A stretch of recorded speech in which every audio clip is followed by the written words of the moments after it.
Bukannya saya sombong, saya jujur aja. Saya baru ambil Alkitab nih. Ya kan, soalnya juga kan banyak yang bilang, kok Alkitab nggak dihafal? Itu dari tadi gue nggak lihat Alkitab loh. Ini Alkitab baru saya ambil. Kita baca Alkitab ya. Kamu baca Alkitab, kamu baca Bismillah dulu nggak? Soalnya temanmu waktu itu baca Alkitab Bismillah dulu. Ngawur emang. Nih, Alkitab ya. Jelas ya, bukan Al-Quran ya. Lihat dulu gambarnya, takut nggak kelihatan nanti. Nih, ini langsung Mazmur kan? Saya langsung buka Mazmur. Soalnya saya kemarin saya tandain. Nih, Mazmur 22 ayat yang kedua. Nih, Allahku, Allahku, mengapa engkau meninggalkan aku? Aku berseru tetapi engkau tetap jauh. Ini adalah penggenaan nubuatan atas penderitaan Mesias. Nih, dari mulai ayat 8, ini semuanya mengenai nubuatan tentang penyaliban Yesus. Nih ayat 8 ya. Kemudian bahkan di sini dikatakan apa nih di ayat yang ke berapa nih? Nih. Mereka membagi-bagi pakaianku. Pada saat Tuhan Yesus disalibkan itu mereka membagi-bagikan pakaiannya dan membuang inpun di atas jubahnya. Kemudian di sini juga dikatakan apa? Nih. Aduh, bentar ya. Mana dia? Sebentar, teman-teman.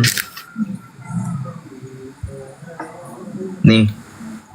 Nanti di sini berbicara mengenai yang tadinya berisi penderitaan, pengharapan atas penderitaan nanti, di sini akan twist menjadi pengharapan akan kemenangan. Nanti kamu baca di sini. Segala ujung bumi akan sadar dan berbalik kepada Tuhan, dan segala kaum dari bangsa-bangsa akan sujud menyembah di hadapanmu. Inilah penggenapan yang terjadi sekarang. Yang sebelumnya orang-orang mengolok-olok Tuhan Yesus, ya, kamu lihat sesaat setelah penyalibannya, langit menjadi gelap gulita, gempa bumi, kemudian tabir bait Allah terbelah menjadi dua. Orang-orang yang tadinya mengolok-olok Tuhan Yesus seperti kepala tentara Romawi, ya, Longinus, kemudian juga imam-imam dan orang-orang Yahudi yang berada di dekat Yesus, mereka semuanya gemetar dan takut. Bahkan salah satu kepala tentara Romawi menggelengkan kepala dan berlutut ke tanah dan mengatakan, sungguh dia ini anak Allah. Ini twist namanya. Yang tadinya berisi tentang penderitaan, pengharapan, berubah menjadi pengharapan kemenangan. Nih, ya, kepadanya akan sujud menyembah semua orang di bumi. Di hadapannya akan berlutut semua orang yang turun ke dalam debu. Tuh. Anak cucu akan beribadah kepadanya, kepada keturunan yang akan datang akan diceritakan tentang siapa? Tentang Tuhan. Clear. Apalagi pertanyaannya?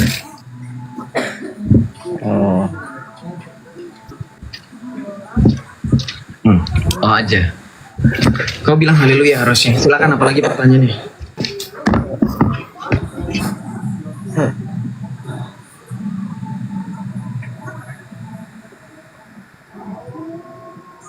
Apa lagi? Udah. Kalau udah saya turunin. Nah, turun sendiri. Good. Thank you. Jawaban nggak jelas. Kalau jawaban saya nggak jelas, ya silahkan kamu buktikan. Jadi gini saudara yang baru bergabung, shalom. Minta tolong tap-tap layar dong. Gini, kalau emang lo ngerasa jawaban gua nggak jelas, lo naik. Di bagian mana nggak jelas. Jangan cuman komen kayak gini nggak berani naik. Kayak lo kayak bilang gua salah, tapi lo nggak mau buktiin gua salahnya di mana dan lo kasih tahu yang benar. Itu namanya lo pengecut namanya, ya. Itu namanya Anda pengecut gitu. Anda benar-benar cuman congor doang nih. Gua naikin lo ya. Oh Hakato. Nih, yang bilang jawabannya bingungan kayak gini nggak bakalan kelepas dari saya. Nih, tuh. Enggak emosi sih. Tapi kalau emosi sebenarnya nggak apa-apa nggak sih? Karena kan manusia. Saya kan bukan batu. Batu aja bisa ada emosi loh. Bisa punya mata, punya mulut. Nanti hari kiamat kan di dalam imanmu batu bisa nanti tiba-tiba berubah menjadi punya mata, punya mulut. Masa saya manusia nggak boleh emosi? Emosi itu apa sih teman-teman? Emosi adalah ekspresi yang dikeluarkan oleh manusia. Mau dia marah, mau dia sedih, mau dia ketawa, mau dia senang, mau dia bahagia, itu namanya emosi loh. Lalita, kamu nggak pernah belajar ya?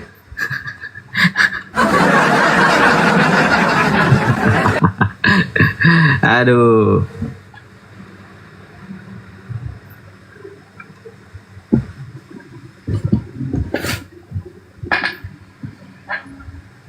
Selamat malam, bro. Selamat malam, shalom. Iya. Bagus, temanya bagus. Yesus Allah, mantap sekali nih. Iya, mantap iya. emang. Saya boleh bertanya ya kan terkait dengan tema saudara ini ya. Boleh. Ah, ah.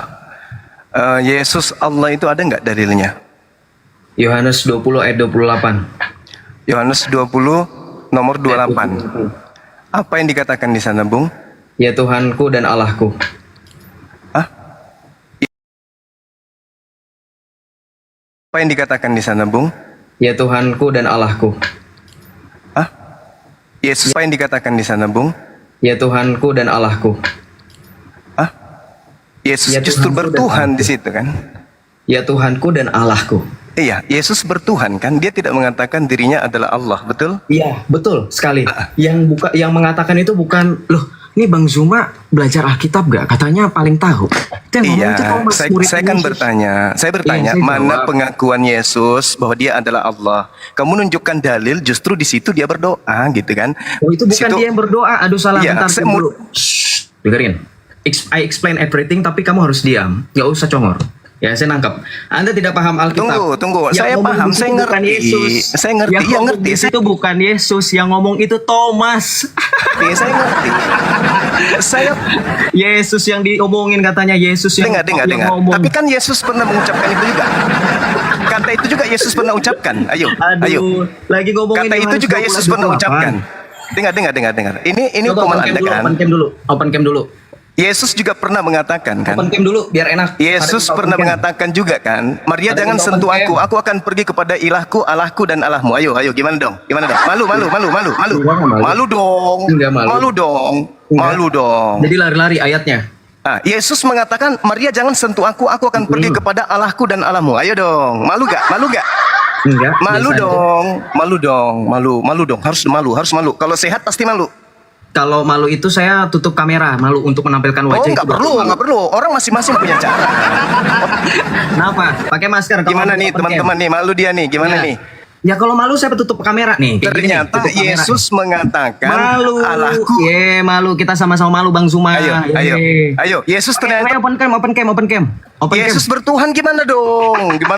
Yesus bertuhan gimana dong? Open cam dong. Open cam. Gimana dong? Yesus Open cam. mengatakan Be gentle. bahwasanya Maria jangan sentuh aku akan pergi kepada Allahku dan Allahmu. Gimana dong? Malu nggak? Enggak. Oh, enggak. Berarti kamu bukan manusia normal kalau nggak malu. Ya, mari kita jelaskan ya. Jadi Kita jelaskan. Jadi tunggu. Boleh saya jelaskan kok, tunggu. Saya boleh dong jelaskan iman saya, kan sudah selesai. Ada ucapan Yesus bahwa Yesus Kan itu udah selesai.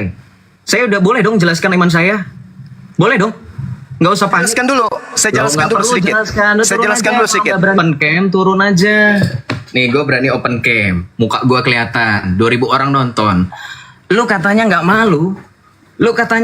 Kagak open cam. Kenapa? Juga cuma bilang itu. Pakai masker ya.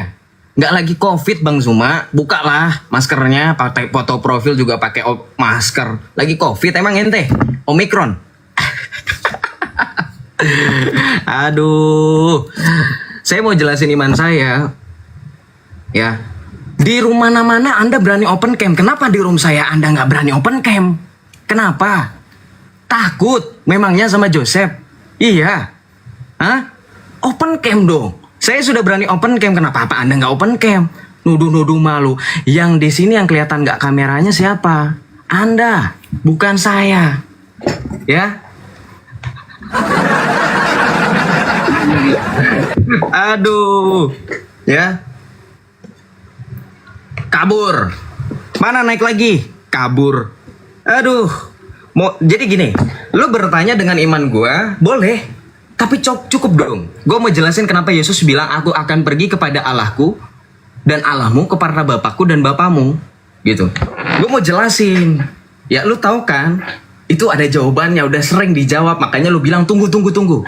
Ya, tadi minta dalil di mana Yesus dikatakan sebagai Tuhan dan Allah. Gue kasih Yohanes 20 ayat 28. Lu salah ngomong. Lu bilang itu kan perkataan Yesus. Yesus sedang berdoa. Lah. Di live di YouTube gak?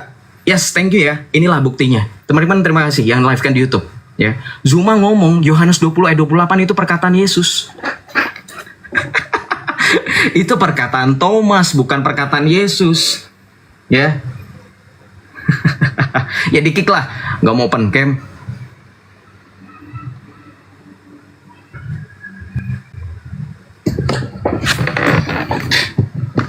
Gimana?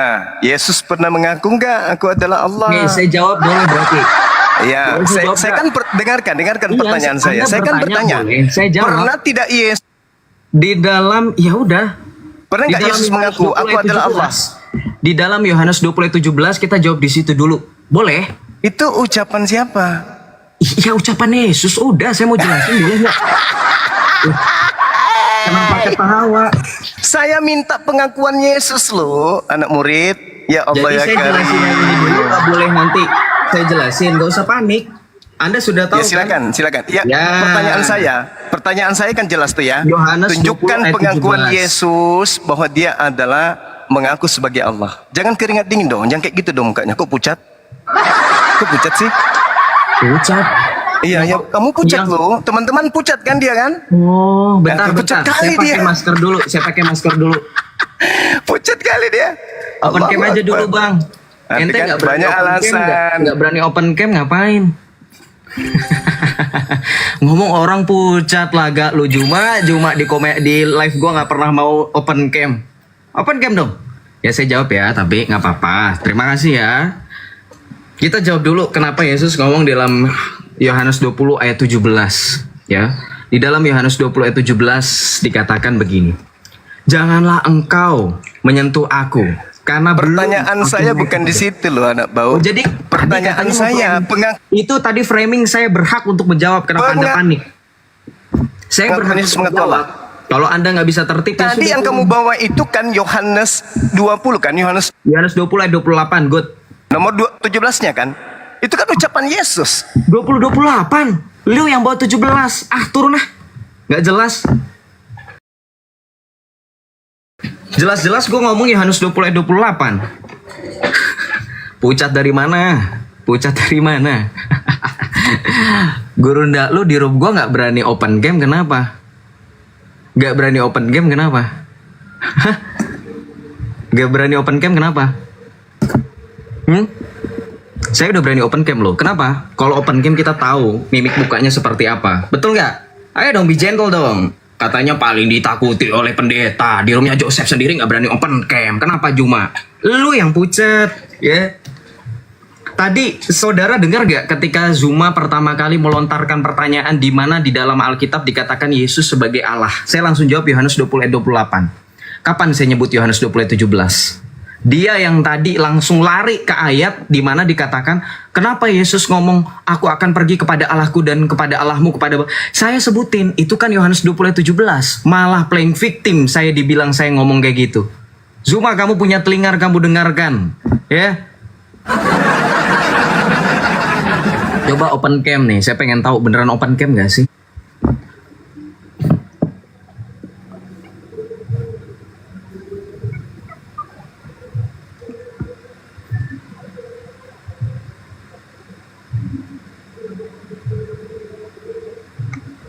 Yang saya minta. Pakai masker. Ucapan Yesus yang saya minta, ucapan Yesus yang saya minta mengaku Allah itu di mana? Bentar, saya lagi nyari masker takut nular.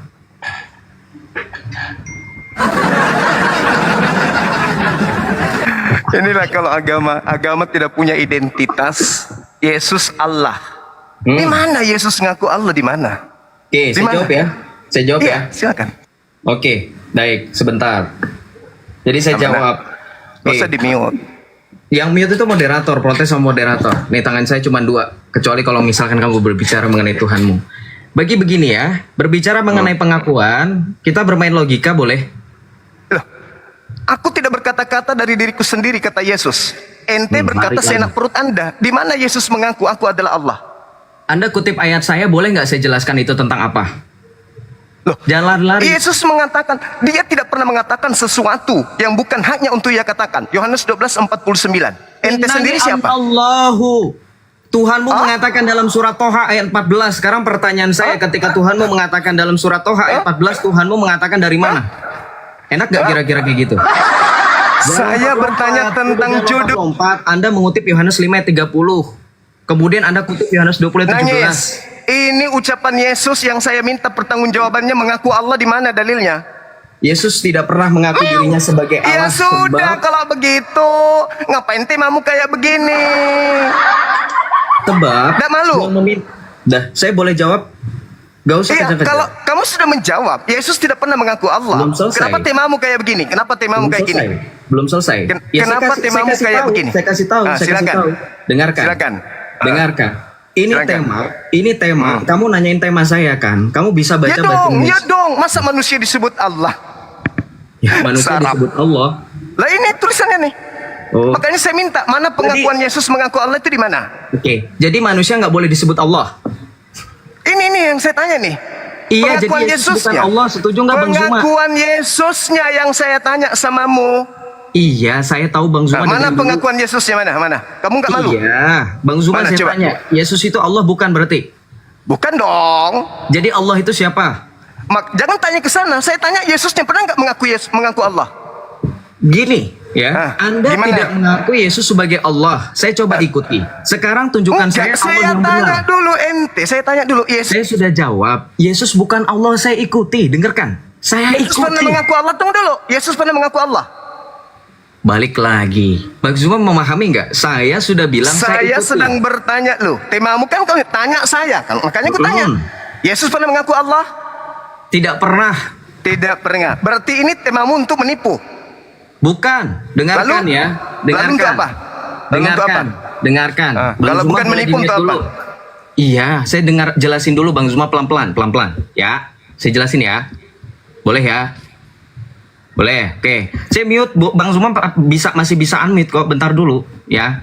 Oke, kita jelasin ya. Jangan kita cari-cari maknanya lagi. Yang kemudian dikatakan sebagai Allah yang perkasa, Allah yang kekal. Siapakah dia? Itu sudah pasti bukan Yesus, melainkan dia yang kita peringati hari kelahirannya, baginda Rasulullah Muhammad sallallahu Oke, alaihi saya wasallam. tanggapi. Alhamdulillah, Allah yang perkasa, Allah yang kekal adalah Muhammad. Saya tanggapi. Alhamdulillahi Saya tanggapin. rabbil Saya tanggapin. alamin. Saya tanggap- Nggak usah ditanggepin. Kenapa? Nih ada video lagi buat antum. Ditanggepin. Enak aja antum. Ya, ditanggepin, dengerin. Allah yang perkasa, Allah yang kekal kok Muhammad. Astagfirullahaladzim. Kafir laknatullah, dengerin.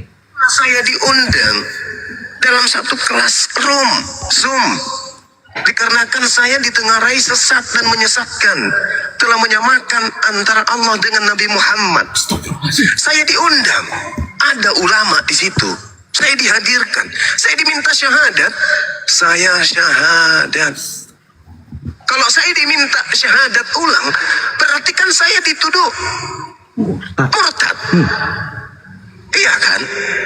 Segitu tingginya konsentrasi orang-orang berilmu ini terhadap Bang Zuma. Saya hadir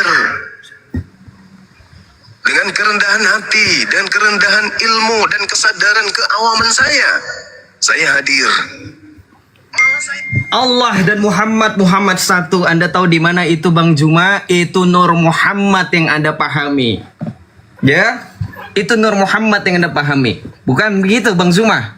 Coba jelasin sama saya. Kenapa Anda bisa mengatakan Allah itu Muhammad, Muhammad itu Allah? Kalau bukan Anda memahami tasawuf, Nur Muhammad itu adalah logos. Seperti penjelasan dari Dr. Kiai Haji Said Akil Siroj. Kita dengarkan sekali lagi. Ya, waduh, enak ini begini ada orangnya. Ya, Logos, Nur Muhammad. nih. syuhudi, manifestasi cerminan yang konkret. Muncullah pertama kali tajalli, pertama kali manifest Nur Muhammad atau The Logos. Jelaskan dong. Saya jelaskan. Muhammad itu Saya yang- jelaskan. Kenapa ada ungkapan itu?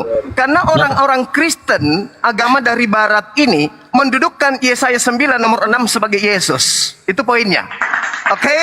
Yesaya 9 Yang mengatakan Anda suruh syahadat adalah bukan Saya- orang saya Kristen, jelaskan tetapi dulu. para ulama. Kenapa Saya ulama jelaskan kamu dulu. suruh kamu syahadat? Saya jelaskan dulu. Nggak perlu jelasin sama kami. Ulama kamu Jelaskan suruh dong. jelasin. Jelaskan dong. Jangan malu, Nggak usah, jangan malu, coba. jangan malu. Coba pertanyaan saya.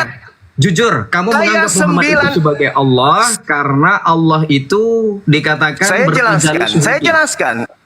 Ya, coba jelasin Nur Muhammad. Itu awalnya dari Yesaya 9 Betul. nomor 6 yang agama dari Barat warisan penjajah menganggap itu untuk Yesus. Warisan penjajah lagi. Ya udah, terus Ya, lanjut. makanya saya katakan bahwa agama penjajah ini ketika memahami kitabnya orang Yahudi sebagai Yesus di sana, padahal itu Hezekia, maka yang lebih pantas dikatakan di situ sebagai Raja Damai, Raja Perkasa. Ketika Anda menyebut kata Allah, Allah itu tidak merujuk kepada Allah Subhanahu wa Ta'ala. Paham? Paham di situ dulu.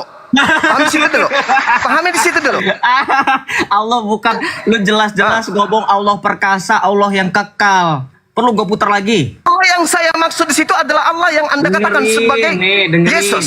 Dengar, paham? Saya diundang Jadi yang dalam satu kelas di sana adalah Hezekia. Maka saya kata dikarenakan saya kemudian ditengarai duduk di sana. sesat dan menyesatkan, telah menyamakan antara Allah dengan Nabi Sallallahu Muhammad. alaihi wa Saya diundang. Yesus duduk Ada ulama di situ. tidak Saya perkasa, dihadirkan. Saya diminta syahadat. damai yang Saya syahadat. baginda Rasulullah Muhammad Kalau saya diminta syahadat ulang, berarti yang kan perkasa saya itu adalah dituduh. baginda Sallallahu alaihi wasallam. Bukan Yesus itu letoy, Begitu tinggi raja damai, konsentrasi tidak orang-orang perkasa. beriman ini terhadap Bang Suma. Terus kemudian duduk Hadir adalah baginda Rasulullah Muhammad dengan kerendahan hati wasallam. dan Bukan kerendahan ilmu dan bintang perutnya, bro. Makanya kau potong aja. Saya nggak potong-potong. Oke. Sekarang Oke. saya tanya sama kamu. Kalau Sekarang saya kamu tanya tidak sama kamu. memahami Muhammad dengan Allah, kamu penjelasannya juga ngawur, nggak nyambung. Yesaya 9 nomor 6 itu siapa? Itu lagi ngomongin Bapak yang kekal, Allah yang perkasa, Iya, betul? Nih. itu Hezekia, itu dipanggil orang-orang memanggilnya Allah yang perkasa, Raja Heze- Damai. Betul? Di mana Hezekia dipanggil seperti itu di mana? Mulai- ketawa. Sekarang gini, mulai dia. Kalau memang itu Hezekia, kenapa Kamu kamu harus malah memahami. jawab? Dengerin saya. Kalau memang itu Hezekia, kenapa kamu jawab di live itu? Kamu jawab Allah yang perkasa, Allah yang kekal adalah Muhammad. Kenapa nggak langsung aja Hezekia? Saya katakan, kalau orang Kristen menganggap itu adalah Yesus, maka yang lebih pas Oke, sekarang saya tanya baginda lagi. Rasul Muhammad Sallallahu Alaihi Wasallam. Gitu cara belajarnya. Sekarang saya tanya Paham? lagi. Sekarang Sampai saya di sini tanya paham? lagi. Enggak, belum paham. Kenapa Anda bisa dipanggil sama ulama Memang kalau begitu? wajar. Kenapa kamu dipanggil ulama kalau begitu? Ya, Jelaskan. betul. Karena antara video yang mengatakan Yesus itu adalah Yesaya 96 itu satu rangkaian berbeda dengan video saya. Mereka menganggap tidak ada latar belakang dari video saya itu. Latar belakang dari pernyataan saya itu adalah Tapi disuruh pengakuan syahadat iman ulang, Kristen. kan? Disuruh syahadat ulang, Pengakuan kan? iman Kristen yang mengatakan bahwa Yesaya Disuruh 9 nomor 6 syahadat itu ulang, adalah kan? Yesus. Sekarang saya Disuruh kembalikan syahadat kepada ulang, saudara. kan? Disuruh Sekarang saya syahadat kembalikan ulang, kepada kan? saudara. Apakah Disuruh syahadat saudara ulang, kan? Dengerin. Yes, sekarang juga Nih, gua tampilin nih. saya sering mensyahadatkan orang. Saya setiap malam bersyahadat. Emang apa masalahnya? Dengerin, syahadat Anda itu kan syahadatnya Muhammad sebagai Allah. Dengerin. Nih. Sampai dikeluarkan fatwa kan? Tuh. Gara-gara lu Juma. Nih. Tuh. Apa? Congor. Nih. MUI keluarkan fatwa pemahaman Muhammad itu Allah sesat nih. Tuh.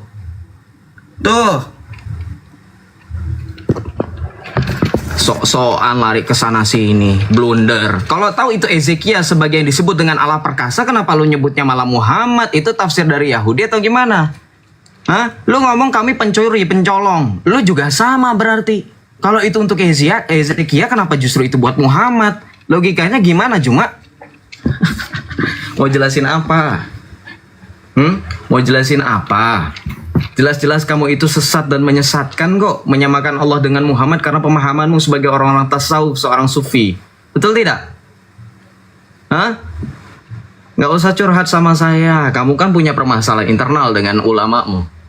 Ngapain urusan sama saya? Mau jelasin apa? Muhammad itu Allah, Allah itu Muhammad. Ya, nih kurang. Saya dengerin lagi ya. Kita setoran hafalan di sini. Nih. Pernah saya diundang dalam satu kelas Zoom. Dikarenakan saya ditengarai sesat dan menyesatkan, telah makan antara Allah dengan Nabi Muhammad. Saya diundang, ada ulama di situ. Saya dihadirkan, saya diminta syahadat. Saya syahadat. Kalau saya diminta syahadat ulang, berarti kan saya dituduh murtad. Turun. Iya kan? turun sendiri. Aduh, Juma. Lo ngomongin Yesus, lo nyamain Muhammad dengan Allah aja lo kagak beres lo. No, ulama lo no. Lo suruh syahadat ulang kan sama ini kan. Nggak di-kick, dia turun sendiri kok. Aduh.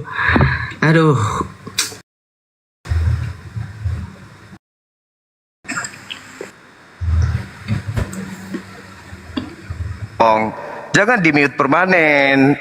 Pasti saya turun kalau kamu di mute. Jangan. Oke, jadi saya sudah jelaskan bukan? Bahwa Yesaya 9 nomor 6 kalau itu didudukkan kepada manusia Letoi yang di tengah-tengah Bani Israel yang dibunuh Romawi itu adalah Gak Yesus. usah ngomongin manusia letoy, nabimu juga nggak bangkit kok. Ya Letoi lah, wong ditampar, diludahin, digantung, gimana sih? Ya dong, maka itu tidak pantas duduk di Yesaya 9 nomor 6. Jadi yang pantas di situ siapa? Ya lebih pas kalau itu dipaksakan harus menggenapi nubuatan bukan Hezekia, maka lebih pantas baginda Rasul Muhammad sallallahu alaihi wasallam. Paham? Disebut dengan Raja Damai, betul? Yes, dia Raja Damai, betul. Dia Mendamaikan Raja Damai. sejazirah Arab. Sedangkan Mendamaikan Yesus, sejazirah Arab. Sekarang pertanyaan saya, kalau mendamaikan sejazirah Arab, dengar. dengerin Yesus dulu. Kalau mendamaikan, ayo kita nggak usah mendamaikan Yahudi. Nggak usah takut. Sekarang saya tanya, kalau Mendamaikan mendamaikan Yahudi jazirah dengan Arab, kalau Yahudi kamu dan Romawi itu yang mendamaikan jazirah Arab, sekarang Arab sama mendamaikan Yaman gimana? Yudas aja nggak Sekarang Arab sama Yaman gimana? Damai bagaimana? sanggup. Mendamaikan Arab dan Aduh, Yaman. Mendamaikan Iran dengan Kristen Arab. kan sekarang. Yerusalem Mendamaikan Iran dan Arab. pernah jadi sekarang. raja. Hah? Mendamaikan Jadi Iran dan RT Arab. aja nggak pernah. Yesus Hah? jadi RT nggak pernah. Gimana jadi raja? Ayo. Muhammad jadi RT. Hah? Gila si Zumul bikin narasinya aneh-aneh aja. Muhammad jadi RT guys, beneran. Narasi dari mana itu? Hah? Lu yang bener aja Zuma. Waduh. Mendamaikan Jazirah Arab sekarang pertanyaannya, bermain logika sekarang. Kamu kan takut sama saya, ya? Gantian dong ngomong, lo enak pakai sound card, lo congor, lo gede nggak mau gantian. Sekarang saya tanya saudara, saya tanya sama kamu Zuma, jawab. Kalau disebut dengan صغيري لا انظر نحو السماء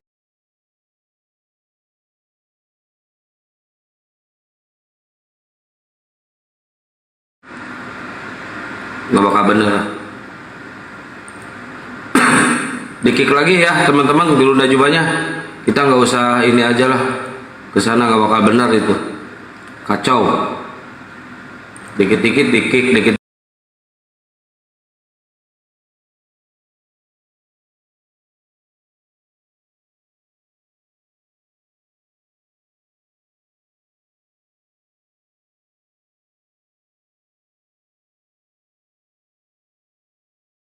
Setelah ia menudungi kepalanya. Nah, sekarang kita lihat, ada nggak mereka menudungi kepala Pak, khusus?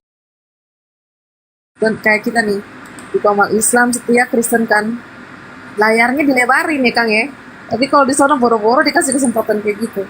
Setia aja tuh di layarnya dilebarin tadi, dikasih kesempatan. Lah ya iya. Kalau di umat Kristen mana bisa kayak gitu. Bapak-bapak. Undang mereka ke sini. Aduh, itu dia. Mana mau mereka datang ke sini. Wong kita ke sana aja dikik terus. Kamu nengek. Waalaikumsalam warahmatullahi wabarakatuh. Gurunda. Assalamualaikum Gurunda. Dikik ya Gurunda di si Yosef Gurunda. Kurang ngajar tuh, berapa kali tuh dikik. Oh, iya berkat. Waalaikumsalam warahmatullahi wabarakatuh. Waalaikumsalam warahmatullahi wabarakatuh. Ngusir ngantuk. Ngusir ngantuk. Bubuk sebubuk-bubuknya itu Gurunda, keren, mantap. Bubuk itu si Yosef. Ngusir ngantuk. Hilang ngantuk saya di sana. Si Bahlul itu. Si Bahlul. Masya Allah, keren. Saya sampai kejar-kejar lab Dia kan bolak-balik. bawa tuh data awal Iya. yang dia bawa kan. Data awal yang dia bawa itu apa? Yohanes 20 nomor 28. Kan saya tanya, di mana Yesus mengaku sebagai Allah. dia tunjukkan ucapan Thomas dalam Yohanes 20 nomor 28. Saya katakan itu ucapan Yesus. Kenapa saya katakan ucapan Yesus? Karena di dalam Yohanes 20 nomor 17-nya Yesus lebih dulu ucapkan kata itu daripada Thomas. Tapi dasar ilmu minim manusia palsu tadi, penyembah Tuhan palsu, dia tidak tahu kalau itu ucapan Yesus yang ditiru oleh Thomas. Yohanes 17 dia mengatakan kepada Allahku dan kepada Allahmu.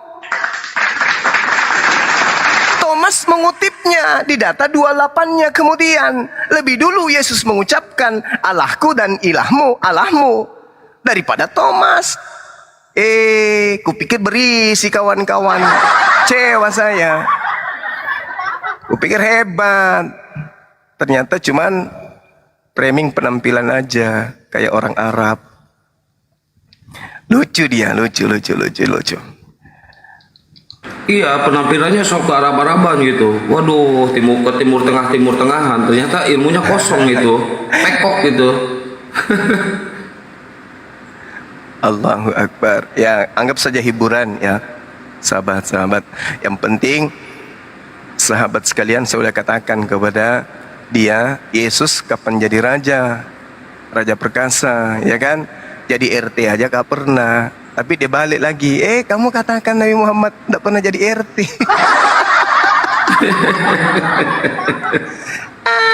Parah. Kasihan ini manusia palsu ini.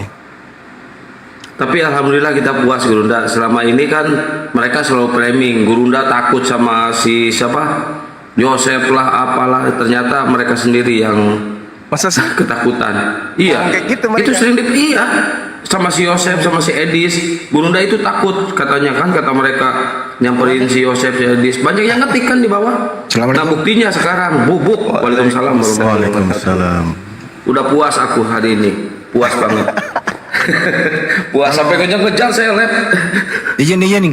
Kalau Bang Joma takut, Bang Joma datang. Kenapa di mute dan di kick? Biarkan aja bertahan di situ. Adil kalau perlu kan. Gitu. Berapa kali saya di kick Bang, menandakan memang beliau takut. Ya saya 96 rekaman saya dibawa-bawa, pengakuan saya di depan guru-guru kita dibawa-bawa. Ya sudah, itu kan pengakuan saya dan saya jujur. Kalau itu satu kehilapan dan satu kesalahan, faktanya saya ngakui. Saya masuk langsung saya bersyahadat untuk membuktikan bahwa guru kita itu nggak paham apa yang saya sampaikan itu. Ada yang melatar belakangi, bukan tanpa alasan. Lalu saya dituduh sebagai orang yang menganut aliran tasawuf katanya. Nur Muhammad kata beliau. Lucu orang ini. Lucu dia. Mereka ini loh Bang Jema. Tadi dia membawa majelis ulama mengeluarkan fatwa, nggak ada MUI mengeluarkan fatwa di situ, nggak ada. Itu satu. Orang-orang ini, guru-guru kita ini mendengarkan dari PT-PT dari Oten. Bukan mendengarkan secara utuh penjelasan Yesaya 96.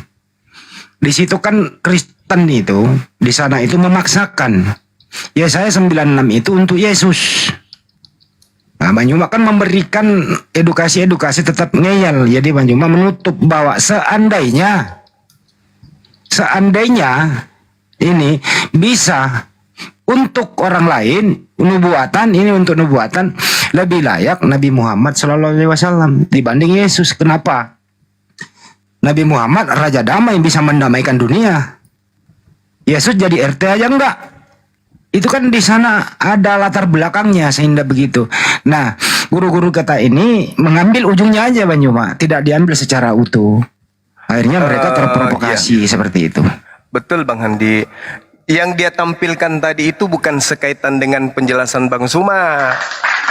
Yang disampaikan oleh ulama itu, di mana di situ diterangkan Majelis Ulama Indonesia, misalnya Buya Anwar Abbas, itu bukan membahas tentang Bang Suma, pernyataan Bang Suma tentang Yesaya 9 nomor 6.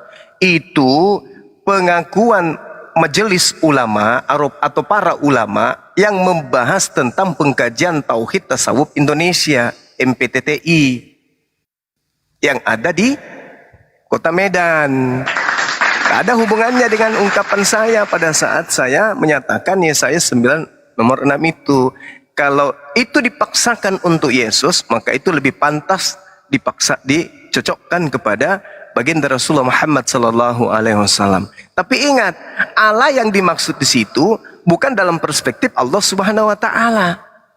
Sebagaimana orang Kristen tidak mengakui Allah itu adalah Allah Subhanahu wa taala, maka rasa Allah saya bawa ke sana, bukan terasa Allah Subhanahu wa taala adalah Nabi Muhammad, tapi Allah yang perspektif orang Kristen. Parah dia Bang Andi. Parah. Kupikir dia hebat. Wah, ini hebat kayaknya nih orang Arab gitu. Orang tampilannya Arab, tampilannya Arab, tapi di dalamnya pakaian kayak gitu dibungkus. Dalamnya babi itu. Allahu Akbar. Masya Allah. Tapi Oke, dia nggak lanjut. bisa jawab tadi Bang Juma sebagaimana judulnya itu kan dia udah akui Yesus itu bukan Allah. Berarti judul kamu itu nipu. Dia nggak mau jawab itu tadi. Ya nipu lah. Itu tujuannya nipu. Apalagi? Nipu. Nipu dong. Sama seperti ketika dikatakan durian itu ikan. Nah, itu nipu. Yang percaya orang tulul. Masa durian adalah ikan? Nah, sama. Masa Yesus adalah Allah? Kan gitu. Jadi mereka orang-orang ini hanya modal apa ya bilangnya ya, modal hujat, modal nista. Itu kan menistakan, itu penampilannya itu kan menistakan itu Bang. Sekali. Itu menghina kita itu. Karena Oke, itu kita Bang Juma progres dulu kegiatan kita yang semalam. baik Bang Hendri. Tim kita yang Bang Juma syahadatkan itu anaknya Ibu Ning, alhamdulillah tim API di Gorontalo. Beliau juga reporter, beliau juga seorang wartawan. Alhamdulillah sudah nyampe ke rumah beliau. Dan Akang ada video saya kirim, Akang nggak aktif HP-nya ya, bisa dibukain. Artinya kita Bisa benar-benar kerja. kirim aja. Udah saya kirim. Oh bentar Bang Andi. Artinya kita ini benar-benar kerja, gitu ya. Ya, nah, jadi saya store ke rekeningnya dia ini ya Bang. Ya, yang saya kirim ke Bang Juma itu. Oke, baik.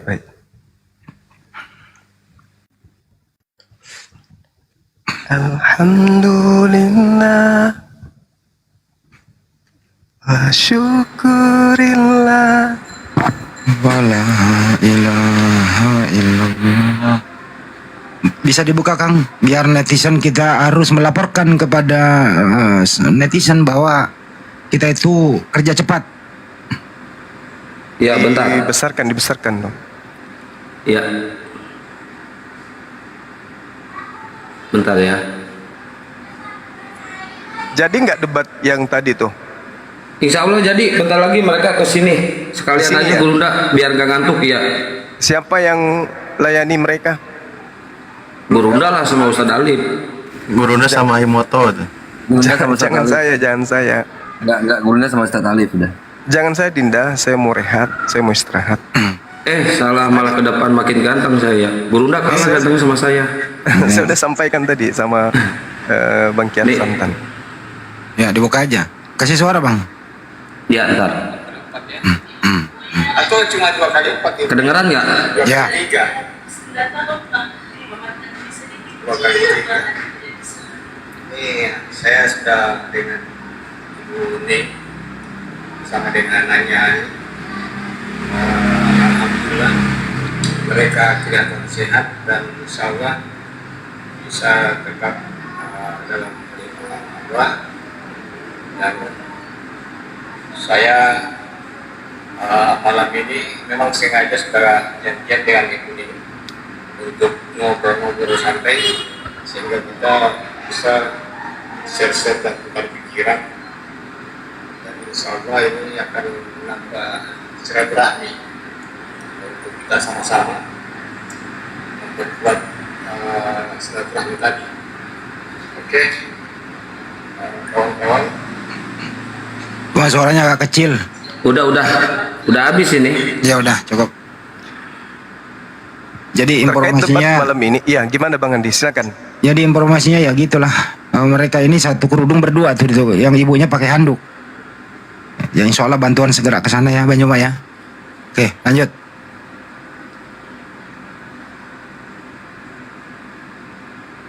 Iya. Terkait dengan debat sebentar, ini aja Dinda Kores atau Ardiansa coba hubungi. Harus ada data karena kalau si siapa? Siapa yang dari Kristen siapa? Justin, nggak tahu Justin sama siapa ya tadi Ustadz Alif. Nah, kalau Justin itu kan buka data dia. Jalan sama Erben kalau nggak salah. Ah, itu. Kasih Dinda Ardiansa aja, Bang. Ajak beliau masuk sini. Ahimoto aja ini, Ahimoto kan raja data juga atau Bang Jibril gitu ya. Iya. Itu rencana sih. Moto ini. Rencana sih akan diinikan lagi kayak yang di Zoom dulu. Bolak-balik tiap hari itu debatnya.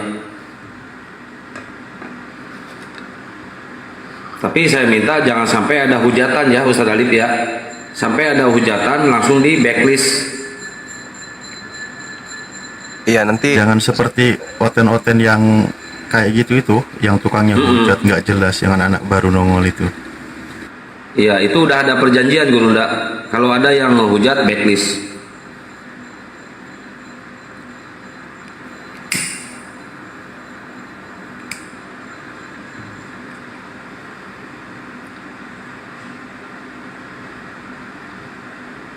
biar saya bantu di sini aja.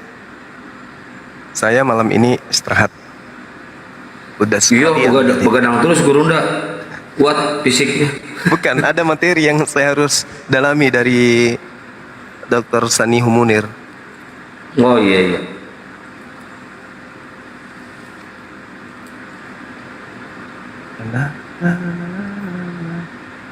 Baik teman-teman yang di YouTube, mumpung belum masuk ke ranah debat, ke ranah diskusi, silahkan dong tonton dulu channel YouTube-nya Bang Juma yang baru ya, Bang Juma TV Channel. Dibantu jam tayangnya aja teman-teman. Tinggal Juma 2000 lagi. TV Channel. TV Channel. Iya. Teman-teman Keren itu namanya. mungkin bisa bergeser dulu di channel kita yang baru, Bang Zuma TV Channel. Oh ini ada Ustadz Besi itu yang kemarin mau donasi itu Bang Andi. Kalau nggak salah ya. Nah, Assalamualaikum Ustadz Besi. Ya kesana. Waalaikumsalam warahmatullahi wabarakatuh. Iya, waalaikumsalam warahmatullahi wabarakatuh. Ya Allah ya Rabbi, daripada kemarin bang mau ngomong sama abang, ya Allah. Iya. Apa kabar? Alhamdulillah baik. Ini baru saya WA sama Bang Adi minta tolong mau naikin sebentar. Iya Ustadz. Ustadz di mana ini posisi? Di London. Oh, iya. Ya. Daerah mana itu ya? Surawako bukan? Beda? Tapi asalnya saya orang Singapura bang. Oh, Singapura. Kerja di sini. Di mana tadi? Diberitahu ada acara di pusat Jakarta, tapi nggak jadi. Dipindahin ke Bandung. Nih mau Mau jumpa sama Bang Zuma, mau. Oh iya bang. Masya Allah, akhirnya dapat juga berbual bersama Bang Zuma ya. Iya, masya Allah ya bang. Abang di sana profesinya di mana? Di ini pengkhotbah? Enggak, saya. Wah ceritanya panjang sih. Iya gimana bang? Daripada maksudnya dulu saya ini suka berdebat sama oten-oten semua orang Kristen kalau di USA atau di saya ada biasanya begitu, tapi akhirnya saya ini dikeroyok di Jakarta di Senayan dulu. Gitu. Sendiri kan berilmukan dengan Kristen Bible. Jadi saya tuh dulu belajar sama Syekh Ahmad Didat di Cape Town. Oh iya. Masya Allah. Jadi bebal mana bang? Ustadz, bebal mana orang sana atau orang kita Indonesia Kristennya? Maksud saya tuh dulu saya tuh belajar di Cape Town di South Africa, dan kemudian saya tuh coba berdebat sama orang-orang Kristen kan. Suksesnya tuh di US, dan di London tu agak gampang sih. Tapi apabila saya tu di pesantren di Kalimantan, Banjarmasin, kemudian udah habis di sana, saya tu pergi ke Jakarta. Di sana cuba untuk berdebat sama orang Kristian. Tapi akhirnya saya dikeroyok. Oh gitu. Iya. Waktu itu masih muda lagi dong kan. Jadi bila udah bertahun-tahun, udah lama begitu, kelihatan nih Bang Suma nih kayak macam ya Allah, macam aduh, kagum kerana dulu kan saya coba sendiri tapi gagal. Jadi kali ini Allahu Akbar. Bang Suma begini, ya Allah, ya Rabbi, ya Rabb. Ya orang pengganti lebih gah gitu loh. Masya Allah, ya Rabb, ya Rabbi. Saya Allahu Akbar. Nggak gagal bang, nggak gagal karena penerusnya banyak, pelanjutnya banyak kan. dia, tapi saya udah tua bang, bukan muda lagi.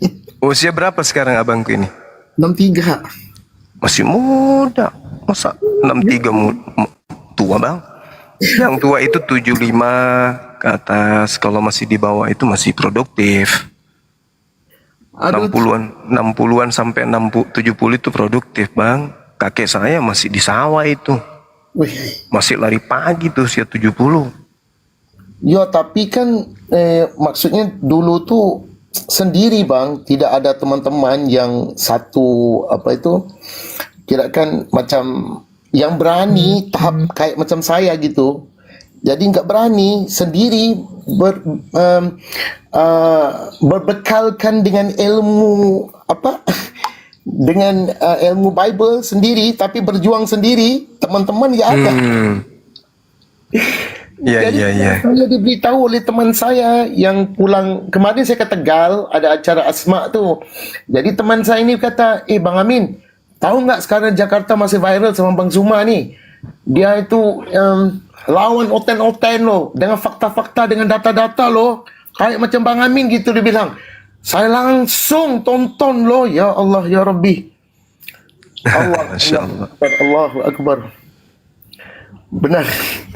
Saya ingin mengucapkan terima kasih kepada Bang Adi kerana saya dapat nombor HP-nya itu, jadi bisa WA dia untuk minta bantuan. Kalau ada live Bang Zuma, saya mau bicara sama Bang Zuma walaupun sementara, jadilah. Alhamdulillah. Alhamdulillah. Iya Ustaz, Masya Allah. Allahu Akbar, Masya Allah, Masya Allah. Teman saya 2 orang tidak dapat saya kembalikan kepada Islam. Oh, ada yang sampai murtad? Iya. Allahu Akbar. Kerana waktu itu saya dikeroyok.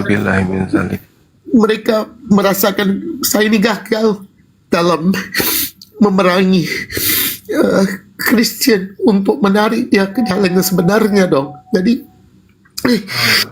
sehingga sekarang dua-duanya itu udah murtad. Teman baik saya. Nauzubillahi min zalik. Nauzubillah. Saya berharap dia menyaksikan perdebatan Bang Zuma agar dia kembali ke fitrah semula, ya Allah. Amin. Emang mereka belum ke neraka? Belum bang? Masih di dunia? Belum? Masih hidup. Masih hidup, belum ke neraka ya. Ya mudah-mudahan berkesempatan kemudian untuk kembali ke fitrahnya menjadi manusia. Ya Allah. Ya Allah. Bang Zuma, saya terima kasih dong kerana dapat bicara sama kamu. Iya Ustaz, saya juga bersyukur mendapatkan informasi dari Ustaz ini yang girah kita sebagai apologet ini semakin kuat dan semakin menjadi-jadi gitu. Ibarat kita ini baterai itu sudah full, benar-benar full dan siap tarung sampai kapanpun gitu Ustaz. Masya Allah. Terima kasih banyak. Terima kasih kerana sudi berbicara sama saya, Mas. Terima kasih. Ya akhi. Baik, saya dulu ya, supaya hotel-hotel yang lain bisa dapat naik dan dapat mempelajari daripada Bang Zuma. Dan insyaAllah Allah turunkan taufik dan hidayah kepada mereka, insyaAllah. Amin, amin, amin. Allah jazakallah khair. Bi khair, akhina, masya Allah. Waalaikumsalam warahmatullahi wabarakatuh. Waalaikumsalam warahmatullahi wabarakatuh.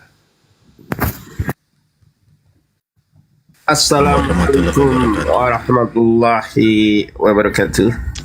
Waalaikumsalam. Assalamualaikum semuanya. Waalaikumsalam. Bang Yusuf. Ini saya kenapa dinaikin nih biar oten aja. Cuma saya mau curhat sedikit nih. Gak apa-apa Bang Nanda di atas Sebentar. Kenapa room Kristen ini carinya yang bukan botol sih, yang awam gitu. Saya tadi naik ke si Joseph gak pernah dinaikin. Terus kalau ada yang ini dia naik ke si Joseph gak pernah dinaikin. Saya tadi dinaikkan itu dikira bukan yang saya, dipikir yang bodoh. Makanya begitu saya naik gemetaran kan dia. Iya. Habis gitu saya naik Gurunda, terus nggak pernah dinaikin. Bedanya komal Muslim dengan komal Kristen itu, kalau yang Kristen tuh carinya yang lemah kristologinya, yang lemah Islamnya. Sementara komal-komal Muslim itu cari Kristen yang pinter gitu. Masalahnya nggak ada. Lanjut. Sakit. Ya agak pilek ini. Emang ada yang pinter, Bang Danar? Itu Gurunda Zuma. Tadi saya lihat kan debat sama Joseph tadi. Itu yang dia tampilkan itu bukan fatwa buat Bang Zuma, bukan. Itu ada seorang ulama di tempat saya yang mengajarkan tentang marifat. Itu. Jadi dihantam Joseph itu video buat Bang Zuma, nggak nyambung sebenarnya. Tahu, paham. Bukan cuman itu, akhi, ada juga yang di Medan itu, yang Majelis Pengkajian Tauhid Tasawuf Indonesia, MPTTI. Iya, betul.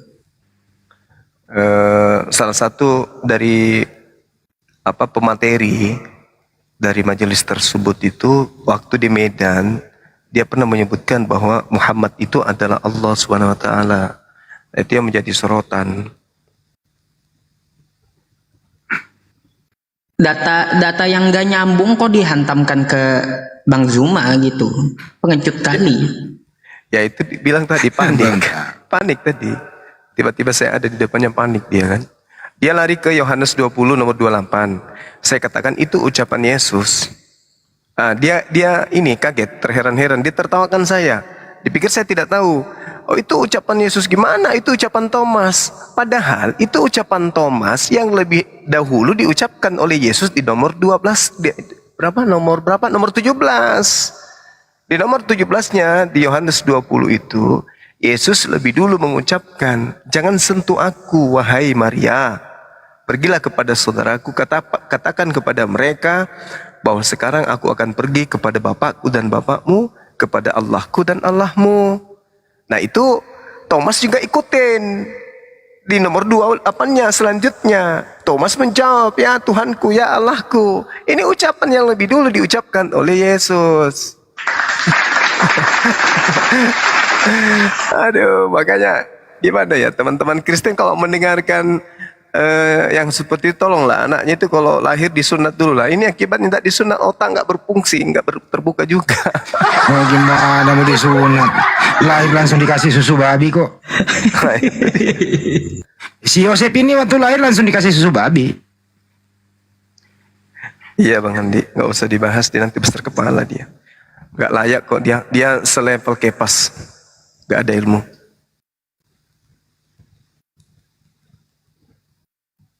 Ya, guru-guru semuanya biar ada room untuk Kristen buat saya turun aja ya. Sudah ini di sini dulu bentar, baru juga ketemu. Semua mana ada yang berani. Kan nanti ini, Bang, nanti kan ada 2 orang dari Kristen atau 3, kami turun enggak apa-apa. Kami nyimak di bawah aja enggak masalah. Ini kalau kumpul semua kayak gini mana ada yang berani, makanya saya turun aja. Ada nih, kita sapa dulu nih tamu baru. Jerry di mic, dibuka mic-nya, Islam apa Kristen? Ini Kristen kayaknya. Kristen Tuh dong. kan. Oke, silakan. silakan Bang. Ada yang mau ditanyakan? Mendengar dulu deh. Oke, silakan. Atau mau ditanya? Salam kenal Bang Jerry. Iya. Lanjut. Iya. Langsung kasih topik aja, jangan nyambung tadi. Menurut Pak Jerry, saya 96 langsung aja dibahas. Langsung, ya saya 96, silakan Pak Jerry. Biar jelas sejelas-jelasnya. Anda paham ya, Apa saya tuh? 96. Ya saya 96. Aduh, saya nggak bawa Alkitab. Ya udahlah, diberi contoh lah Bang Juma, siapa kek? Langsung. Dinda Nathan ini yang hebat ini. Itu saya penasaran aja lihat dia punya tema Tuhan kok jejer 3 gitu loh.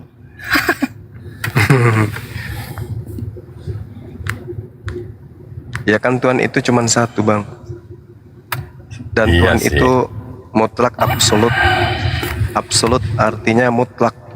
Dari segala aspek kemudian Tuhan itu nggak mungkin memiliki kelemahan, Tuhan tidak mungkin memiliki cacat, kekurangan dan seterusnya. Seperti itu adanya. Jadi kami memahami ya Tuhan itu mustahil punya kelemahan, mustahil punya sesuatu yang kemudian bisa diselaraskan dengan makhluk, kan gitu. Nah, sedangkan untuk menutupi kelemahan konsep bertuhan di dalam agama Kristen, maka dikatakan kalau di Kristen itu ada Tritunggal.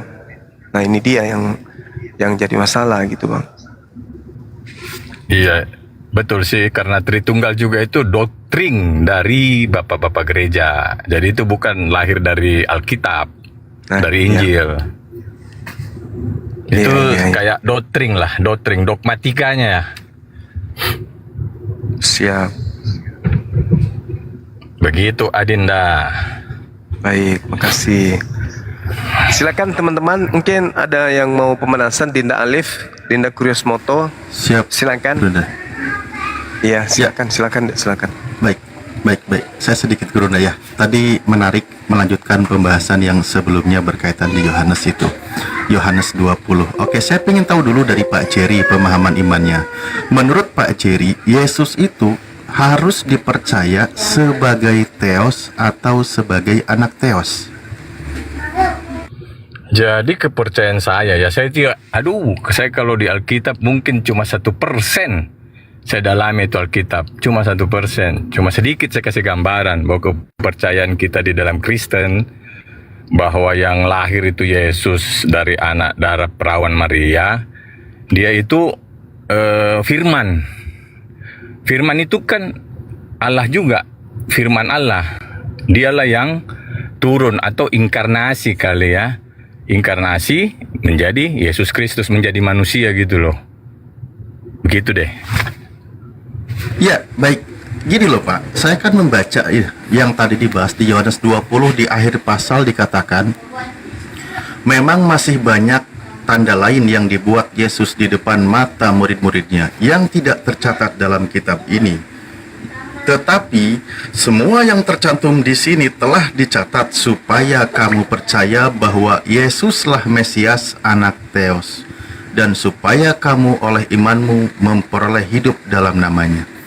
Nah, berdasarkan beberapa dalil di antara yang saya bacakan barusan, sebagai seorang Kristen harus mengimani Yesus itu sebagai Theos atau sebagai anak Theos. Boleh kasih jawaban yang pastinya, silakan Pak. Ya, jadi ceritanya gini, bahwa tadi kan saya paparkan bahwa dia itu firman yang Kemute. Lah, Bapak, ini pertanyaan saya sederhana sekali. Maksud saya kembali kepada ayat yang tertulis. Ayat yang tertulis mengatakan, tetapi semua yang tercantum di sini telah dicatat supaya kamu percaya bahwa Yesuslah Mesias anak Theos, dan supaya kamu oleh imanmu memperoleh hidup dalam namanya. Berdasarkan ayat ini dan beberapa ayat yang lain, Yesus itu harus diimani sebagai Theos atau sebagai anak Theos. Jadi dia maksud begini loh, Tritunggal ya. Jadi kalau kita sebagai orang Kristen tidak memakai dogmatikanya Tritunggal itu susah kita mau terangkan. Jadi padahal ayatnya juga dibaca berkali-kali. Bukan, Tritunggal itu maksudnya saya itu percaya bahwa Yesus itu memang anak Allah, anak Theos lah. Saya tidak bisa sebut Allah karena nanti kalian semua tersinggung kan. Anak Tuhan lah. Dia itu memang diutus oleh Bapa Tuhan gitu untuk datang ke dunia. Ya, tujuannya yaitu untuk disalib, menebus dosa, banyak perbuatannya deh yang tertulis. Ya makanya tadi itu ayatnya banyak perbuatan-perbuatannya yang kalau mau dipikir-pikir baru nggak cukup kali itu juga kitab mau muat semua itunya, perbuatan-perbuatannya. Baik, terima kasih. Makanya ketika ada Kristen yang mengatakan kalau posisi Yesus sebagai Theos itu sudah menyalahi isi kitab, Pak. Ketika ada yang mengatakan di Yohanes 20 nomor 28-nya kata Theos di situ kembali kepada Yesus, itu sudah salah. Karena dicatat kitab ini itu sedang menekankan harus dipercaya kalau Yesus itu adalah anak Theos, bukan sebagai Theos. Makanya kalau ada Kristen yang menjelaskan Yesus adalah Theos, itu sudah keluar dari pengajaran yang tertulis di dalam kitab Bible-nya itu sendiri. Itu sudah sangat jelas itu. Makanya tadi diplesetkan dengan kata lain, Yesus adalah Allah dan lain sebagainya. Itu tidak sesuai dengan pengajaran yang tertulis di dalam kitabnya. Padahal Yohanes sendiri menutup pasal 28, di situ dikatakan supaya kamu percaya bahwa Yesuslah Mesias, anak Theos. Apa dalam bahasa istilah Yunaninya itu? Ho Christos, ho Hios, ho Theos. Gitulah. Ribet kali kan kita nyebutnya. Ya udah, Yesus sebagai Kristus, anak Theos. Nah gitu simpelnya. Maka kalau ada yang menjelaskan dan mengajarkan Yesus sebagai Theos, itu berarti keluar dari pengajaran kitab Anda sendiri. Kalau keluar dari pengajaran kitab Anda sendiri, berarti mereka masuk kategori antikris karena tidak sesuai dengan pengajaran Yesus. Iya, di dalam kekristenan juga kan terdiri dari banyak macam itulah. Denominasi ya, ada yang percaya dogmatika Tritunggal, ada yang tidak percaya, banyak, sehingga terjadi juga perpecahan di antara orang-orang Kristen. Di Katolik aja ada perpecahan, apalagi di Kristen Protestan. Kristen Protestan itu yang paling banyak perpecahan. Itu paling salah satunya perpecahan itu ya tafsiran, seperti terjadi Katolik Roma dengan Katolik Ortodoks waktu pada abad 10. Itu perpecahannya cuma karena satu ayat aja, satu tafsir kiri, satu ke kanan, ya pecah lagi dia. Begitu Bang. Oke, baik. Terima kasih Pak Jerry. Nah, sekarang kalau Anda sudah percaya dengan yang tertulis di dalam kitab Anda, memang Yesus prinsipnya harus dipercaya sebagai anak Theos. Dan memang istilah anak Theos dikenal di dalam kitab Perjanjian Lama, tapi bukan pakai bahasa Yunani ya, sebagai Benai Elohim. Yesus sendiri mengajar di tengah orang-orang Yahudi, di mana dalam konsep pengajarannya tidak keluar, tidak berbeda dengan bangsa Yahudi. Coba, apakah konsep anak Theos yang diajarkan oleh Yesus sejalan atau sama dengan pengajaran yang ada di Kristen dalam memahami anak Theos? Kira-kira menurut Anda sama atau beda? Waktu di kalangan Yahudi juga, waktu Yesus ceritanya tampil lah. Kan dia dari umur 12 dia tampil, hilang, nanti umur 30 baru tampil lagi. 3 tahun lah dia berdakwah di sana kan. Dia itu, orang Yahudi tuh, dia itu selalu dikatakan dia penghujat Tuhan, penghujat Yahweh. Kalau orang Yahudi kan Yahweh itu nama Allah lah, nama Tuhan. Penghujat dia, karena dia selalu memang berkata di orang-orang Yahudi, saya ini anak Allah, saya ini diutus oleh Bapa ke dalam dunia.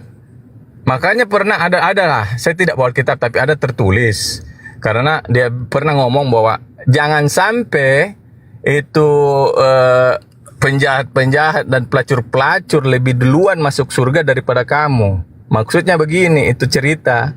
Dia sudah tampil, berbicara dengan orang Farisi, orang Saduki, semua paham-paham yang ada di sana.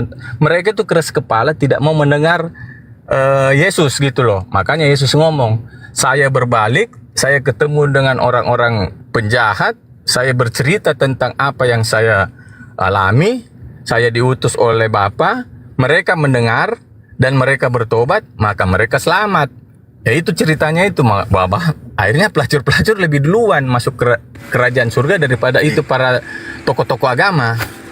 Baik. Jadi di kalangan Yahudi pun Yesus dibilang orang gila, dibilang penghujat Tuhan, macam-macam. Semua tokoh-tokoh agama pada zamannya Yesus tidak ada yang terima Yesus.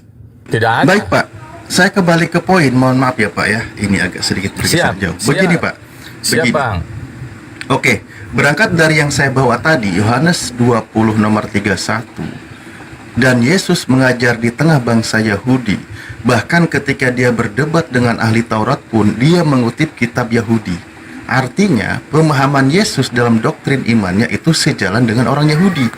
Tidak keluar dari konsep pengajaran orang Yahudi. Misal, ketika Yesus mengutip di Yohanes 10:34, Yesus berkata kepada mereka, tidakkah ada tertulis di dalam kitab Taurat kamu, aku telah berfirman, kamu adalah Theos.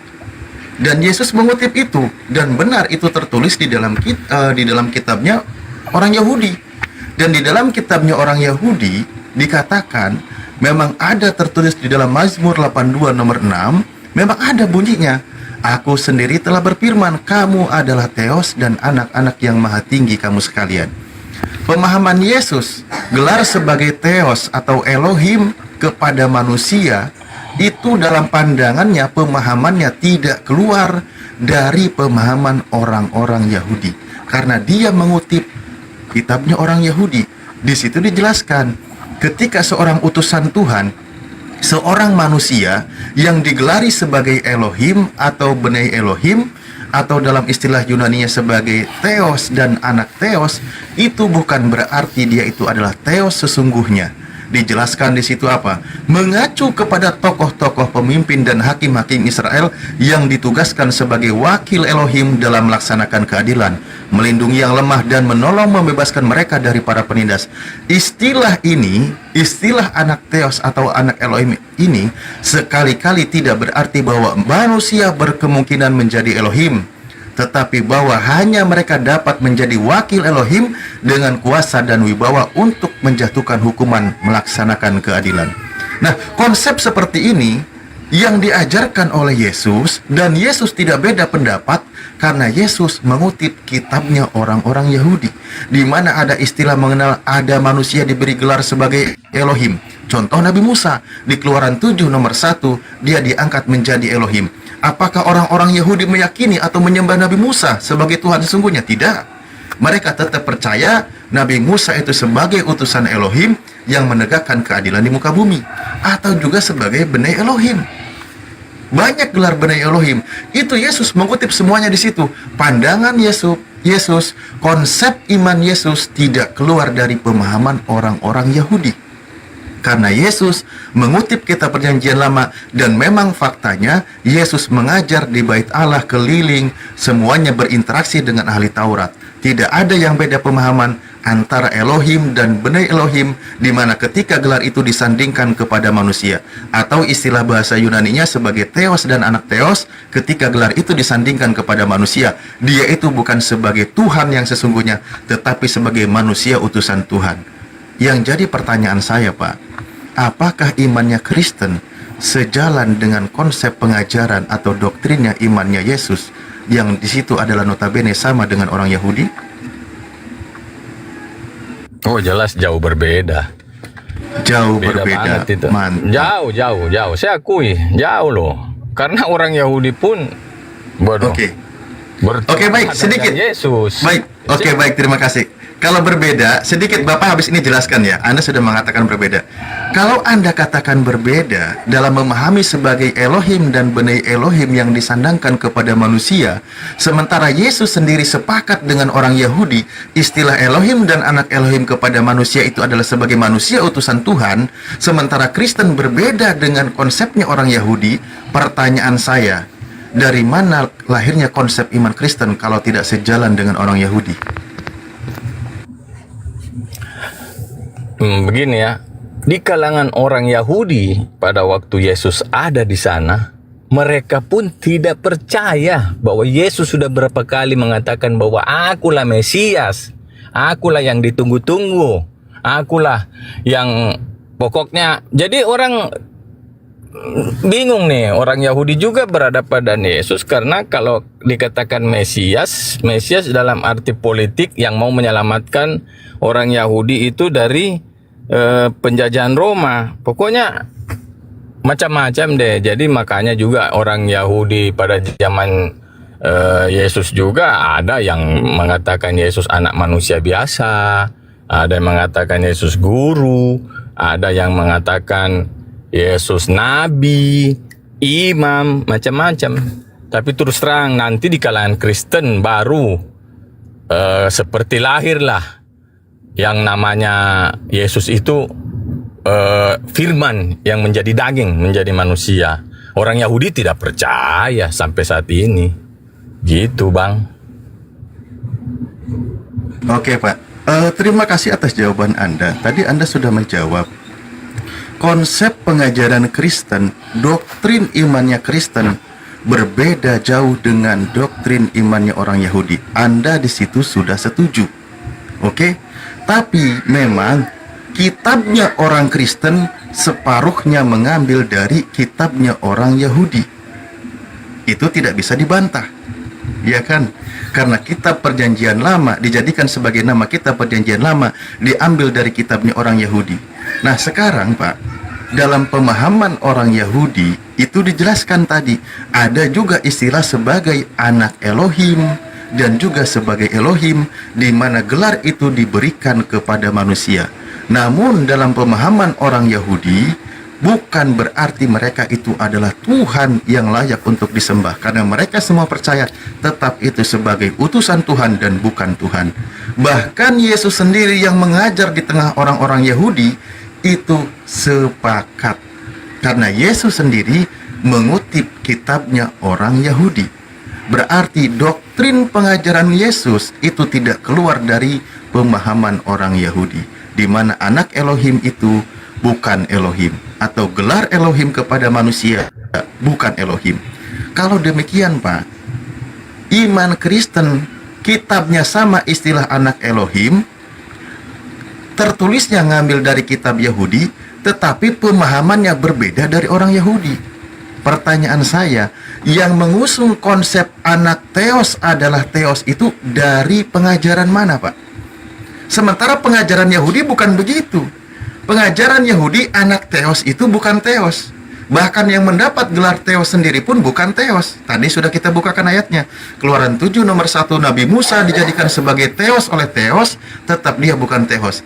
Nah, orang Kristen yang mengimani anak Theos adalah Theos, atau manusia yang mendapat gelar Theos itu adalah Theos, itu ngambilnya dari mana doktrinnya Pak? Karena sudah bukan dari Yahudi. Boleh bantu Bapak jawab? Iya, itu kayaknya ya, karena saya kan awam. Saya bilang tadi saya itu 1%. Cuma 1% saya punya pengetahuan dari Alkitab. Itu kalau saya lihat juga itu kan ada di Matius 28 itu, pengutusan kan yang dia utus, dia punya murid-murid ya. Dan dia suruh mengutus bahwa engkau pergi ke bangsa-bangsa, semua bangsa di dunia ini, ajar mereka semua dan baptis mereka semua di dalam nama Bapa, Anak, Roh Kudus. Jadi mungkin Pak, pertanyaan saya, dalam iman Kristen meyakini Yesus sebagai anak Theos, namun juga diyakini sebagai Theos, itu dari mana ngambilnya Pak? Kalau saya perbandingkan Pak, kalau ada dua konsep pengajaran, di mana pada zaman Yesus awal-awal apalagi sangat kental dengan mitologi Yunani, bagaimana pengajaran para dewa itu ada. Yang lebih tepat, anak Theos adalah Theos itu kepada konsep para dewa-dewa, bukan konsep pengajaran bangsa Yahudi. Anda setuju nggak di sini? tapi orang Yahudi juga itu selalu mengucapkan Bapa. Jadi memang paling berpengaruh terhadap kekristenan, saya tidak ini ya, paling berpengaruh dalam kekristenan tentang Yesus, ajaran dari Paulus. Jadi garis besar kekristenan itu ajaran Paulus. Kebanyakan dari Paulus ajarannya. Dia yang paling banyak susun kitab-kitab di Injil itu. Di Kisah Para Rasul paling banyak dia. Surat-surat dari Paulus. Karena si Paulus ini memang dia asli orang Yahudi dia. Iya Pak. Makanya saya bilang kitab yang ngambil dari bangsa Yahudi, tapi nuansanya diambil dari luar Yahudi. Yang cocok kalau kita membaca, apalagi membaca sejarahnya, itu kan mengambil konsep dari pengajaran mitologi dewa-dewa Yunani. Itu tidak bisa disangkal, kecuali memang ada data penyangkalnya. Karena kalau kita merujuk kepada pengajaran bangsa Yahudi, tidak ada konsep yang namanya tritrian. Kalau kita buka sejarahnya, memang pengajaran konsep seperti ini tidak lepas dari pengajaran waktu itu adalah ajaran-ajaran yang pahamnya terhadap dewa-dewa. Tapi kan itu nggak lepas dari itu, Pak. Tapi saya katakan tadi, Yesus pun sendiri mengucapkan bahwa baptislah dalam nama Bapa, Anak, dan Roh Kudus. Gitu. Ya, bukan berarti di situ Yesus ngajarin 3 Tuhan, Pak. Halo? Halo? Ya, bukan berarti Yesus sedang mengajarkan 3 Tuhan. Ini saya punya data menarik nih, Pak ya. Punya data menarik, saya bacakan aja. Maaf, Pak, sorry banget Pak. Saya mau ini dulu jemput saya punya istri ya. Ya. Soalnya saya parkiran ini, saya mau jemput istri. Nanti siap. Saya naik lagi ya. Kalau bisa saya naik lagi ntar ke sini, kita sambung lagi deh. Makasih ya. Makasih Pak, makasih sama-sama. Mohon maaf kalau saya punya ada kata-kata yang menyinggung perasaan Anda semua ya, mohon maaf. Ya. Aman, tidak ada. Oke, makasih. Justru kami mohon maaf juga ya. Sama-sama. Iya, makasih. Oke, sama-sama Pak, makasih. Ya, maaf para guru semua ya. Aduh, jadi aku makan waktunya. Dari kemarin saya bahas tema ini, apa boleh buat? Diakui konsepnya bukan dari sejalan dengan ajaran Yesus atau ajaran orang Yahudi. Nah, pertanyaannya berani jujur atau tidak? Kita lihat sejarahnya, konsep Trinitas itu dari mana lahirnya? Barulah di situ dimakan. Silakan makan konsep mitologi Yunani. Kalau jujur, habis perpuluhan, hilang pada kabur jemaat. Nah, itu dia. Ini Justin janji jam 8 ya. Sekarang udah jam setengah 10 nggak datang, artinya mungkin nggak jadi ya, Alif. Padahal udah saya share. Padahal udah saya lewat share jauh waktunya. Iya. Udah 1,5 jam. Ustadz Alif sama Akang Kian Santang, Bang Zuma, Bang Handi, Bang Yonat, saya turun dulu ya. Mau istirahat, kepala saya sakit. Oh iya, siap. Iya. Jangan kebanyakan makan oten makanya. Iya, tadi debat sama pendeta sayur ayam tadi di sebelah. Aduh, banyak ngaconya juga rupanya. Parah itu. Dia bilang, kalau kau mengatakan kurios dan teos, diketawakan orang Kristen. Kristen tidak mengenal itu, bilang ke saya. Lah, itu kita bahas di Joko, malah Kristen nggak kenal. Makanya semua nggak ada yang benar dari mereka itu, Ustadz Alif. Ada-ada aja. Oke, Ustadz Alif semuanya, Akang saya izin turun dulu. Syukron jazakallah semuanya. Siap. Assalamualaikum warahmatullahi wabarakatuh. Waalaikumsalam warahmatullahi wabarakatuh. Saya boleh menyampaikan satu hal nggak terkait dengan Yohanes 20 nomor 28? Boleh. Ya, setelah itu saya turun ya karena sudah banyak para guru di sini. Aku juga agak kurang enak badan ini.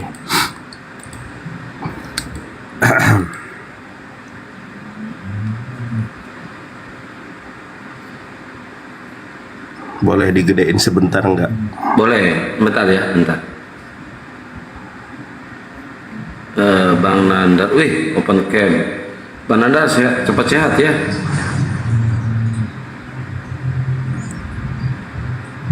Ya, udah Bang Nandar. Nah, oke, sekarang mana nih? Sebentar aku atur waktunya nih. Kadang mati sendiri kalau sebentar ya.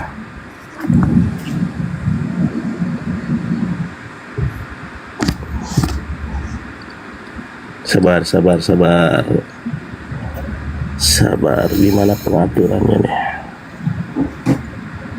Bentar ya, sabar ya. Innallaha ma'as-sabirin.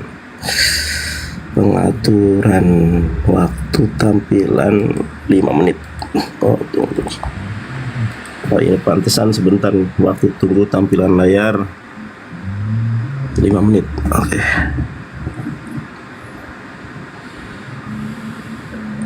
Nah, teman-teman, kasus Yohanes nomor 20 pasal 20 nomor 28 itu adalah kasus nominatif. Kasus nominatif itu adalah sebuah kasus di mana orang berbicara tetapi objeknya bukan yang ada. Maksudnya gini, sebentar aku cari retorika yang bagus nih. Kasus nominatif itu adalah sebuah kasus ketika seseorang berbicara itu tidak berbicara kepada objeknya bukan orang yang sedang diajak berbicara. Oke, saya kasih contoh nih ya. Teman-teman buka di dalam Yohanes 14 nomor 2. Nah, ini adalah salah satu contoh kasus pokatif, bukan nominatif ya. Jadi kalau kita lihat Yohanes pasal 20 nomor 28 itu kasusnya nominatif. Nah, kalau kasus langsung, jadi gini, ini contoh ya, ada seseorang yang bernama Judas, tetapi Judas ini bukan Judas Iskariot. Jadi Judas di sini bukan Judas Iskariot. Nah, memanggil Yesus Lord itu menggunakan kurie. Nah, kurie itu adalah kasusnya pokatif. Jadi kalau pokatif, ketika Judas mengatakan kurie ya kepada Yesus langsung gitu loh. Misalnya aku sama Bang Moto nih, kurie Moto. Nah, itu berarti aku ngomong sama Bang Moto. Aku berbicara di depan Bang Moto, kurios. Nah, itu bukan ke Bang Moto, meskipun aku ngomongnya di depan Bang Moto, sama. Nah, ini kita lihat sekali lagi Yohanes 14:22. Itu kasusnya pokatif. Nah, saya ada bukunya ya teman-teman ya. Kasusnya adalah kasus pokatif. Pokatif ini ya, ngapain aku ngejelasin? Ada bukunya juga di sini. Ini bukunya bahasa Yunani Koine. Nah, ini kasus namanya kasus mana tadi tuh? Sebentar ya, sorry ya. Sabar nih. Nah, teman-teman, nih contoh ya. Ini nih yang saya maksud nih. Kasus pokatif ialah kasus seru. Kasus pokatif dipakai bila berkata-kata kepada seseorang. Nah, ini ya. Kasus pokatif ialah bila berkata kepada seseorang. Misalnya aku manggil Bang Moto nih, kurios Moto, salah. Harusnya kurie Moto karena di depan aku gitu loh. Nah, sekarang kita bandingkan dengan Yohanes 20 nomor 28. Ya. Nah, teman-teman, ini kasusnya bukan kasus pokatif. Coba kita lihat ya. Ini Yohanes 20 nomor 28, kasusnya adalah kasus nominatif. Bagaimana cara ngeceknya? Ini di sini. Nah, teman-teman lihat nih. Case nominatif, bukan pokatif. Jadi ketika Thomas menyeru, ya ini kan di dalam bahasa Yunaninya, Avec rite Thomas kai eifen hauto ho kurios mau kai ho theos. Ini bukan kepada Yesus. Contoh nih, contoh real ini waktu saya kecil. Saya waktu pulang sekolah itu masih pakai seragam, langsung naik sepedaan gitu kan. Ibu saya, Nandar, balik saya ya Allah, ku bantongor ting sia balik. Madang heula atuh, nyatu heula sia. Can seragam can diganti geus ulin, madang heula. Beungeut kuluhu sia. Nah, itu bahasa Sundanya ya, saya transit ke dalam bahasa Indonesia. Nandar ya Allah. Nah, Nandar ya Allah yang dimaksud ibu saya, Nandar ya Allah itu bukan saya yang Allahnya bukan. Tetapi contoh ya Allah Nandar itu sama kasusnya di sini nih. Jadi si Thomas berbicara ya itu bukan kepada Yesus ketika menyatakan ho kurios mau kai ho theos. Ini kasusnya nominatif. Baik yang menyebut Yesus kurios maupun yang menyebut God sebagai Theos. Ya, ini adalah kata seru kepada bukan Yesus. Jadi misalnya begini, misalnya saya ketemu Bang Kian Santang di bandara misalnya, tapi kita tidak punya rencana untuk bertemu. Ya Allah, Kang Kian Santang. Nah, ya Allah di sini merujuknya kepada Allah, bukan kepada Kang Kian Santang gitu loh. Kalau kita lihat di dalam gramatikal Yunaninya, di sini bukan menggunakan kurie atau krie, bukan, tetapi menggunakan kurios. Kurios ini kasusnya nominatif. Jadi ketika seseorang menggunakan kasus nominatif, itu bukan berbicara kepada orang yang sedang diajak berbicara, paham nggak? Kan Kak Bang Juma, ya Allah, bukan Bang Juma adalah Allah, bukan. Tetapi saya kaget gitu kan. Saya kaget menyebut Allah di depan Bang Juma misalnya. Oh kayak gini Pak Andar. Ya Allah, gelis-gelis teuing ai maneh gitu ya. Hah? Ya Allah, gelis-gelis teuing ai maneh gitu. Sama itu. Begitu.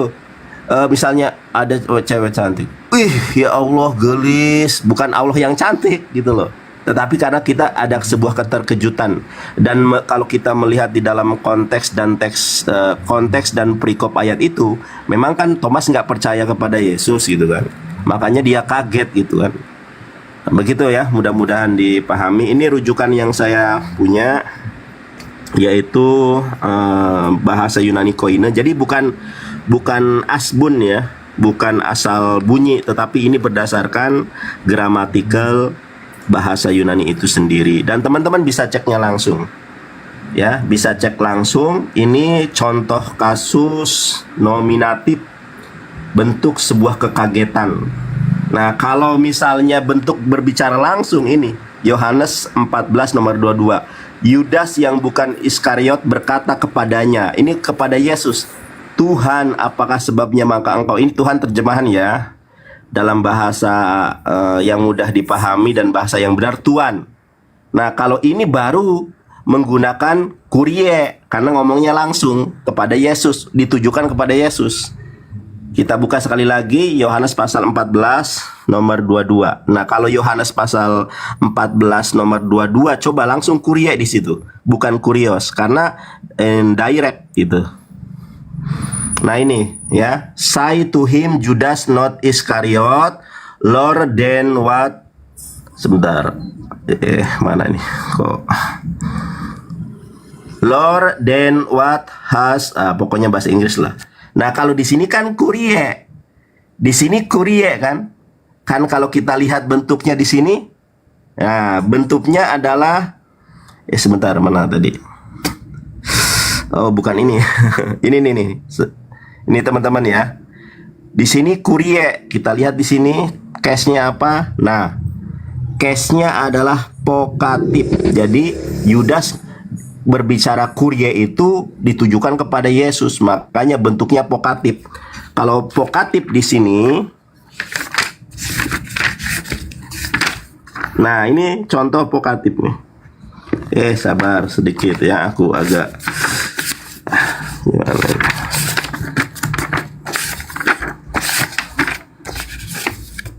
Nah ini kasus vokatif ialah kasus seru. Kasus vokatif dipakai bila berkata-kata kepada seseorang. Nah ini kalau yang Yohanes 14 nomor 22, Yudas yang bukan Iskariot langsung berkata kepada Yesus, makanya vokatif. Kalau Yohanes 20 nomor 28, kata kurie, kata Tuhan itu bukan ditujukan kepada Yesus. Ya Allahku, ya Tuhanku bukan ditujukan kepada Yesus. Mudah-mudahan paham. Mohon maaf, bukan bermaksud untuk menggurui atas keterbatasan ilmu yang saya miliki, hanya bertujuan implementasi dari firman Allah, wa tawasau bil haq wa tawasau bis sabr. Terima kasih. Wallahu a'lam bishawab. Masya Allah. Mantap. Bang Andi, ada tamu Bang Andi. Tapi kalau udah terlanjur orang mendarah daging bintang timur, itu nggak bisa mengikuti bagaimana penjelasan Pak Nandar, karena bintang timur itu membolak-balikan apa yang dia sebut, ya itulah yang terjadi. Jadi kalau Thomas mengatakan ya Tuhanku, ya Allahku, ya yang di depannya itu yang Tuhan. Tapi tidak konsisten. Itu bukan ya. Giliran si Ya Allah ya Kepas. Tuhanku itu bukan kepada Iya. Yesus. Iya, kalau orang normal, tapi kalau orang terpengaruh bintang timur, apa yang dia sebutkan, apa yang ada di depannya, ya itu Tuhan ya itu. Ketemu babi gemuk-gemuk, ya Tuhanku, ya Allah, aku babiku gemuk-gemuk. Berarti Tuhannya yang mana? Tuhannya yang mana? Ayo. Saya nggak konsisten gitu loh. Nggak konsisten dia. Mestinya kan konsisten gitu loh. Ya Kepas semua yang lain-lainnya itu tadi ilmu gramatikal atau bagaimana membaca, mengerti bahasa, diterangkan, menerangkan, diterangkan. Kalau Yunani Konya seperti itu tadi penjelasan Wanandar ya. Jadi janganlah sesuatu itu dibolak-balik demi bintang timur, memaksakan anak orang ini adalah Tuhan. Jadi di sana Thomas itu takjub, merasa heran. Ya Tuhanku, ya Allahku, ketemu Yesus gitu loh. Ya berkat Tuhan, lo bisa ketemu gitu loh. Ya Tuhan, ya Allah, cewek ini cantik-cantik. Berkat Allah, ciptaannya cantik. Bukan cewek itu yang Tuhan gitu loh. Kalau tidak ada, kalau non bintang timur, tapi kalau bintang timur, ya udah. Siapapun yang dia temui menyebut kata Tuhan, pasti itu Tuhan tujuannya gitu loh. Masuk gereja misalnya, ya Tuhan, nah, pendeta bisa jadi Tuhan. Kalau memakai itu tadi, ya memakai Thomas, pembuktian Yesus Tuhan, sayangnya tidak konsisten. Kira-kira begitu. Lanjut. Ya, ini ada tamu Ginting Munte. Amer. Dibuka mic-nya. Assalamualaikum warahmatullahi wabarakatuh. Waalaikumsalam. Muslim Bang Ginting. Muslim Bang, Muslim. Baik. Alhamdulillah, Muslim. Assalamualaikum warahmatullahi wabarakatuh. Amer Muslim apa Kristen? Amer. Oh, nggak ada suara. Ada harapan sejuk Muslim apa Kristen? Harapan sejuk. Bang. Oh, Muslim. Ada yang mau disampaikan, Bang? Silakan. Kita gantian sama yang Kristen ya, biar ada diskusi ya, Bang. Oke Bang. Saya sampaikan semoga sehat-sehat semua. Apalagi Islam ini semoga berkah lah semuanya. Membasmi para oten semua. Ya, saya izin turun dulu ini. Ya. Itu ntar dulu, di bawah harus saya jawab nih. Rahmat Rep Andi Selebes nggak boleh menyebut nama Tuhan dengan sembarangan. Emang gue Yahudi? Daripada lu bikin Tuhan baru. Justru kami Islam itu wajib 5 kali sehari menyebut Allah, menyebut nama Allah begitu. Bahkan pakai toa gitu ya. Karena saya Yahudi dilarang menyebut nama Tuhan sembarangan. Kira-kira gitu. Woi, Rahmat lu next inilah. Di mana yang seperti itu? Sambil nunggu Bang Kores ya hasil rapat Bang Andi. Waduh, ada si Napiri nih. Assalamualaikum. Ngedein suara lu lah. Assalamualaikum. Waalaikum ya ahli neraka. Gimana lu Muslim? Dia lagi jualan cilok itu, nguk katanya. Gue yang lewat roti. Kok enggak lengkap salamnya? Udah itu lengkap. Waalaikum ya ahli neraka. Itu ibarat pakai baju. Ibarat pakai baju nggak pakai celana. Lu ngerti nggak artinya Nabi Assalamualaikum warahmatullahi wabarakatuh? Ngerti nggak artinya? Ngerti. Apa? Kiranya keselamatan melimpahi kamu. Keselamatan dari mana? Tuhan. Tuhan siapa? Ya Tuhan. Siapa nama Tuhan itu? Tuhan Yesus, no? Emang ini dia yang buat si kacing masuk penjara nih. Yesus ditambahin di situ. Dasar gue celok lu. Makanya kami nggak jawab berasalamu itu. Oh gitu. Ya iyalah. Oke. Lanjut Ustaz Alif, itu ada seseorang tuh yang perlu diluruskan dulu tuh. Bintang timurnya harus diusir, Ustaz. Lanjut Ustaz. Ini Aku masih ada sudah kerjaan di sini. agak akut ini. Anak ini sudah akut ini. Pak Ustadz Alif agamanya apa? Innalillahi wa inna ilaihi raji'un. Saya Muslim, agama saya Islam. Kalau Napiri kan masih menuhankan anak orang kan? Bener nggak? Pak Ustadz Alif Islam. Loh, kalau saya Islam. Ya, terus saya nanya, kalau Nabi Muhammad agamanya apa? Islam. Berarti Pak Ustadz Alif pengikut Nabi Muhammad. Saya mengikuti ajarannya, betul. Oke, Pak Ustadz Alif Sunni apa Syiah? Nah, nggak pakai merek. Muslim. No, kok gitu? Loh, pengikut Nabi Muhammad itu dikatakan Muslim, bukan dikatakan Sunni Syiah. Loh, terus katanya ada Islam Sunni, Islam Syiah. Ya itu kau aja yang bilang. Pertanyaan Muhammad itu Islam.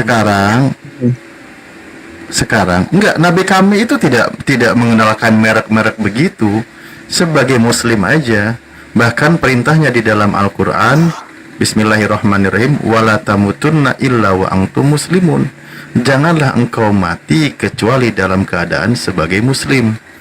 Kalau Anda pengikut Yesus atau bukan? Berarti Pak Ustadz Alif bukan Islam.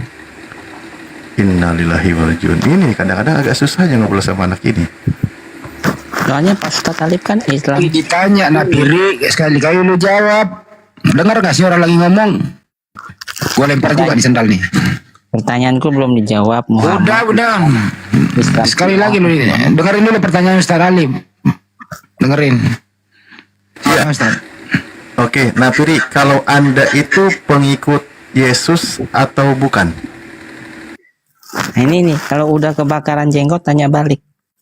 Nah, jenggot saya belum kebakar, ini aman.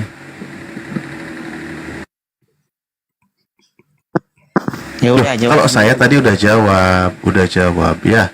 Saya ini Muslim, mengikuti ajaran Nabi kami, di mana beliau mengajarkan agamanya adalah Islam. Begitu. Kalau Anda mengikuti Yesus atau tidak? Katanya Islam tuh ada Sunni, ada Syiah. Ini lama-lama saya banting juga. Udah. Gua nggak nyambung ngobrolnya, ya Allah.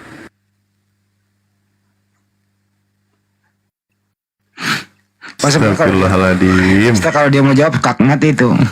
Sebagaimana pertanyaan. Makanya. Nabi Muhammad Islam, ya kami Islam. Yesus agamanya apa? Kamu agamanya apa? Beda agama sama tuannya. Kena semuanya langsung kepalanya kalau mau jujur tuh. Iya nggak Ustaz? Itu dia kenapa kan dia nggak berani jawab dengan jujur kan? Nggak berani dia jawab kayak gitu. Ya karena apa? Bingung dengan agamanya, bingung. Udah Tuhannya turun langsung ke bumi, bukannya makin gampang, malah makin bingung. Makin bingung Oten. Sesama mereka aja masih berantem sampai sekarang. Kayak tadi Luga di sini. Habis Oten dibantai sama Luga, semuanya dikatakan neraka, mampus loh. Aduh ya Allah. Kau bilang makin bingung Oten, sedangkan Oten sudah yakin kok. Kau bilang makin bingung, kau yang bingung itu. Oh, Anda yakin ya? Anda yakin ya? Iya. Oke.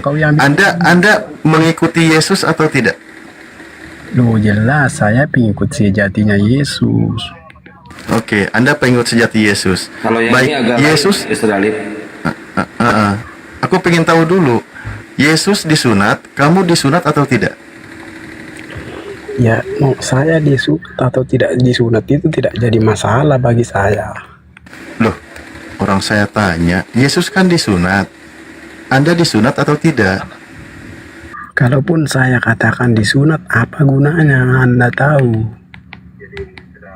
Alamak, saya nggak pakai eho ya. Nggak gini loh, kalau Anda tidak disunat sementara Yesus disunat, Anda katakan pengikut Yesus, Yesus sebagai guru dan Anda sebagai murid, berarti Anda murid pembangkang. Seperti peribahasa, guru kencing bersunat, murid kencing berkulup. Ini nggak nyambung. Masalahnya itu nggak penting yang kau tanyakan itu. Ya buat kau kan nggak penting, buat pengajaran Yesus itu penting. Karena orang yang tidak bersunat dilarang masuk ke tempat yang suci. Lalu di mana Yesus mengajarkan untuk sunat? Di mana? Lah, Yesus disunat apakah itu bukan sebuah pengajaran? Ya, Yesus disunat itu karena dia orang Yahudi. Nah, oke, terima kasih. Karena Yesus orang Yahudi, Yesus tidak pernah mengajarkan sunat secara jasmani. ya karena di orang Yahudi yang namanya sunat itu tidak perlu capek-capek mengajarkan lagi. Mereka sudah paham. Itu sudah ajaran turun-temurun. Dan Yesus sebagai orang Yahudi, betul dia disunat. Makanya Anda jangankan menjadi pengikut Yesus, masuk golongan Yesus aja tidak. Yesus tidak pernah mengajarkan untuk sunat jasmani. Yang Yesus ajarkan adalah sunat rohani. Lah, Yesus disunat apanya? Yesus disunat jasmani karena dia orang Yahudi. Ketika Yesus sudah mengajar, dia mengajarkan bukan sunat jasmani lagi, tapi sunat rohani. Ya, Yesus mengajar di tengah orang-orang Yahudi. Orang Yahudi sudah paham yang namanya sunat itu nggak perlu capek lagi teriak-teriak. Hanya orang di luar Yahudi itu seperti Anda yang berusaha membangkang pengajaran itu. Karena menurut Anda sunat tidak penting. Kalau Yesus nggak perlu capek lagi mengenalkan tentang pengajaran sunat. Tapi itu pengajaran yang sudah diamalkan turun-temurun. Di belakang box itu nggak ada. Nah, ini bedanya. Katanya tadi mengaku sebagai pengikut Yesus, berarti sebagai pembangkang Yesus.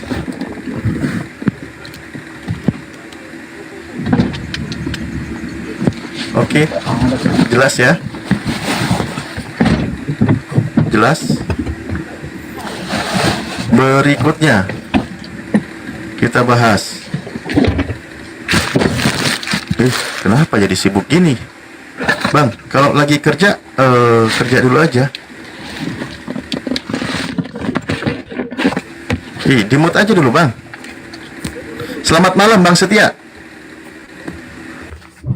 Malam, Pak Ustadz Ali. Udah sembuh dari pukulan lu gak? Mana lu? Tadi di sini dia, Bang, ya?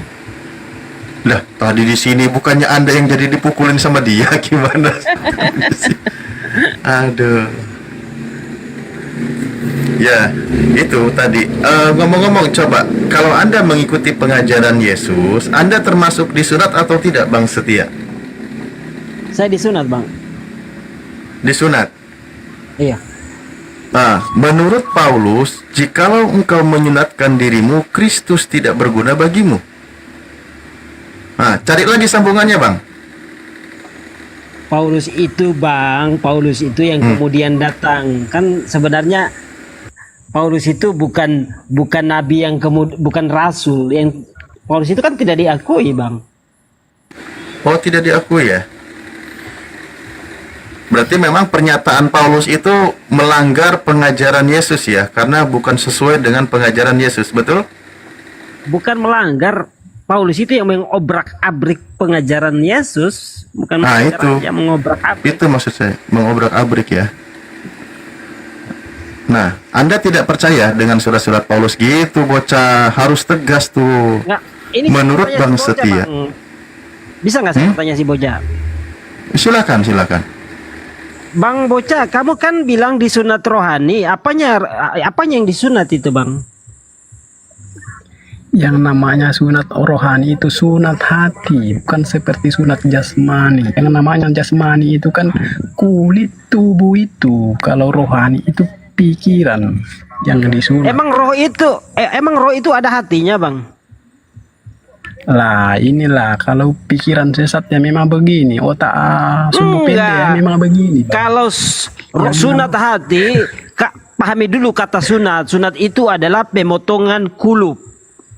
Jadi kalau sunat rohani, sunat hati ya abang dibedah dulu baru dibuka hatinya abang, dipotong separuh gitu.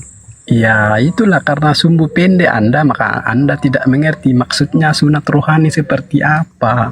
Pikiran Anda ketika dikatakan sunat, maka ketika sunat hati, maka hati juga harus punya kulit. Pikiran Anda karena pikiran Anda pendek, sumbu pendek Anda sama seperti teman-teman Anda yang lain. Kamu bilang saya pikiran pendek, sementara kamu mengatakan hati. Hati itu bukan rohani. Hati itu ada yang di dalam diri kita, itu hati. Jadi kalau hati yang disunat itu bukan rohani namanya, tapi sunat hati. Kalau roh itu tidak nampak, roh itu tidak terlihat. Tapi kapan kamu sudah ikatkan dengan hati? Bentar Bang Bocah. Meluas. Kalau kamu kaitkan sudah dengan hati, disunat hati rohani, tapi kamu sambung dengan hati. Hati itu dalam tubuh manusia, organ tubuh. Itu. Kalau sunat rohani saya percaya, tapi kalau sudah bilang sunat rohani hati yang disunat, itu sudah berlainan, tabrakan namanya itu Bang. Kamu tabrak mobil mogok gitu. Rohani itu tidak terlihat, tapi kapan kamu sudah bahas masalah hati, ya hati itu organ, salah satu organ tubuh dalam diri kita gitu. Jadi kamu dibedah dulu sama Tuhanmu, baru dipotong sedikit tuh. Itulah karena kau sumbu pendek, makanya pikiran kau seperti itu. Nah inilah orang pemahaman yang amburadul ini, gara-gara si Paulus ini. Lanjutlah, Bang susah Bocah. diobati ini Bang. Bang Bocah, saya izin bertanya. Ini kan termasuk Paulus juga kan gitu ya. Sebentar saya tunjukin screen. Yang tadi dibawa Ustadz Alif kan. Gimana cara gedenya? Kenapa kau bawa surat-surat Paulus? Ini kan masalah sunat. Tunggu dulu ya, sabar ya. Dalam Galatia 5 nomor 2. Paulus, tapi kau jilat pantatnya Paulus. Tunggu dulu, enggak, saya hanya bertanya dulu. Sabar dulu Bocah ya. Bentar ya, sabar ya. Galatia 5 nomor 2. Sesungguhnya aku, Paulus berkata kepadamu. Sabar dulu. Nanti ada waktunya ya. Jadi dalam Galatia 5 nomor 2 dikatakan, sesungguhnya aku Paulus berkata kepadamu, jikalau kamu menyunatkan dirimu, Kristus sama sekali tidak akan berguna bagimu. Ya kan? Si Paul berkata kalau barang siapa yang menyunatkan dirinya, berarti Kristus nggak berguna kan? Nah pertanyaannya, Yesus kan Kristus. Nah Yesus ini kan sunat. Berarti gelar kekristusan itu nggak berguna dong buat dirinya dia sendiri. Ya artinya kalau kami mau menyunatkan diri lagi supaya mendapatkan keselamatan, artinya itu Yesus tidak berguna. Karena Yesus sudah melaksanakan semuanya itu. Kita tinggal percaya kepadanya. Semua itu sudah diwakilkan oleh Yesus, sudah dilaksanakan semua oleh Yesus. Maka orang-orang yang percaya itu sudah dianggap sudah disunat semua. Oke, gini, pertanyaannya paham nggak? Yesus itu Kristus nggak? Betul. Nah, Yesus itu kan menyunatkan dirinya nih. Berarti gelar kekristusannya dia nggak berguna dong buat dirinya dia sendiri. Iya, artinya Yesus tidak berguna kalau kau mau menyunatkan dirimu lagi. Karena Yesus kan sudah melaksanakan semua.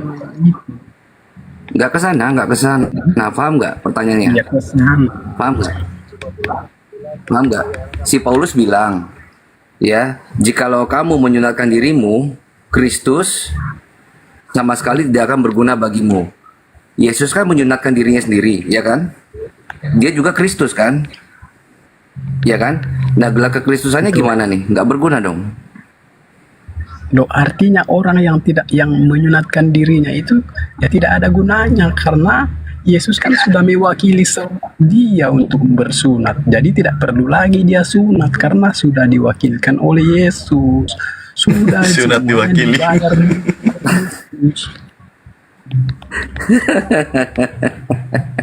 Berarti Yesus yang sudah sunat ini gelar kekristusannya itu nggak berguna ya, kata Paulus ya?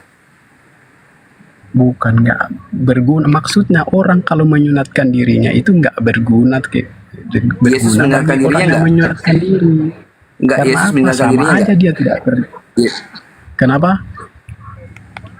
Yesus menyunatkan dirinya nggak? Jelas dia kan menyunatkan dirinya ketika dia jadi orang Iya, berarti Yahudi. Kristusnya dia nggak sama sekali berguna. Sudah, menurut Paulus. Yang maksud Paulus itu adalah orang yang menyunatkan dirinya itu tidak berguna Kristus baginya kalau dia menyunatkan dirinya. Contohnya kalau saya menyunatkan diri saya, berarti Kristus tidak berguna bagi saya kalau saya menyunatkan diri saya lagi. Karena apa? Karena Yesus sudah mewakili saya. Sama aja saya tidak percaya. Di mana Yesus sudah berkata mewakili kalau saya, kamu nggak perlu sunat, saya sudah mewakili diri kamu. Kan Yesus berkata, barang siapa yang percaya kepada aku, artinya kan ketika kami Barangnya percaya siapa? kepada Yesus, kami sudah melaksanakan semuanya. Laksanakan semuanya apa? Kamu nggak sunat? Yesus sunat. Iya, karena Yesus sudah mewakili saya untuk sunat, maka saya tidak Di mana Yesus bilang saya itu apa saya mewakili Kurang kalian ajar gitu. juga si bocah ini. Masa Tuhannya mewakilkan kau sunat? Berapa kali dipotong itu Tuhanmu? Hantam kau nanti. Nah, itulah bukti kemaha pengasihannya Tuhan saya kepada saya. Habis punyanya itu dipotong terus. Itulah salah satu bukti kemaha pengasihannya kepada saya, kepada manusia. Makanya dia tidak perlu lagi manusia untuk bersunat jasmani, tapi sunat rohani.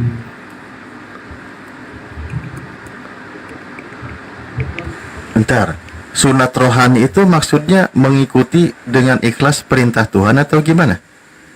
Betul. Nah, kalau betul ketika Tuhan memerintahkan bersunat, kamu ikutin nggak? Di mana Tuhan memerintahkan sunat? Tuhan. Nah itu di dalam kitab Kejadian 17. Nah, kalau bicara perjanjian lama, jelas sunat itu diberikan kepada Abraham. Nah, beserta keturunannya. Betul. Dan juga orang asing. Ya semua itu sunat. Di sini kamu disunat nggak rohaninya di sini? Ya ketika saya membersihkan pikiran kotor saya dari hal-hal yang tidak baik. Ketika orang mengikuti perintah Tuhan disunat kulit khatannya, itu sedang menunjukkan kalau dia itu adalah menyunat rohaninya. Dia menundukkan egonya, hawa nafsunya karena dia mengikuti perintah Tuhan. Bagaimana kau mengatakan disunat rohani sementara perintah yang sangat jelas aja kau bantah? Ya karena apa? Jasmani ini kan akan hancur di bumi. Jadi roh itulah yang harus dibersihkan. Kalau tubuh kita ini tetap dia akan hancur, akan mati. Jadi tidak ada gunanya. Yang penting itu adalah roh kita yang disunat. Di dalam dalilnya, dan orang yang tidak disunat, yakni laki-laki yang tidak dikerat kulit katanya, maka orang itu harus dilenyapkan dari antara orang-orang sebangsanya. Ia telah mengingkari perjanjianku. Ini perintah Tuhan. Harus dibasmi ini. Itu betul, itu kan perintah orang Tuhan kepada orang Yahudi pada zaman perjanjian lama. Nah ketika Yesus datang, bukan perjanjian lama, sunat itu perintah dari dulu. Betul, itu perintah. Tapi kan karena Yesus sudah menggenapi semua itu, maka tak perlu lagi berlaku ke depannya. Perintah Capek itu mau hanya begini nih. berlaku sampai pada Sebisa mungkin membantah pengajaran Yesus. Jadi Kristen seperti Anda itu ternyata sebisa mungkin menyangkal pengajaran Yesus. Sebisa mungkin. Ya kan? Sementara Yesus sendiri tunduk kepada hukum Taurat, dia menjalankan hukum Taurat, bahkan dia itu disunat. Anda sendiri gimana caranya membantah pengajaran Yesus? Anda itu bukan pengikut Yesus. Makanya tadi saya bilang, buktikan kalau Anda pengikut Yesus. Ternyata memang Anda ini dalam satu pengajaran saja, Anda sudah berusaha untuk membantahnya. Coba sekarang, kalau kita lihat pengajaran Yesus, contoh ketika Yesus berkata, kalian menyembah apa yang kalian tidak kenal, kami menyembah apa yang kami kenal. Pertanyaan saya coba, siapakah Tuhan yang disembah oleh Yesus? Nah, itu kan Yesus berbicara kepada orang-orang Yahudi, termasuk kepada kalian. Yesus berbicara begitu. Nah, iya. Yesus berkata, kami menyembah apa yang kami kenal. Siapakah Tuhan yang dikenal oleh Yesus, yang disembah oleh Yesus itu? Ya kan, yang mengenal Tuhan yang disembah oleh Yesus adalah hanya Yesus. Tidak ada siapapun yang mengenal. Justru Yesus mengatakan, kami menyembah. Yesus itu menyembah Tuhannya. Berarti hanya Yesus yang mengenal. Yesus menyembah Tuhannya. Pertanyaan saya, siapakah Tuhan yang disembah oleh Yesus? Di situ kan Yesus bercakap-cakap kepada orang Yahudi yang keras kepala. Makanya dia berkata bahwa kamu menyembah apa yang tidak kamu kenal, sedangkan kami menyembah apa yang kami kenal. Artinya Iya, pertanyaan saya, siapakah Tuhan yang disembah oleh Yesus? Ya kan Yesus itulah Tuhan itu sendiri yang berbicara kepada Justru Yesus mengatakan dia sendiri yang menyembah. Ini ya Allah, jadi Kristen kok gini amat sih nasibnya hidup punya otak. Di situ konteksnya Yesus sedang mengajarkan orang-orang Yahudi yang keras kepala. Nah iya, Yesus sedang mengajarkan orang-orang Yahudi agar menyembah yang benar. Yesus menyembah Tuhannya. Pertanyaan saya, siapakah Tuhan yang disembah oleh Yesus? Lah kan Yesus sendiri itu Tuhan yang sedang Yesus sendiri mengajarkan orang keras kepala. Berarti Yesus menyembah dirinya. Ya betul, dia tidak menyembah dirinya. Ngapain dia menyembah dirinya? Kan dia sendiri yang berkuasa. Makanya saya bilang, barusan ya betul. Makanya kan barusan saya bilang, Yesus itu menyembah Tuhan. Iya. Berdasarkan perkataan Yesus, Yesus menyembah Tuhannya. Di situ kan konteksnya Yesus sedang mengajarkan orang-orang keras kepala. Nah, itulah pengajaran Yesus. Makanya berdasarkan pengajaran Yesus, Yesus menyembah Tuhannya. Bener nggak? Bener dong. Yesus mengajarkan kepada orang keras kepala untuk menyembah kepada satu. Yesus mengajarkan kepada orang keras kepala agar menyembah siapa? Menyembah kepada satu-satunya Allah, yaitu Allah yang benar. Nah, siapa dia? Menyembah Allah yang siapa dia? Kenal, maka itu siapa dia? Satu-satunya Tuhan yang benar itu siapa? Yang disembah oleh Yesus?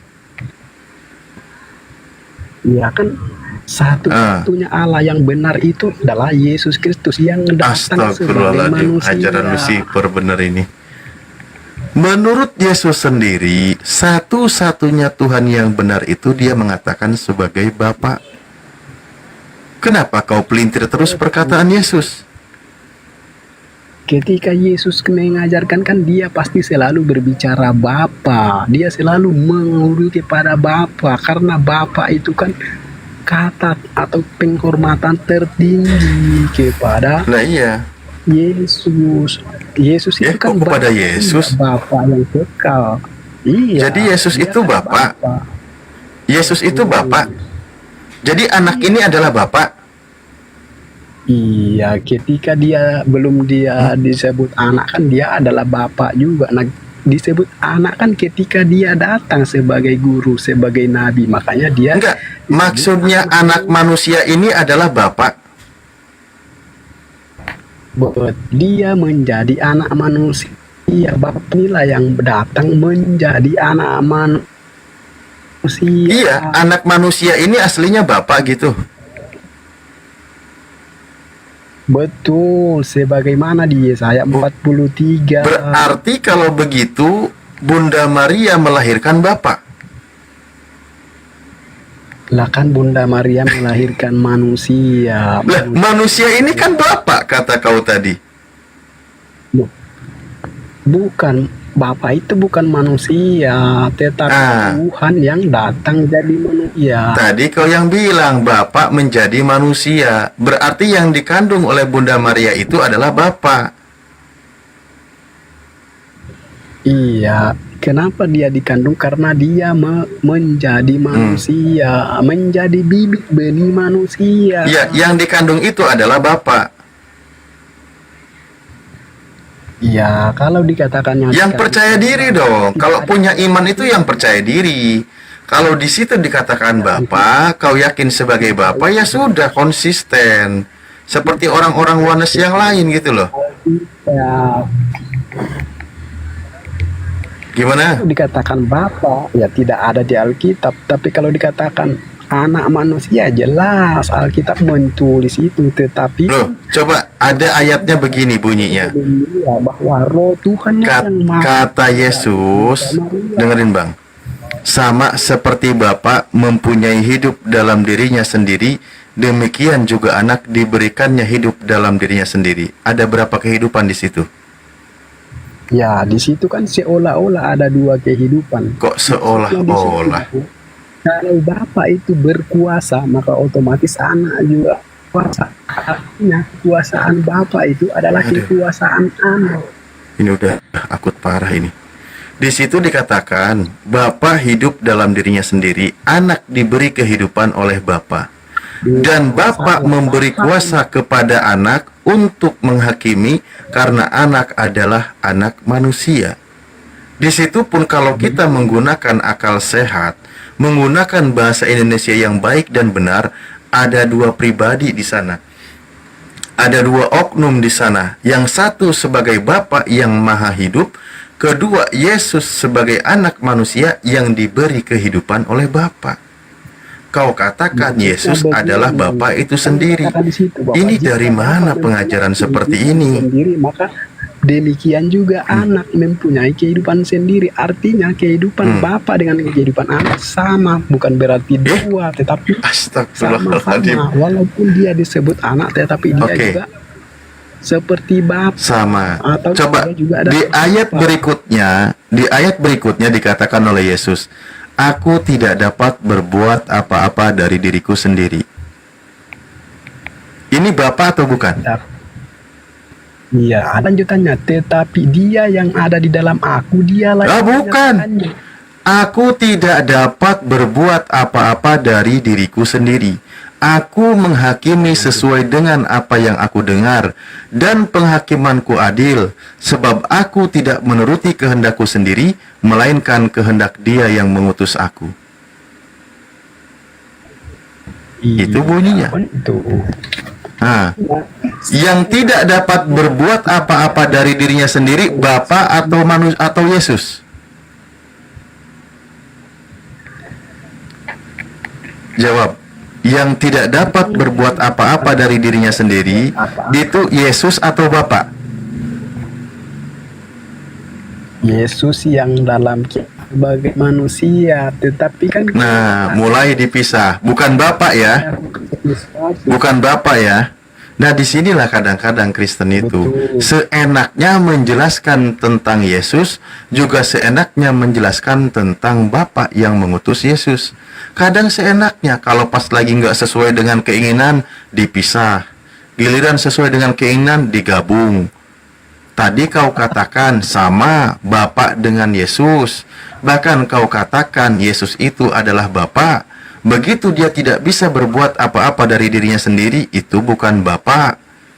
Jadi kalian ini kok lebih tahu dari Yesus ya?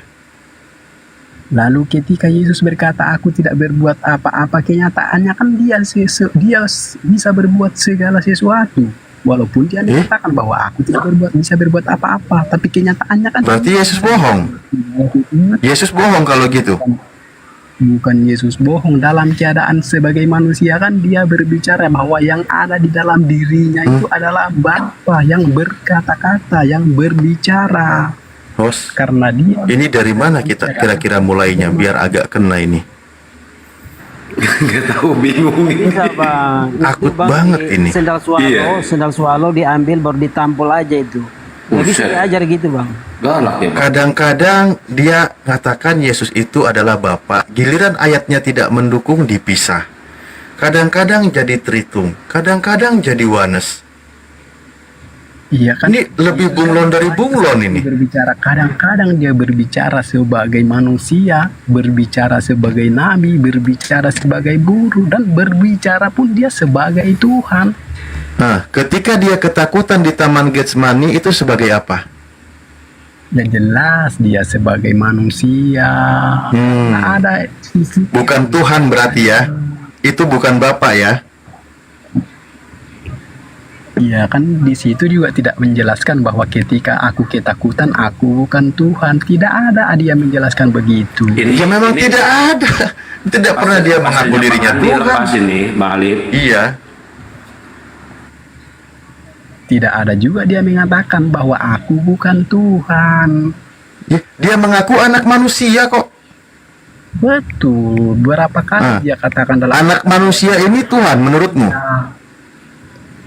Ya karena anak manusia ini berkata-kata seperti Tuhan, maka dia adalah Tuhan. Oh, kalau ada yang berkata-kata seperti Tuhan berarti Tuhan. Ya tentunya kan dibuktikan dengan perbuatannya, bukan? Apa perbuatannya untuk membuktikan kalau dia itu Tuhan? Ya contohnya dia memberikan hidup yang kekal, dia membangkitkan orang mati. Yaitu salah satu buktinya bahwa dia itu Tuhan. Oh begitu? Iya, kalau tidak bisa memberikan hidup yang kekal, tidak bisa memberikan. Bagaimana Yesus caranya memberikan hidup yang kekal?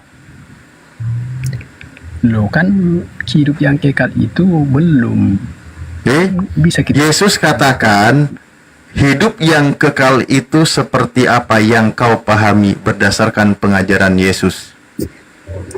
Ya kan Yesus sudah berkata dalam Yohanes bahwa hidup yang kekal itu adalah mengenal Engkau satu-satunya Allah yang benar dan mengenal Yesus Kristus yang Engkau utus. Itu hidup yang kekal. Itulah hidup yang kekal. Bapa satu-satunya Tuhan yang benar, Yesus sebagai utusan Bapa, betul? Betul. Nah, kenapa Anda tadi katakan Yesus itu adalah Bapa? Loh, dalam kapasitas dia berbicara begitu kan dia sebagai pengajar, sebagai guru. Nah, sebagai pengajar betul. Sebagai pengajar demikian. Anda ikuti nggak pengajarannya itu?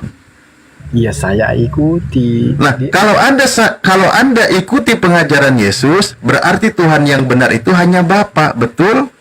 Betul, Tuhan. Kalau demikian berarti Yesus bukan Tuhan, betul? Nah, yang jadi pertanyaan, apakah kamu kenal Bapa? Kalau menurut pengajaran Yesus, Tuhan yang benar itu hanya satu, yaitu Bapa, berarti Yesus bukan Tuhan, betul? Di situ tidak menjelaskan bahwa Yesus bukan Tuhan. Tapi Yesus utusan, Tuhan itu Bapa. Lah, tadi udah dibilang, mau nggak Bang Andi? Betul, ketika Yesus berbicara kepada manusia kan dia mengatakan bahwa dia utusan. Nah iya, itu pengajaran dia. Ada satu Bapa. Nah, kalau kamu tidak mengenal Bapa berarti kamu tidak mengenal Yesus. Bapa itu satu-satunya Tuhan yang benar, udah dibilang. Bapa itu satu-satunya sembahan yang benar. Satu-satunya ilah yang benar. Kalau menuhankan lain selain Bapa, berarti dia tidak mengikuti pengajaran Yesus, alias tidak masuk ke dalam surga. Betul. Lalu kata Yesus berikutnya, aku di dalam Bapa, Bapa di dalam aku. Artinya Yesus juga adalah Bapa itu sendiri. Terus kenapa dia bilang aku akan pergi kepada Bapakku dan Bapakmu? Ya karena pada saat itu dia sedang bersama dengan manusia, sedang bersama dengan murid-murid. Astagfirullahaladzim. Kalau dia Bapa itu sendiri, kenapa dia pergi kepada Bapa? Ya pergi kepada Bapa itu kembali ke asalnya dia kembali. Nah, berarti dia bukan Bapa, betul? dia ketika dia sudah kembali kan dia sudah tidak ada lagi di bumi karena dia sudah Lah kembali. iya, dia kembali kepada Bapa. Berarti dia bukan Bapa, betul? Kembali ke Bapa itu artinya kembali ke asalnya. Ya kembali ke Bapa, dia pergi kepada Bapa. Bukankah dikatakan Yesus duduk di sebelah kanan Bapa? Iya, berbicara sebelah kanan di situ bukan berarti ada orang di atas lalu. Terus aja dibantah ayat Biblenya, terus aja semua dibantah. Nggak ada yang disepakati perkataan Yesus. Inilah repotnya ketemu kawan-kawan Kristen yang andalannya cuma doktrin pengajaran. Bahkan mending kalau enak ya, kita enak ya kalau ada yang mengaku dengan tegas bahwa Tritunggal, Bapa bukan Yesus, Yesus bukan Roh Kudus, Roh Kudus bukan Bapa, konsisten dalam penjelasannya, atau mengaku sebagai oneness. Bapa ya Yesus itu sendiri, yang dilahirkan Bunda Maria ya Bapa itu sendiri, yang disalib ya itu sendiri. Nah, itu kan jelas doktrinnya. Lah ini udah Tritung diembat, udah oneness diembat, mau pakai sesuai dengan selera. Kapan kena serangan di oneness pakai gaya Tritung. Kapan kena serangan di Tritung pakai gaya oneness. Ini yang tidak punya konsisten dalam penjelasannya. Coba kembali kepada pengajaran Yesus. Nggak akan kayak gini. Apa ini yang kau amalkan ketika dipesankan oleh Yesus? Harus cerdik seperti ular. Dan Yesus sudah mengajarkan kita harus percaya kepada satu-satunya Allah yang benar. Nah, satu-satunya Allah yang benar itu Yesus atau bukan Yesus? Ya kan Yesus sudah berkata, aku dan Bapa satu, dia di dalam aku di dalam dia. Artinya Yesuslah Bapa itu juga. Lalu murid-murid Yesus juga menjadi satu dengan Yesus dan dengan Bapa. Iya, artinya kan. Artinya lagi. Itu maunya supaya kita juga sama bersatu dengan. Mereka menjadi sama, satu dengan Yesus, satu dengan Bapa. Berarti Tuhannya ada 15. Lah tidak, di situ tidak menjelaskan bahwa Tuhannya ada 15, tetapi ya tidak menjelaskan. Orang tadi kau juga ngambil dalil aku dan Bapa adalah satu kau jadikan sebagai Tuhan, tapi muridnya juga nanti yang 12 itu juga sebagai Tuhan karena dia menyatu dengan Bapa, menyatu dengan Yesus. Lah itu kan tidak menjelaskan bahwa ketika Yesus mengatakan bahwa sama seperti kita menyatu bukan berarti banyak Tuhan. Lah ketika Yesus dengan Bapa satu emang sedang menjelaskan banyak Tuhan dalam kekuasaan Tuhan. Ketika Yesus aku dan Bapa adalah satu, memang Yesus sedang meyakini kalau dia itu Tuhan. Iya kan dia. Di mana dia mengatakan kalau dia itu adalah Tuhan setara dengan Bapa?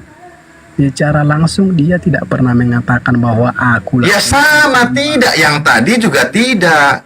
Itu cuman main comot, main sesuai dengan doktrin, cari aman. Intinya apa yang Anda paparkan bukan ajaran Yesus, bukan sama sekali, tapi ajaran doktrin, ajaran di luar pengajaran Yesus. Bahkan Anda sendiri, semua dogma, semua konsep diambil, kadang pakai oneness, kadang pakai Tritung, kadang pakai gaya nggak jelas lah itu. Monggo kembali kepada para guru, aku izin nyeduh kopi dulu. Coba saya tanya ke Setia dulu. Setia, Tuhan kau ada berapa Setia?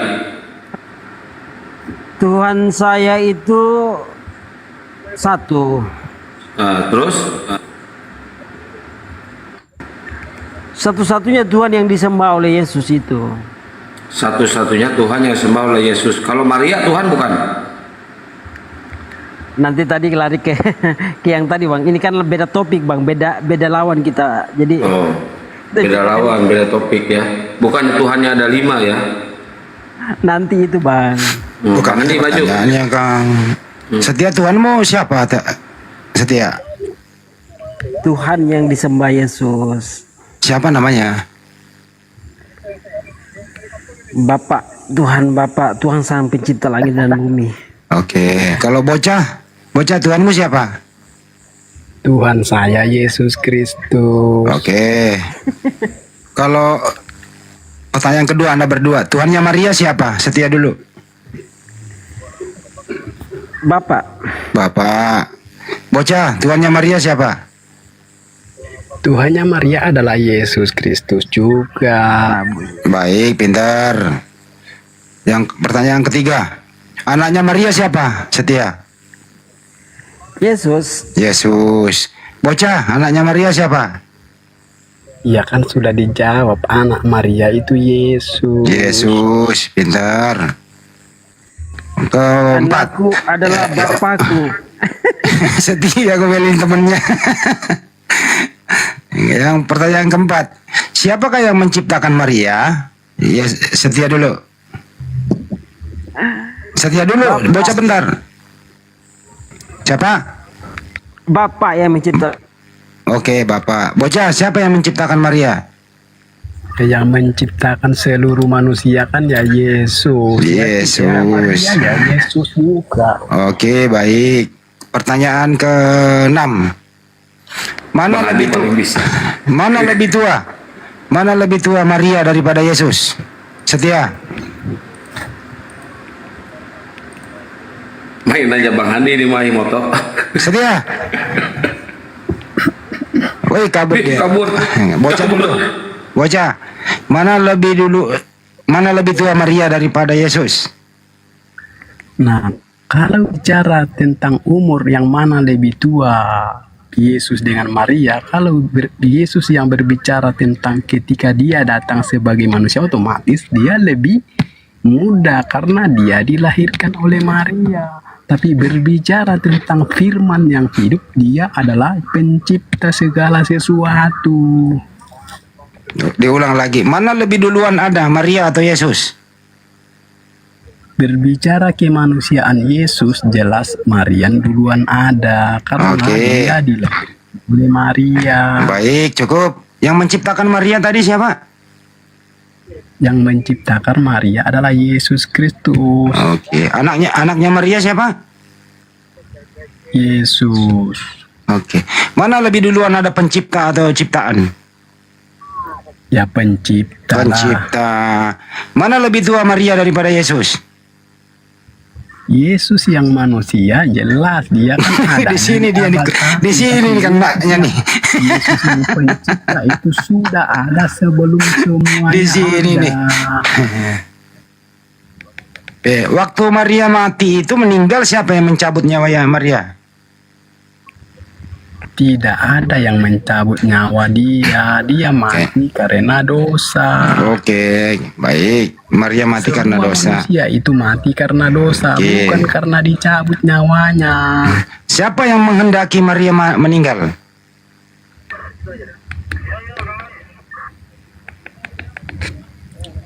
Bingung. Siapa yang menentukan hidup matinya manusia? Yang menentukan hidupnya manusia adalah Tuhan. Tapi kalau yang menentukan Tuhan, udah cukup. Adalah iblis. Tuhan, siapa nama Tuhan itu? Ya tuh namanya sekarang kan Yesus Kristus. Yesus. Siapa yang menentukan? Denger ya udah. Siapa yang menentukan hidup matinya Maria? Kenapa? Siapa yang menentukan hidup matinya Maria?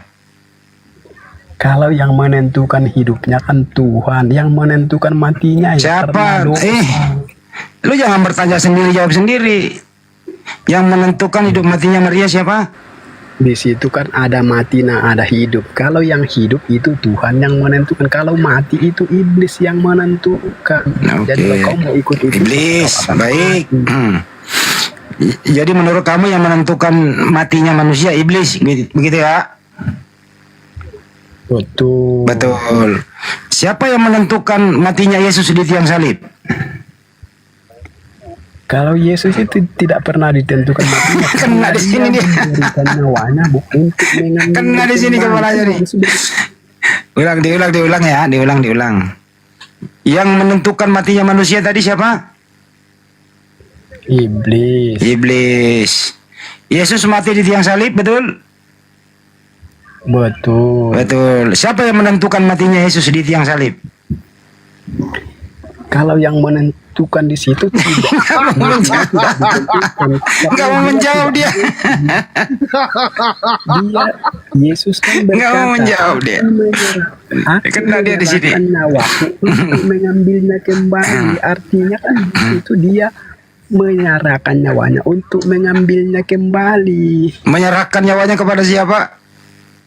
Iya kan, dia kan berkuasa ya kepada dia sendiri yang mengambil kembali. Menyerahkan nyawanya kepada dirinya gimana sih? Diulang ya. Yang menentukan matinya manusia iblis, betul? Betul? Hei, baca. Hei. Tuk. Yang menentukan matinya manusia tadi iblis, betul? Betul, iblis. Yang menentukan matinya orang kakek nenekmu siapa? Iya, tentunya kan kakek nenek saya karena iblis. Iblis yang mencabut kakeknya, ada aja lu. Kurang ajar lu. Buset dah. Ya kau bilang tadi menentukan matinya ya iblis. Jadi iblis, aduh ya Allah. Jadi iblis yang menentukan matinya kakekmu ya. Iya, baca. Betul. Jadi yang menentukan juga matimu nanti iblis. Iya, karena saya kan sudah ditipu. Nenek moyang saya kan sudah ditipu oleh iblis. Makanya saya juga menanggung tipuan daripada iblis. Oh, iya. Jadi kamu sekarang ketipu sama iblis nih? Bukan, nenek moyang saya yang dulu, nenek Adam. Berarti Yesus mati di tiang salib itu ditipu sama iblis itu? Iyalah. Nenek moyang pelaut tuh Bang Andi. Nenek moyang kita kan pelaut. Kacau. Kok ada orang kayak gini, bahaya ini. Lu belajar di mana, Cah?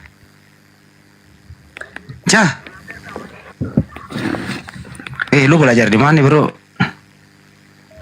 Lah, ndak perlu belajar kalau menghadapi kalian itu.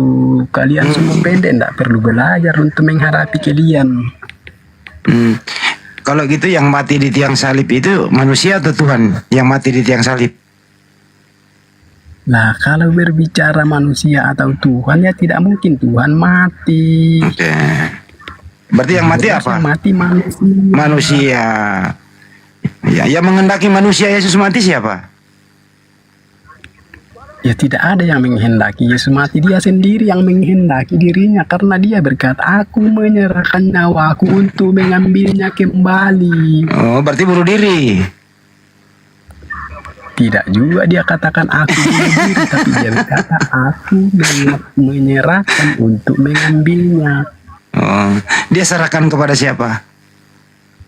Ya kan kepada dia, kan dia memegang kehidupannya, dia sendirilah yang pegang kehidupan itu. Terus apa peranan iblis waktu Yesus mati di tiang salib? Loh, disitulah kepala iblis diremukan ketika Yesus menyerahkan nyawanya lalu dia mengambilnya kembali. Kepala iblis. Emang iblis punya kepala? Ya berbicara kepala di situ artinya berbicara kekuasaan iblis, bukan kepala seperti kepala kau, kepala jasmani. Oh jadi iblis kepala berbicara jadi kekuasaan iblis. Jadi iblis menguasai Yesus di tiang salib. Ketika Yesus menyerahkan nyawanya dan mengambilnya kembali, maka rontoklah kekuasaan iblis di situ. Kan Yesus, bro, semua iblis. Bocahkan Yesus pernah kehilangan nyawa 3 hari, betul? Iya, tidak juga bisa dikatakan kehilangan nyawa karena dia mengambil kembali. Yang dikubur itu dikubur hidup-hidup atau mayat dikubur? Iya, yang dikubur itu kan mayat. Iya, gitu. Mayat itu mayat siapa? Dia kan mayatnya Yesus. Mayatnya Yesus. Mayat itu ada nyawanya nggak? Ya nggak ada.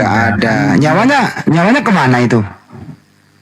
Ya ketika dia di dalam kubur, nyawanya itu pergi menginjili orang-orang yang sudah mati di dalam kubur. Apa-apa pergi kemana? menginjili semua orang-orang yang sudah mati di dalam kubur, termasuk orang-orang yang di zaman dahulu kala yang mati. Bagaimana apa yang diinjili, bagaimana caranya menginjili orang? Apa yang dibaca? Kalau itu saya nggak tahu, karena Tuhan lah yang tahu itu, bukan. Kalau saya tahu ya berarti saya lebih kuasa daripada Tuhan. Tadi barusan kau tahu menginjili. Iya kan, muridnya menulis itu, tentunya kan Yesus memberitahu kepada muridnya bahwa ketika dia mati, nyawanya itu pergi menginjili semua orang yang di dalam kubur, orang yang mati sebelum Yesus datang. Itulah yang jadi orang mati di dalam kubur masih bisa diinjili ya? Iya kan, yang menginjili kan yang rohnya masih ada semua, roh-rohnya itulah yang diinjili oleh Yesus. Berapa hari itu menginjili di kubur itu nyawanya? Lah kan sudah dituliskan dia 3 hari baru 3 hari. Itu dia membebaskan semua orang-orang yang terus waktu itu anak Maria terus waktu itu anak Maria kemana? Loh, waktu itu kan dia sedang menginjili orang di dalam kubur, orang-orang. Oh, anak Maria mati itu. Betul. Terus waktu itu Tuhan di mana? Mati kan dia menginjili orang. Waktu dia dikatakan mati itu kan dia sedang mengunjungi orang-orang yang di dalam kubur, bukan dia mati total, tapi dia mengarahkan nyawanya untuk menginjili orang-orang yang di dalam kubur. Kagak mati total. Ya tidak, buktinya kan dia mengunjungi orang-orang dalam kubur. Berapa persen kira-kira kematiannya tuh? Kalau nggak mati total. Itu kan tubuh kemanusiaannya. Mati pura-pura. Loh, tidak ada juga dia katakan aku mati pura-pura, tetapi dia mengatakan aku menyerahkan nyawaku untuk mengambilnya kembali. Dia tidak mengatakan bahwa aku mati, tapi ya udah, nanti kita lanjut lagi. Katanya ada tamu, aku diperintah netizen. Akang ada tamu katanya, Kang. Mana tamu? Bang Dewa, assalamualaikum. Pak Peta Lempu, assalamualaikum. Bangsa Muslimah Pakistan.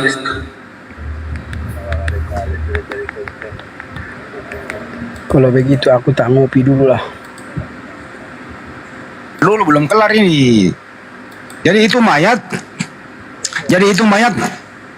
kemasukan nyawa lagi waktu 3 hari ya? Iya baca. Iya kan, dia sudah berkata aku menyerahkan nyawaku untuk mengambilnya kembali. Ya kembali lagi setelah dia menginjili, dia kembali bangkit. Kayaknya ada sertiwa, serah terima nyawa ya. Menyerahkan dan mengambil jadi sertiwa, serah terima nyawa. Iya. Wes dulu, tak bikin kopi dulu. Iya. Hati-hati iblis nanti mencabut nyawamu ya.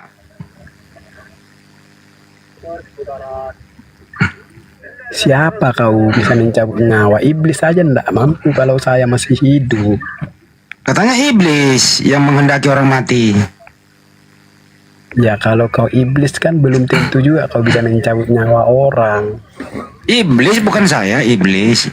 Termasuk kan kakekmu tadi, kakek nenekmu nyawanya dicabut oleh iblis. Iya, tapi ya udah.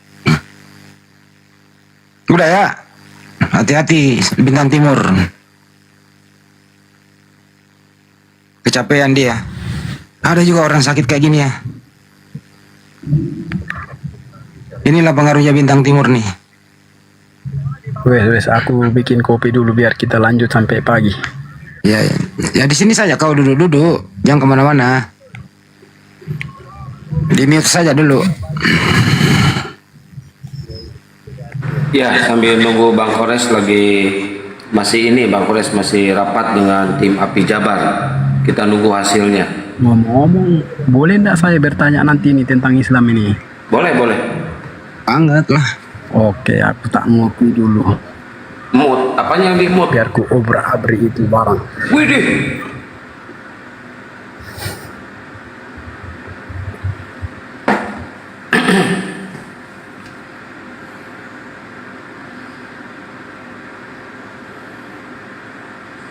Ya teman-teman, sambil ditap-tap layar terus gaspol, biar makin mempesona layarnya ya, layar HP-nya sampai buladi.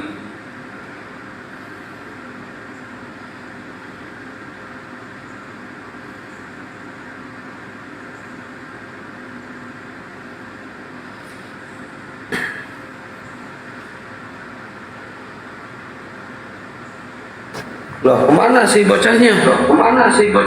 Aduh, noise ini Pak.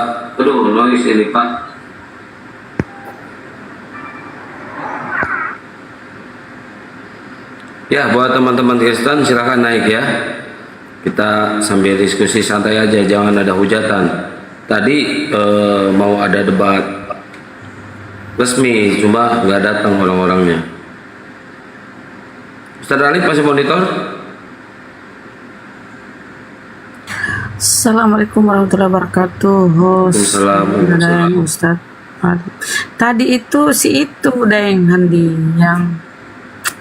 yang apa itu? Yang Oom. Siapa, Bu? Dari Tator tadi itu. Pak Peta. Assalamualaikum. Sulit itu orang dibenerin. Kita Ya. minum bodrek, Repanol, paracetamol, nggak cukup ini. Lihat Bahenol juga tetap masih nggak cukup ini.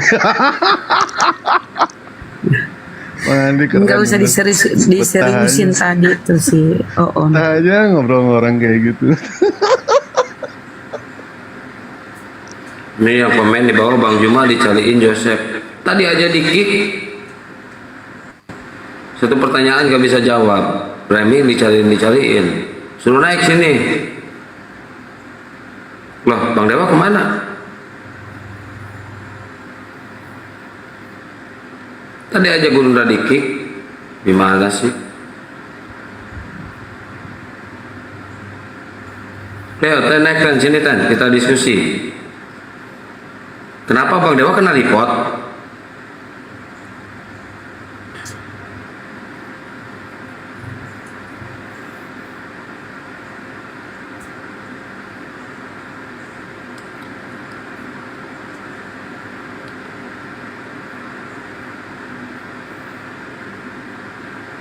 Ya, bagi yang Kristen silakan naik ke atas ya kalau mau diskusi.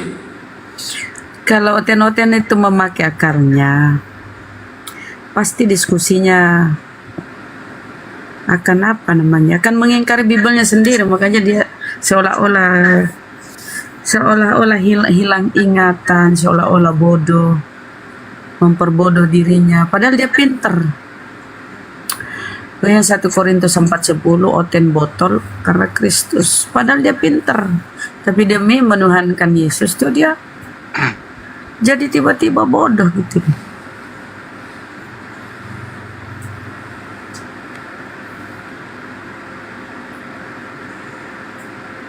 Ini si bersyukur ini nggak ini kali ya, nggak lihat debat tadi Bang Juma sama ini ya. Naik lu sini, gua jambak lu.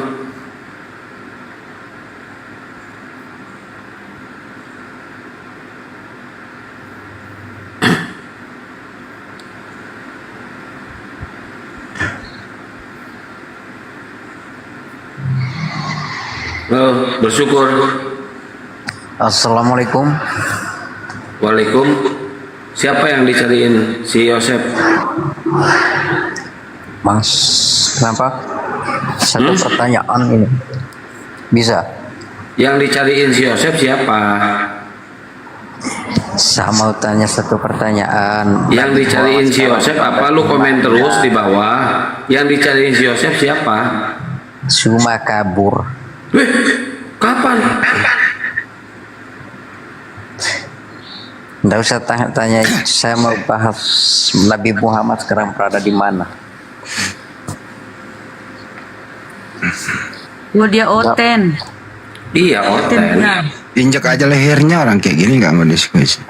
Berarti tadi dia nggak punya mata, nggak punya telinga. Cuma tadi di kick, gitu loh, di mute, di kick, itu siapa bilang kabur? Nabi Muhammad Shallallahu Alaihi Wasallam sekarang adalah ada di sisi Allah. Di dalam ajaran Islam itu innalillahi wa inna ilaihi rajiun. Artiin tuh Bunda Rama tuh, artiin sama dia tuh. Segala sesuatunya berasal dari Allah dan akan kembali kepada Allah. Nah itu jawabannya, sederhana tuh.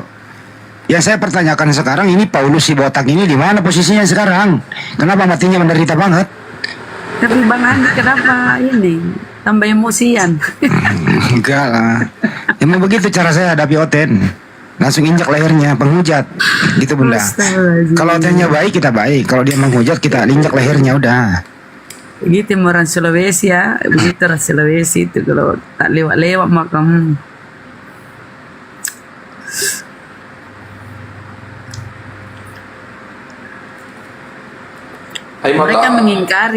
mereka mengingkari yang mematikan itu Tuhan. Padahal dalam Bibelnya itu yang mematikan dan yang menghidupkan itu Tuhan.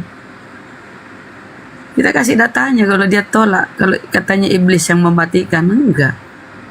Kayak si Yusuf Manubulu kan, katanya iblis yang mencabut nyawanya ini. Ada deh, tambah toleh orang-orang Kristen. Kenapa kamu cium batu? Aduh. Gak ada yang cium-cium batu itu bukan berarti apa ya.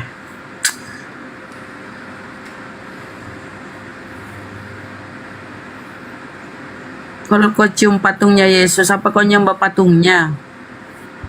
Bersyukur. Pakai bersyukur juga nih orang-orang kafir. Alles gut.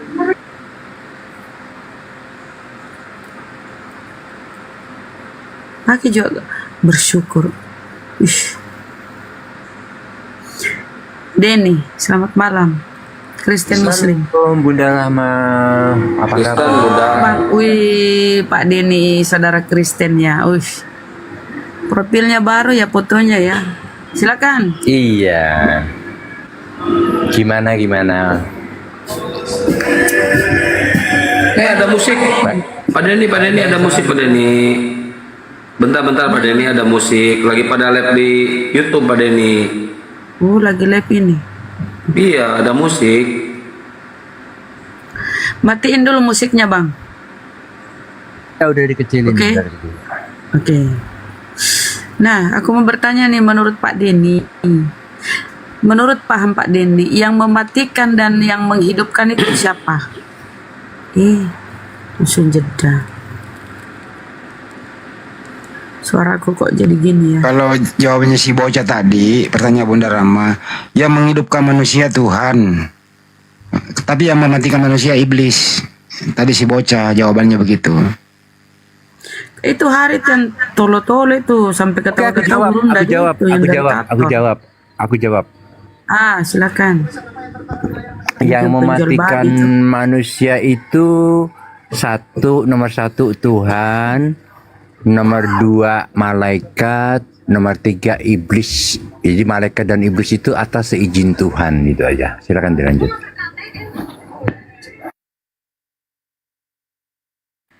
Yang mematikan.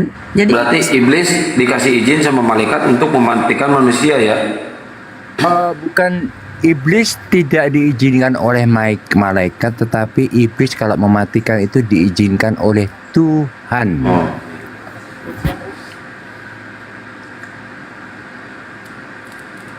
Nggak tanggung jawab aku mah. Assalamualaikum warahmatullahi wabarakatuh. Waalaikumsalam warahmatullahi wabarakatuh. Coba baca di Bibelnya Pak Denny. Nggak ada di situ iblis yang mematikan. Nggak ada. Tak kasih ayat kalau gitu supaya kamu mengerti ya. Coba ayatnya ya.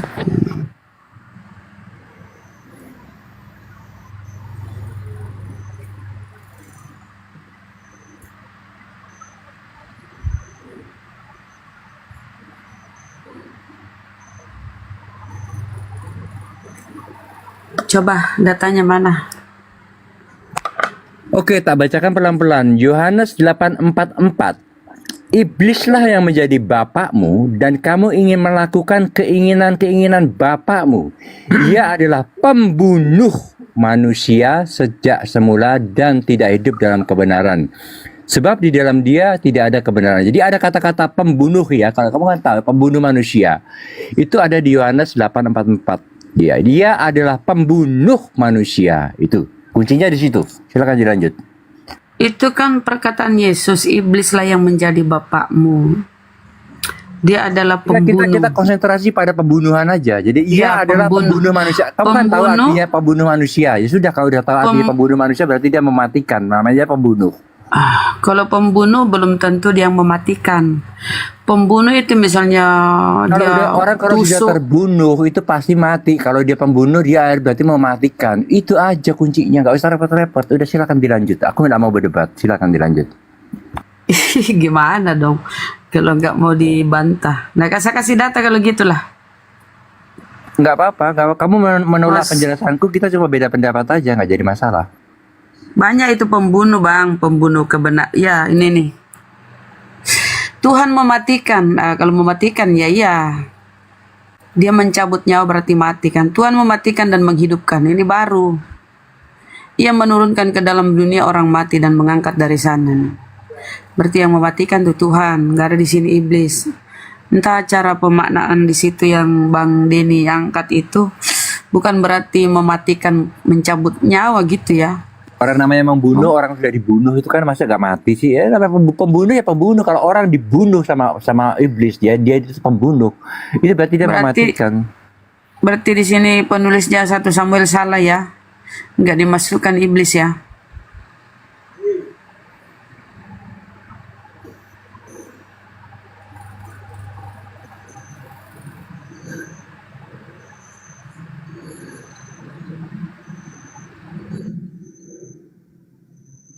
Sudah pasti dimatikan. Kalau pembunuh itu Betul ya juga. kayak Paulus. Makanya aku menjawabnya, bukannya aku menyangkal ayat itu, aku menjelaskan. Makanya yang mematikan itu atau yang membunuh itu bisa Tuhan, bisa iblis, bisa malaikat, bisa iblis, bisa Tuhan, malaikat, iblis. Itu urut-urutannya begitu. Jadi itu yang tertulis di Alkitab. Itu aku cuma menjawab apa yang tertulis di Alkitab aja. Gitu, silakan dilanjut. Misalnya begini, Bang Denny begini. Misalnya mohon maaf ya saya contohi. Pak Denny itu pembunuh. Bukan berarti Pak Denny yang mencabut nyawanya, tapi Pak Denny melalui Pak Denny orang itu mati. Hanya Pak Denny itu yang membunuh itu sana, yang dia menggerek lehernya. Bukan berarti Pak Denny yang mematikan. Pak Denny melalui Pak Denny maka tercabutlah nyawanya oleh Allah. Tapi yang mematikan itu ini Allah atau Tuhan. Pokoknya yang jelas, aku sudah menjelaskan bahwa iblis itu adalah pembunuh. Udah gitu aja. Silakan dilanjut.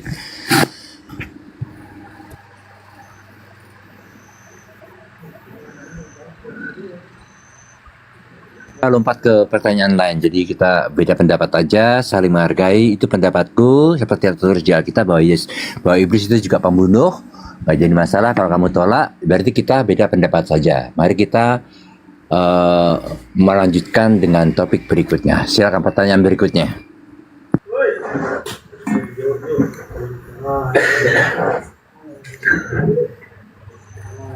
Apa? Silakan lanjut yang lain, Pak Peta silakan. Oke, kalau begitu saya coba pengen tanya Pak Denny. Tadi mengatakan bahwa yang bisa membunuh itu adalah Tuhan, malaikat, dan iblis ya. Betul ya Pak Denny ya? Ya. Apa Pak Denny? Iya Pak Peta, betul katanya iblis, malaikat, dan Tuhan. Sekarang yang menjadi pertanyaan saya, kalau iblis itu adalah bisa membunuh, tadi kan kalau di awalnya tadi kan mengatakan bahwa iblis itu bisa membunuh karena atas izin Tuhan ya. Izin Allah, kalau tidak ada saya tidak salah dengar tadi Anda mengatakan seperti Sebentar itu. ya, sebentar. Aku kerja dulu sebentar. Aku kerja dulu sebentar.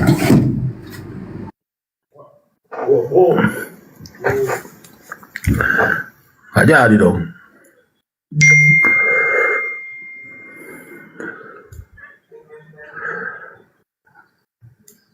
Bang Moto.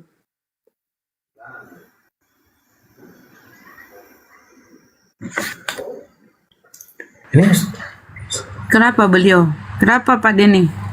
katanya lagi kerja katanya. Oh, kerja. Tadi siapa yang mencabut nyawa manusia katanya? Iblis. Tiga. Tuhan, malaikat, sama iblis. Ya tinggal ditanya yang mencabut nyawa Yesus di tiang salib siapa? Itu aja. Salah satunya itu, yang 3. Ya tinggal suruh pilih Ya, Pak Denny. udah. Tinggal suruh pilih Pak nanti. Denny. Pilih. Udah monitor Pak Denny. Yang 3 itu salah satunya yang mana Pak Denny? Aku kerja dulu. Ini aku jawab dulu. Aku jawab satu aja ya. Iya. Oh, di sana siang ya? Oh, lagi kerja Pak Denny. Jadi Pak Denny Naik kau slow. Oh, bisanya menghujat. Naik kau. Mama Tuhanmu itu 12 tahun. Bapak tiri Tuhanmu slow itu 90 tahun, sudah tua bangka. Yuk naik yuk.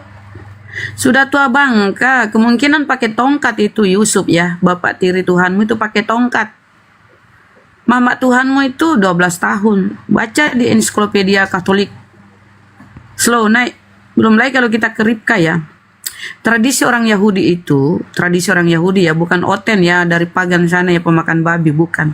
Tradisi orang Yahudi itu kala itu ya 3 tahun plus 1 hari udah bisa menikah, udah bisa ya. Sejarah kerajaan raja di Inggris sana itu masih muda-muda bisa menikah. Kamu kurang literasi sih. Iya. Kalau kau pada naik saat ditanya itu kan- apa itu pedofil? Kalau kau naik ditanya apa itu pedofil, tuduhanmu itu kok pedofil apa? Landasanmu apa? Naik kau pertanggungjawabkan kata-katamu itu. Kami minta data-data. Kalau kami bilang bapak tiri Tuhanmu itu tua bangka 90 tahun pakai tongkat kali ya, 90 tahun kok. Mama Tuhanmu itu 12 tahun, kami ada data, kami kasih kau data. Sekarang kau naik menunjukkan data tuduhanmu itu pedofil. Apa itu pedofil? Ayo. Slow time, kafir, pemakan babi, naik. Bisanya menghujat, nggak bisa mempertanggungjawabkan kata-katanya. Naik, ayo. Mama, bapak tiri Tuhanmu itu, aduh, tua bangka 90 tahun. Tahu kan 90 tahun bagaimana? Mungkin udah dipapa kalau jalan.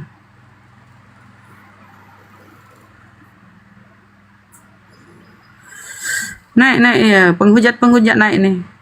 Saya bagiannya kalau menghujat ya. Bunda hindari menyebut itu pedo tadi itu kena di YouTube nanti. Oh iya siap. Ini waktu ini bikin emosi saja. Si tuyul ini dibawa. Ini tuh. Bapak tiri Tuhanmu itu 90 tahun. Mau lihat datanya, kita buka. Belum bagi kita, ketika Ishak itu meminang Ribka, itu 3 tahun masih didampingi ini pengasuhnya, masih didampingi baby sisternya. Berarti kalau anak kecil tuh didampingi baby sisternya itu ya balita. Balita apa itu? Bawah 5 tahun. Ketika Ribka hendak menemui Ishak, itu masih didampingi inang pengasuh atau baby sisternya. Berarti dia masih bocil kan? Aduh, kalian kurang baca Bible musik Suaraku pun serak-serak, habis lomba karaoke ya suaraku jadi gini.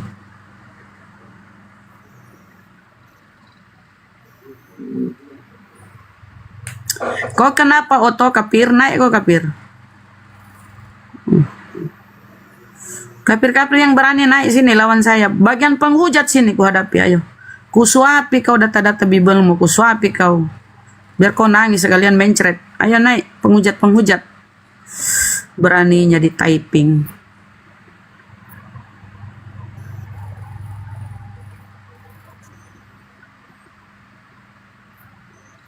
Kau menuduh yang gak benar. Dimintai data kau nangis. Kalau kami ada data ya, semua yang kami narasikan itu ada data literasi di Bibelmu.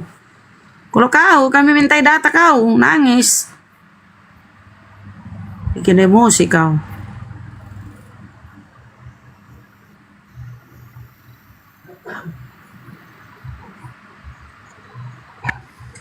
Lagi anak kayak gitu mau bener dia aja. Ini mah permain karet itu.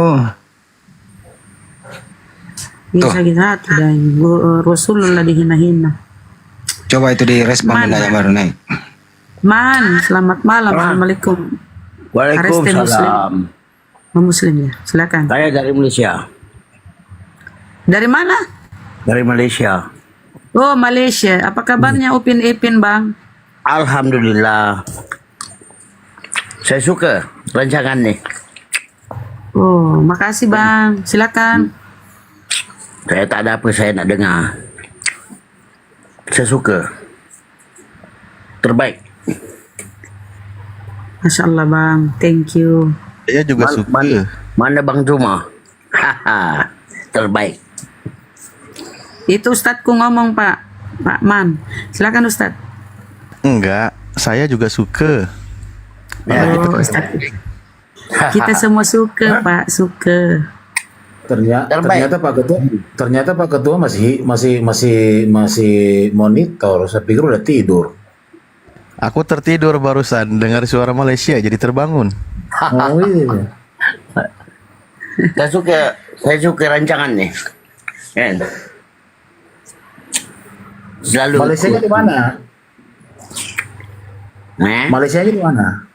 Cak Alam. Malaysianya di mana? Cak Alam. Oh, Cak Alam. Di mana tuh? Cak Alam, Selangor. Oh, di Selangor. Itu Selangor sama Sarawak beda pulau ya? Ah iya betul. Jadi kalau orang mau ke Selangor itu harus naik pesawat ya? Ya betul. Berapa jam itu? Sarawak tak silap 2 jam. Lama juga ya? Lama. Menyeberangi laut. Laut Cina Selatan. Kalau dari Kuala Lumpur ke Selangor berapa? Naik pesawat juga? 20 menit. 20 menit. Naik motor, naik kereta, lebih kurang kalau naik kereta jam sejam macam tu lah. Naik motor. Itu arah ke mana? Arah ke daripada Salam ke KL. Nah, kalau arahnya itu arah ke Singapura atau ke Singapura dia dekat dengan Johor. Oh Johor ya. Maksudnya arahnya dari Kuala Lumpur yang arahnya ke Putrajaya atau ke arah Singapura? Oh, kalau saya daripada Salam. Oh, beda lagi. Dia ya? utara. Dia Johor utara.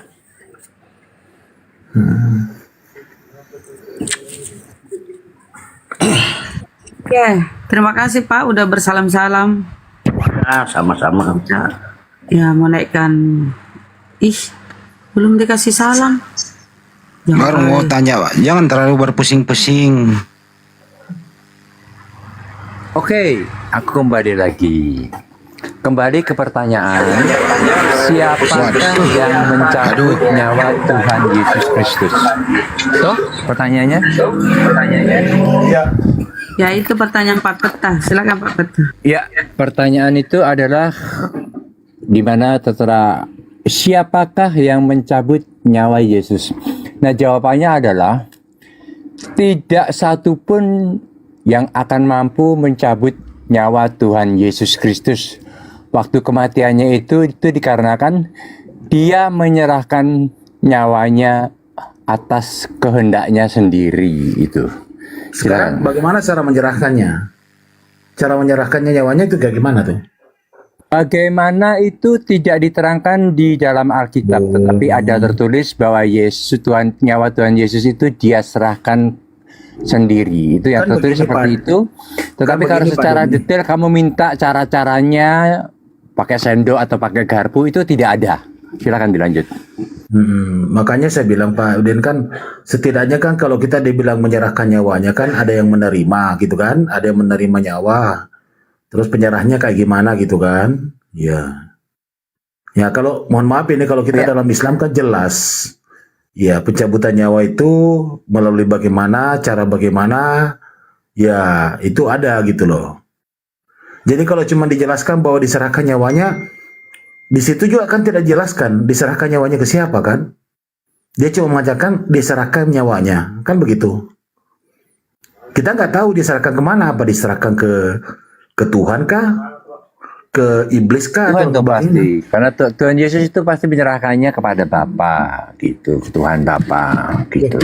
Dari mana? Jadi dia menyerahkan bagaimana nyawanya bisa- sendiri kepada Tuhan Bapa. Bagaimana kita bisa menggaransi kalau tidak ada penjelasan? Berarti itu kan namanya kita mentafsirkan yang notabene kan di luar konteks, kan gitu. Ya karena karena itu Tuhan Kristen itu kan Trinitas. Jadi kalau dia menyerahkan nyawanya sudah pasti tidak mungkin, secara logika itu tidak mungkin menyerahkan nyawanya kepada iblis atau kepada manusia. Maka dia akan menyerahkan nyawanya kepada Tuhan. Itu maksudnya begitu.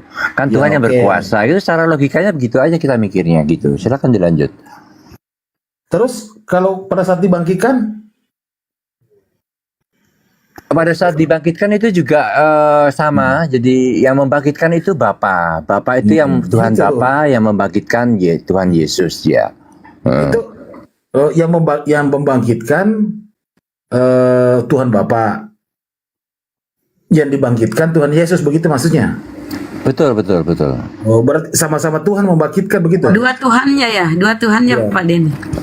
Enggak, itu satu Tuhan karena ada ayat yang berkata ketiganya adalah satu. Kuncinya di situ. Satu Tuhan. Jadi kalau saya katakan begini Pak Den, di dalam diri saya ada roh, jiwa, dan tubuh. Kan tiga juga tuh. Benar nggak? Sebentar saya kerja dulu. Aduh. Aduh, kalau ini Pak Denny ya, kerja aja Pak Denny. Pak Mangrove, selamat malam. Ya, selamat malam. Assalamualaikum. Pak Mangrove? Bagaimana Silakan. Menurut Pak dengan Mangrove, siapa yang mencabut nyawa Pak Mangrove? Yesus sendiri berhak untuk memberikan nyawanya dan berhak untuk berkuasa untuk mengambilnya kembali. Dia Silakan sendiri. Pak Peta, mungkin ini nggak Itu kerja kalau dalilnya dia ini. jelas ya. Tapi nggak kerja kan Mangrove? Nggak kerja, nggak sedang kerja Kerja sekarang. lah, kalau nggak kerja ya mangan apa rek omongan. Nggak, ini kan malam, maksudnya lagi udah kelar kerjanya kan. Oh ya Kayak udah. Pak Denny kan dia di luar negeri tuh siang. Jadi kalau di luar negeri siang, kalau Anda kan dalam negeri nih pasti malam nggak kerja tuh. Nah, silakan lanjut Pak Peta. Pak Mangrove, itu kan tadi kita mengatakan bahwa dia menyerahkan nyawanya. Sekarang pertanyaannya, dari mana referensinya itu bahwa dia menyerahkan nyawanya terus diserahkan kepada siapa? Di mana referensinya?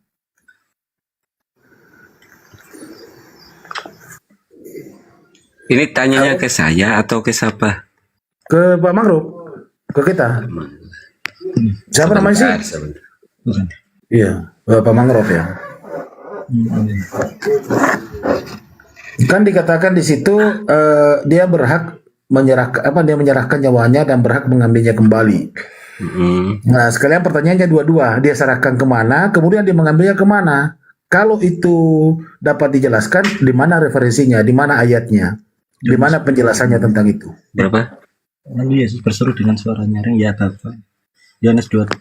9. Bukan, itu Yohanes itu. Sebentar saya cari bentar bang, santai. Kenapa? Kalau kita Islam, Pak Mangrove, pencabutan nyawa itu ada. Yang mencabut itu oleh malaikat ini, ya kemudian diserahkan kepada yang kembali ke pangkuan. Innalillahi wa inna ilaihi rajiun. Itu jelas. Tapi kalau Bapak tadi menjelaskan bahwa dia menyerahkan nyawanya, dia serahkan kepada siapa? Di mana referensinya? Kemudian dia berhak mengambil kembali, di mana referensinya? Kemudian dari mana diambilnya? Bagaimana cara mengambilnya? Gitu loh.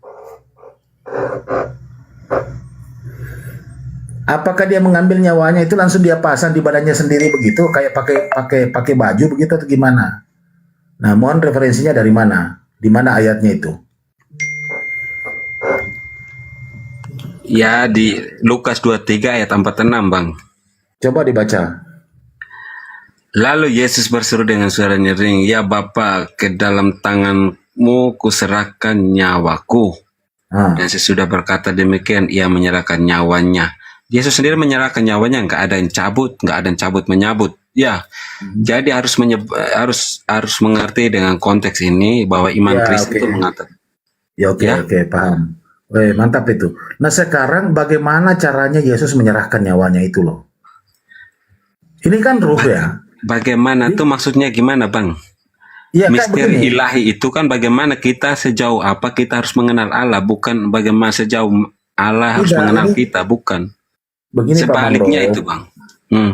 Begini Pak Mangrove, saya tadi sudah menjelaskan bahwa dia menyerahkan itu sama dengan Pak saya serahkan pulpen kepada Pak Mangrove, Ya. gitu kan? Berarti kalau dia menyerahkan nyawanya, dia mencabut nyawanya sendiri di dalam tubuhnya baru diserahkan kepada Tuhan begitu, kepada Bapa. Gitu Bukan maksudnya. berhak mengambilnya kembali, berhak enggak harus Enggak, serahkan. iya, Hanya satu-satu. Satu-satu Pak Mangrove. Oke. Kan tadi mengatakan dia menyerahkan nyawanya. Terus tadi sudah baca ayatnya. Kan? Nah, sekarang pertanyaan saya, bagaimana caranya Yesus itu menyerahkan nyawanya kepada Bapa? Apakah dia lepas sendiri gitu loh? Maksudnya saya lepas nyawa aku ini, saya serahkan, Pak, saya kembalikan ini Bapak. Iya, Nah, nanti saya harus ambil garis lagi. bawahi apa yang itu kan tegas ya ayatnya di situ Yesus mengatakan dia berhak dia berhak untuk memberikan nyawanya dan berhak untuk mengambilnya kembali. Artinya Betul. dari berhak itu dia mengambilnya dengan kemuliaannya sendiri, Bang, keilahinya sendiri. Enggak, itu caranya yang saya maksudnya. Gitu kan? Caranya itu dia serahkan nyawanya kayak seperti bagaimana. Ya kan? Kan menurut pengembangan kita kan paham itu manusia kan dicabut, diambil nyawanya kan. Nah, ini kan Bapak tadi bernarasi bahwa menyerahkan nyawanya. Nah, sekarang proses cara menyerahkan nyawanya itu kayak gimana? Apakah dia cabut dari tubuhnya sendiri itu roh itu diserahkan kepada Bapa atau bagaimana? Ya kalau dari Alkitab kalau tidak ada mengatakan dengan cara yang harus demikian saya nggak tahu, Bang. Yang jelas ayatnya berhak mengatakan begitu, ya udah. Nah, berarti bersyukur artinya berarti Bapak jujur gitu kan? Dia tidak tahu caranya menyerahkan, cuma dia menyerahkan gitu kan? Nah, berarti masih ambigu kan? Nah, kemudian Jangan lupa berhak untuk mengambil, berhak dan berkuasa loh. Oke. Nah, sekarang begini, sekarang mengambilnya kembali. Nah, cara mengambilnya kembali kayak gimana? Apakah Cara diambil- berkuasa, bagaimana Anda mengenal nggak? Kalau Bang bertanya, tapi Bang sendiri nggak mengerti apa berkuasa. Apa maksudnya berkuasa? Dia berhak untuk berkuasa untuk memberikannya dan berhak untuk mengambil kembali. Iya, dia punya kuasa untuk mengambilnya kembali itu. Nah, sekarang dia mau memasang kembali di badannya kayak gimana gitu loh. Loh, Allah itu kan roh, Bang. Bagaimana Anda bisa mengenal? Tadi kan sudah bilang bagaimana kita harus mengenal Allah dengan sejauh apa kita harus mengenal Allah Yesus itu. ini siapa? Allah itu sendiri, Bang. Iya, benar kan dia kan manusia nih Bang, Ya, kan? Pada saat secara sepenuh manusianya harus dibedakan loh. Sebentar. Pada saat dia manusia kan dia menyerahkan nyawanya, kan begitu, ya kan? Ya. Nah, kemudian dia berhak mengambil kembali, berarti dia masih manusia, kan gitu. Iya, Ya berhak kan? mengambilnya kembali. Dia manusia bisa mengambil nggak kemanusiaan bisa ambil manusia nggak? Tunggu dulu sebentar. Nah, sekarang pertanyaan saya, ini kan ruhnya tadi sudah diambil, dia menyerahkan ruhnya kepada Bapa. Sebentar, Bang, biar nggak keluar dari Yesus itu sendiri. Dia Iya, sebagai iya, manusia iya. biasa bisa nggak biar dia ambilnya, memberikan dia bangkit dari kematiannya? Tunggu dulu.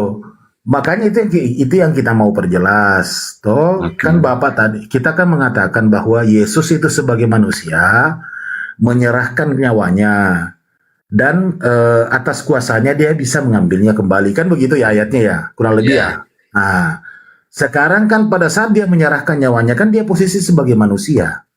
Kan gitu. Nah, pada saat dia mengambil kembali itu nyawa itu yang mengambil ini kan manusia juga. Manusia boleh mengambil manusia, nyawa manusia boleh. Itu yang saya mau tanyakan sama Bapak. Bapak tadi tanya mengenal bahwa Yesus berkuasa, tapi lupa apa sepenuhnya Allah tuh Bapak lupa sendiri ya. Tidak, kan Bapak itu kan yang penciptakan langit dan bumi. Nah, kalau Bapak mengatakan Yesus itu adalah Allah itu sendiri, ya. Terus manusianya di mana? Sebentar, sekarang kita korelasi dulu kembali ini ada ayatnya biar kita fight dengan ayat ya. Yesus berkata di Yohanes 10 ayat 30.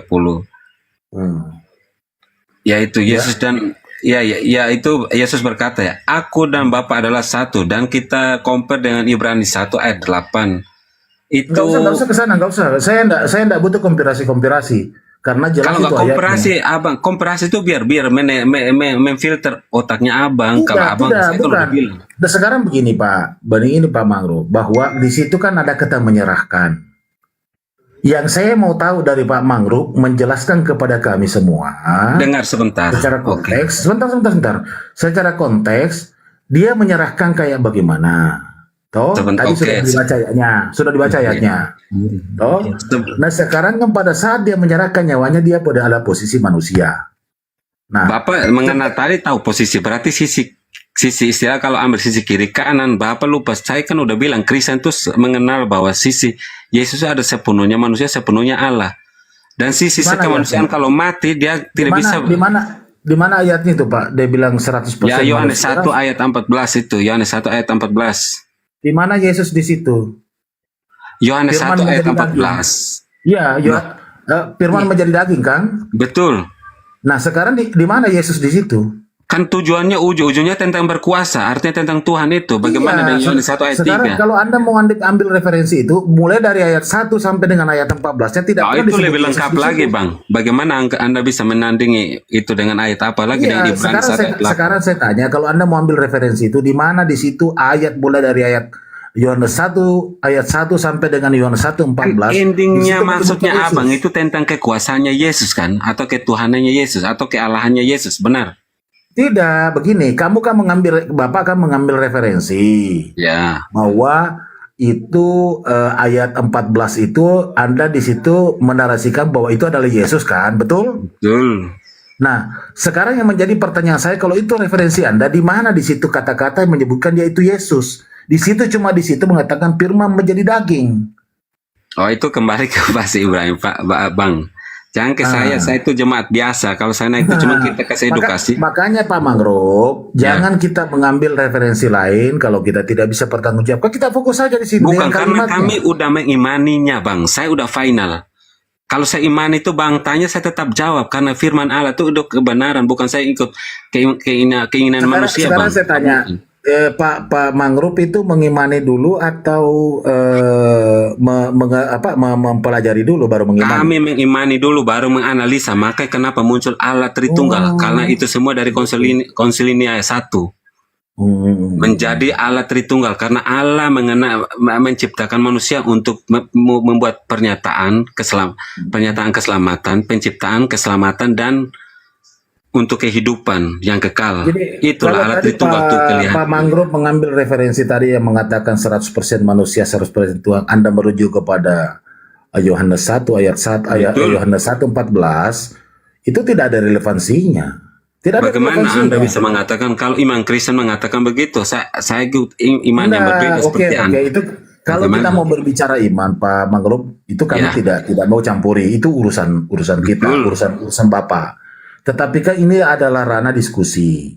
Kita berdiskusi berdasarkan kalimat bahasa Indonesia. Setiap kalimat bahasa Indonesia itu dituliskan untuk kita dipermudah untuk memahami. Sorry Bang, sebelum kita biar biar saya tahu Bang arahnya kemana. Saya udah bilang Bang, kalau kita bahasanya kan nggak akarnya nggak sebanyak seperti bahasa-bahasa Yunani, Ibrani, Inggris. Kita kan literasinya kurang Bang. Bagaimana Anda bisa? Sedangkan kami sendiri tidak menyalahkan perkataan itu sendiri. Bagaimana Anda bisa menyalahkan bahasa Saya tidak mempersalahkan. Saya hanya mempertanyakan kepada Bapak. Ya. Karena tadi kok Bapak mengatakan bahwa 100% Tuhan, 100% manusia. Ya. Sehingga Bapak merujuk kepada Yohanes 1:14.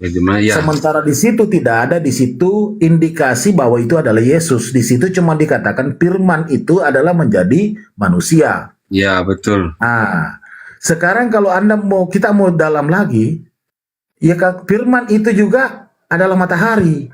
Itu juga mau dirujuk ke Yesus? Nggak mungkin kan? Yang mana firman itu matahari? Anda ada Ya, manusia itu kan buat sebentar bang. Saya karena sebentar bang, kita nggak boleh keluar dari dalil ya. Saya kan tadi bilang Yohanes 1 ayat 14 itu ada dalilnya. Kalau bang bilang cahaya ini apa, firman jadi cahaya, saya nggak ngerti itu apa. Ya, terang itu kan. Yang mana? Berfirmanlah Tuhan. Nah, jadilah terang, kan begitu. Kan begitu ya. Apakah itu Yesus juga? Yesus itu terang, itu baru dua Dwinatur itu bang. Kelihatan dua dari tiga ketiga Tritunggal itu. Maka berfirmanlah Tuhan, maka jadilah matahari, kan begitu. Apakah itu Yesus juga? Kita kan firman itu bersama-sama Allah. Kan tidak kan? Makanya kita fokus saja dengan saya cuma berbicara di sini Pak Mangrub dengan kalimat yang ada.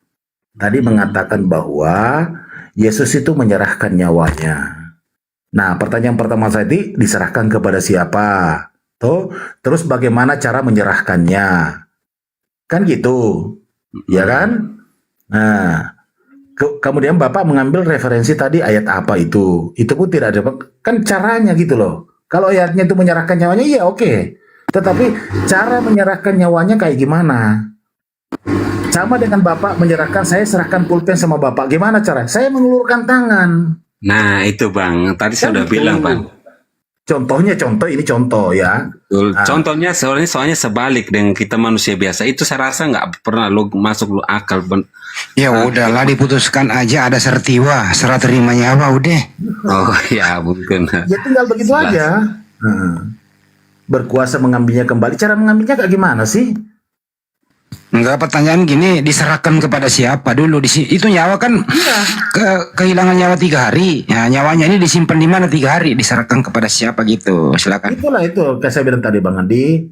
Ya untuk menyelamatkan seluruh umat manusia bang. Diserahkan kepada siapa?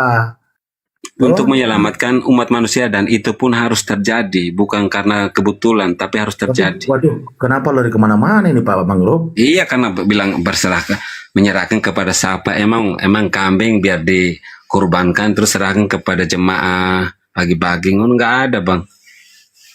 Nah itulah saya bilang Pak Mangrub, kita kan di sini orang Indonesia. Iya. Ya kan. Sekarang saya mau tanya Pak Mangrub, dalam artian pengertian daripada menyerahkan itu apa saja pengertiannya?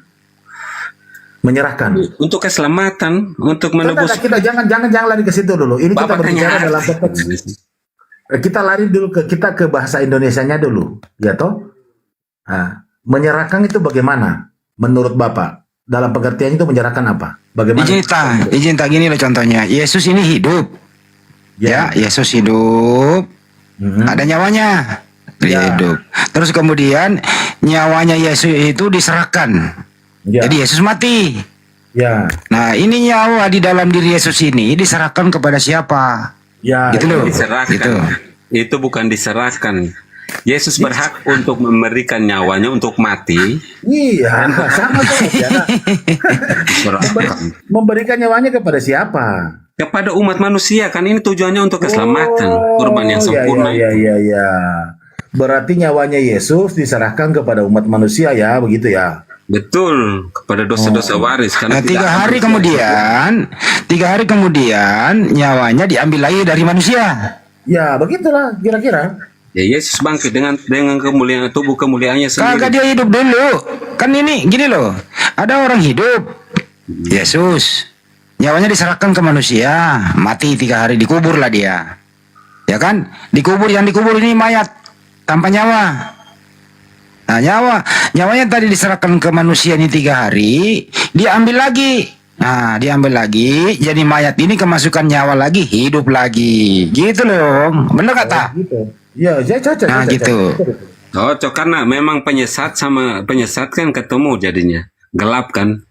Karena mana nggak bisa menyatu. Gelap sama gelap tuh bisa menyatu, tapi gelap sama terang nggak mungkin menyatu, Bang. Maksudnya dari mana? Apa maksud kata-katanya itu? Iya, karena itu Bang setuju dengan itu. Mana dalilnya yang mengatakan begitu? Hal demikian sesuai dengan kata-katanya kalian sendiri. Secara logika berpikir, Bang Maruf. Bukan, itu logika Anda, Bang. Bagaimanapun nggak bisa pengaruhi umat Kristen. Permisi bentar. Bapak Oke. tadi kan mengatakan, Loh. menyerahkan nyawanya, terus menyerahkan kepada manusia sebagai penulis dosa kan begitu? Bukan kepada manusia, kepada Tuhan, kepada Bapa. Jangan salah Sebentar sangka. Pak Denny, sebentar Pak Denny. Kepada Ini Pak Tuhan, Mangrove nih. saya koreksi. Nah, kepada manusia kan Pak Mangrove. Nah 3 hari kemudian yang dibilang tadi Pak Mandi kan 3 hari ini dalam perut bumi ini sebagai mayat. Nah dia berhak berkuasa untuk mengambil kembali. Berarti secara definisinya Pak Mangrove tadi, nyawanya tadi yang diserahkan kepada manusia, dia berkuasa untuk mengambil kembali di diri manusia itu. Ini saya tidak mengarang. Jadi di hari ketiga mayat ini bergerak ngambil nyawanya lagi gitu loh. Iya, Di manusia yang dia tempat menitipkan di manusia gitu. Itu berdasarkan kita tidak mengarang-arang ya atau memframing ya. Pak Mangrove yang mengatakan bahwa nyawanya dititipkan kepada manusia. Diserahkan kepada manusia. Toh? Nah 3 hari kemudian kan dia ngambil. Tentu tidak mungkin dia ngambil di tempat lain. Pasti dia ambil tempatnya di mana disimpan itu barang. Emang JNE penitipan barang, JNE penitipan nyawa Iya. itu apa? Oke, Lucu. langsung next ya. Skip aja udah. Ngapain tanya terus? Kalian bingung aja udah. Iya, misteri Allah tuh memang kita nggak bisa. Nggak bayang kita menjangkauinya, harus belajar. Beda lagi kalau Pak Denny. Beda lagi kalau Pak Denny katanya diserahkan kepada Tuhan. Betul Pak Denny ya? Diserahkan kepada Tuhan itu. Ya, loh terus kemana ini Pak Mangrove? Bapak sama-sama Kristen, tapi kalau satu menyerahkan kepada manusia, satu menyerahkan kepada Tuhan. Yang benar yang mana ini? Bocah tadi itu yang mematikan manusia iblis. Beda lagi tuh. Oh, ya.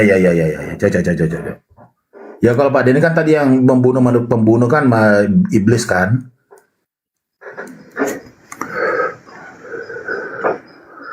Padahal kalau kita merujuk kepada Bibelnya ya, itu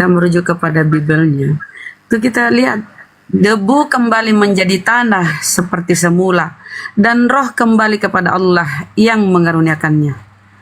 Roh itu kembali, itu kenapa dia berkata kepadamu kuserahkan. Yesus itu pasrah, berserah diri, pasrah ke atas kehendak Allah. Yang nyawa akan kembali kepada pemiliknya kan. Itu baca di pengkhotbah tuh. Debu kembali menjadi tanah seperti semula dan roh kembali kepada Allah yang mengaruniakannya. Pak Mangrove sudah mengakui tadi bahwa dia adalah jemaat biasa gitu.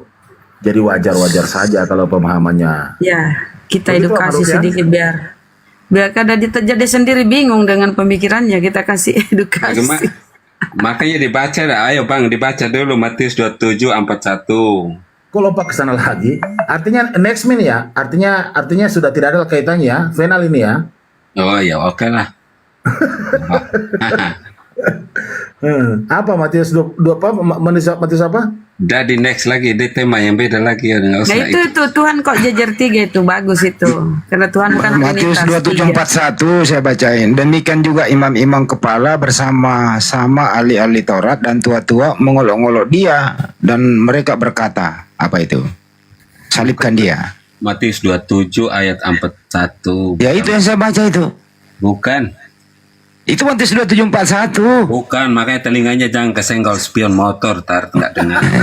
Coba buka Matius 27:41 Bunda Rama. Coba saya gedein. Si kampret. Ya, coba. Matius 27:41. Coba buka Bunda. Atau Bible saya salah ya?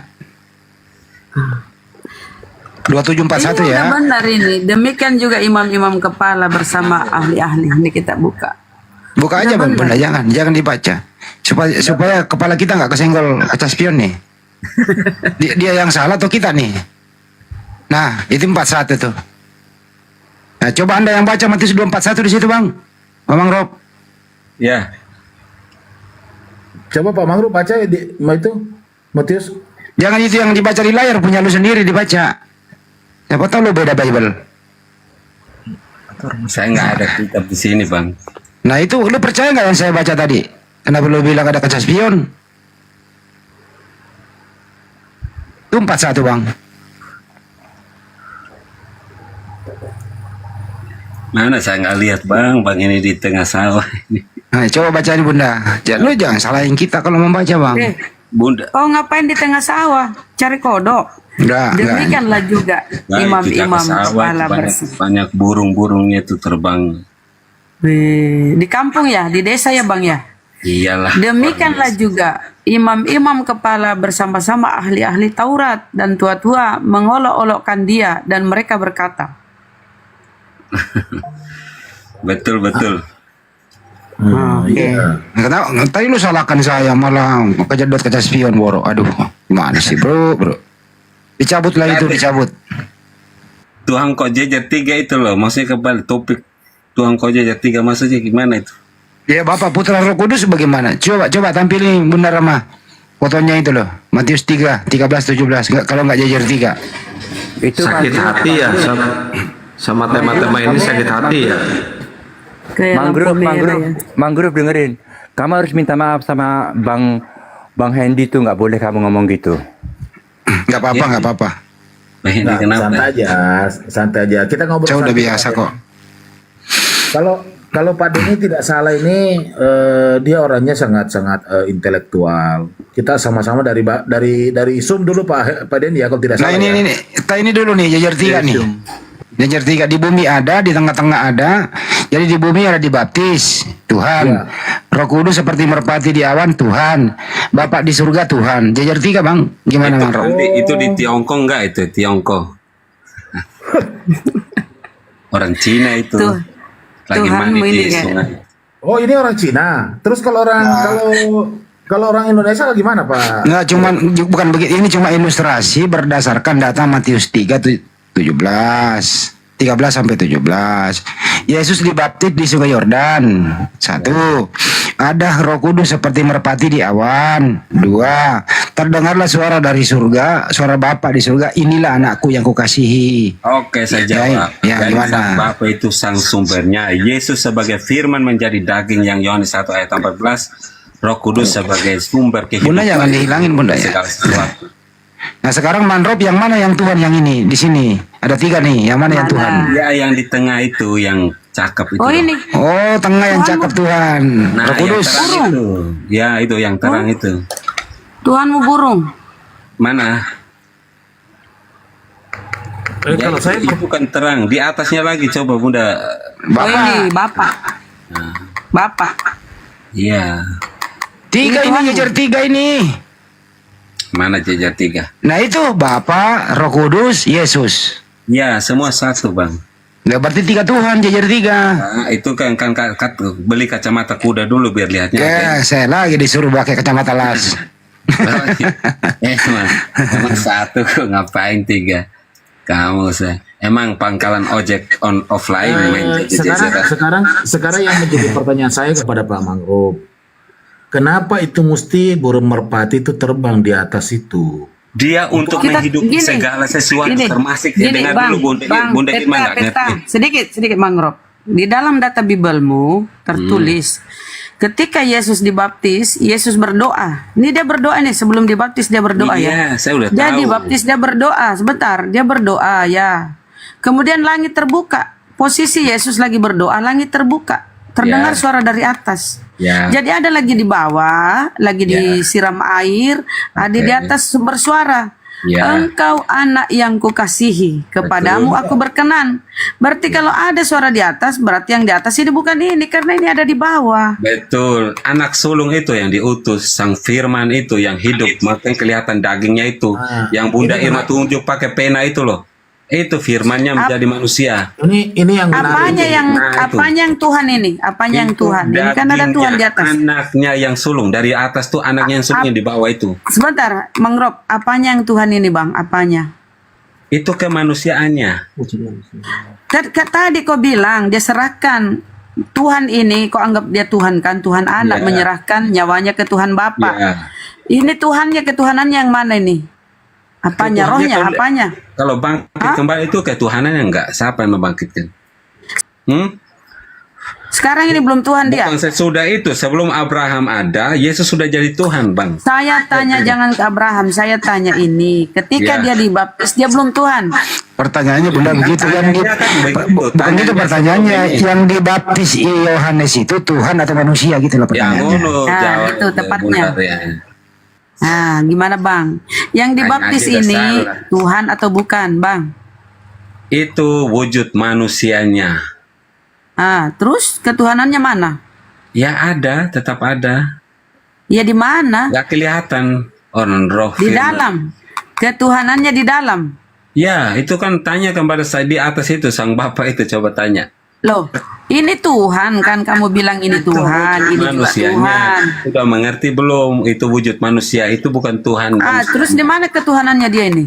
Ya saat bangkit biar kelihatan kekuasaannya. Oh, jadi sekarang belum karena dia Bunda belum Rama kencangin bangkit. pulpennya biar pecah itu HP sekalian. Emang wujud Allah kelihatan, itu kan gak kelihatan Bang. Ini kemanusiaannya boleh kelihatan. Iya. Jadi apanya yang kau tuhankan Yesus? Kedagingannya atau rohnya? Rohnya. Terus Ah, berarti di dalam tubuhnya ada Tuhan. adalah, masa nggak ada? Ini apa lagi nih? Ini di atas Itu Bapak Tuhan itu juga. Bapak tuh siapa? Manusia, nggak ada manusia itu.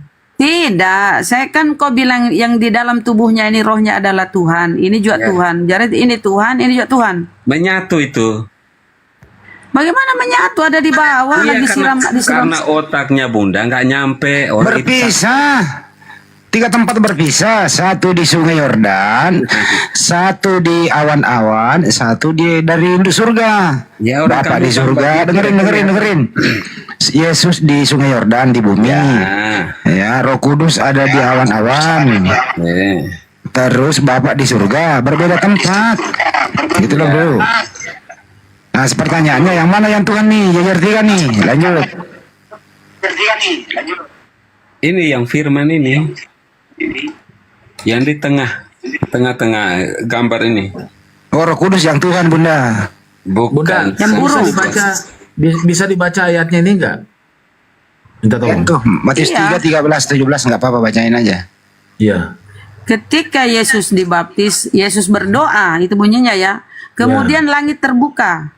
Terdengar suara dari atas. Engkau anak yang kukasihi, kepadamu aku berkenan. Nah, Jadi sekarang dibaptis, kalau ada saya suara dari Iya, atas. oke. Oke, sekarang Jadi pertanyaan saya berbeda kepada- tempat. Ya, oke. Pertanyaan saya kepada Pak Mangrove, itu suara siapa itu yang dari atas itu? Sang sumber Allah Bapa Oke, itu sang sendiri. sumber. Terima kasih. Kamu dengar Sang sumber Bapak, ya? kirain orang ada ini apa ada manusia di sana gitu ya, makanya heran. Sebentar. Ya, sudah jelas ya. Berarti yang suara terdengar itu adalah suaranya Bapak ya. Betul, Bang. Nah, sekarang coba Pak Mangrove jelaskan saya Yohanes 5:37. Yohanes 5 berapa? Yohanes 5:37. Yohanes 5 ayat 37. Iya, coba dijelaskan di situ. Rupanya pun tidak bisa kau lihat, suaranya pun tidak bisa kau dengar. Begitu Oh iya, bunyinya. betul sekali. Tadi saya sudah bilang karena Allah itu tidak bisa dilihat rupanya. Bagaimana kamu melihat rupa? Mana di situ Allah? Nggak bisa didengar suaranya. Mendengar suara, tapi kenapa? Dengar Bapak suaranya terdengar. benar karena pada zamannya Musa Allah mengenal dengan suaranya itu ada. Makanya Allah Kristen itu Allah yang hidup yang Tapi bisa kalau di situ dikenal. tak lari-lari dia. Loh, apa yang saya kan omong iman Kristen, kamu bilang Allah tuh tidak, rupanya memang nggak kelihatan. Mana bisa Anda melihat rupanya? Seperti Muslim yang katanya itu kelihatan. Jangan dulu pindah topik biar kita dia kasih tahu yang mana sebenarnya Tuhannya ini peta. Mana nih? Perjelas dulu yang mana Tuhan ini? Yesus itu Tiga-tiganya adalah kah? Tuhan dan Allah, Allah itu sendiri. Itu Jadi kau pikir firman-Nya. Tuhanmu ini membelah diri Itu kayak perkataan amuba. Allah. Dengar Bunda Bunda Rama. Itu perkataan logika Allah menjadi daging itu. Bagaimana Anda bisa berpikir sampai di situ? Nyampe nggak? Ya, Jadi kan bagi masih Allah ada di atas. Masih ada di atas Ya, nih. perkataannya kalau keluar bisa jadi abu, batu ya bisa aja. Maksudnya gitu loh. Bang, Anda bingung? Nah. Bang, Yohanes 1 nomor 1, firman itu telah menjadi manusia dan Iya. firman itu adalah Allah. Ketika firman ini adalah Allah, harusnya nggak usah ada lagi ini karena ini adalah Allah. Justru itu. Kalau ini adalah Allah, berarti ini Allah. Berapa Allahmu? Berapa Tuhanmu? ini? Karena Satu, otaknya nggak dua. nyampe. Saya bacanya pelan-pelan ya. Yohanes 1. Pada mulanya adalah firman. Firman itu bersama-sama. Itu nggak bisa lepas loh. Dengar bersama-sama. pada mulanya itu alfanya, pada mulanya Allah apa lagi? Lupa lagi. Pada mulanya adalah firman. Firman bersama-sama dengan Allah, itu firman yang daging itu, dan firman itu adalah Allah. Ya itu kembali Firman yang adalah Allah. Ya. Firman adalah Allah. Berarti nggak usah lagi ada Allah di sini karena dia sudah menjadi firman. Itu makanya Kenapa masih ada di sini? Oke, sebentar saya jawab ya. Tadi awal sudah bilang bagaimana cara manusia sejauh apa mengenal Allah itu. Kita harus mengenal Allah itu dengan cara jatuhnya di Allah Tritunggal itu yang benar konsepnya. Bagaimana caranya menipu kali ya Bang ya? Bagaimana Anda bisa membantah itu? Kan firman Bang. Coba teksnya kita ingat ya. Firman itu telah menjadi manusia. Firman itu adalah Allah. Firman itu adalah Allah. Berarti ini firman ini adalah Allah. Harusnya nggak ada lagi suara di atas. Ini harusnya ini udah nggak ada.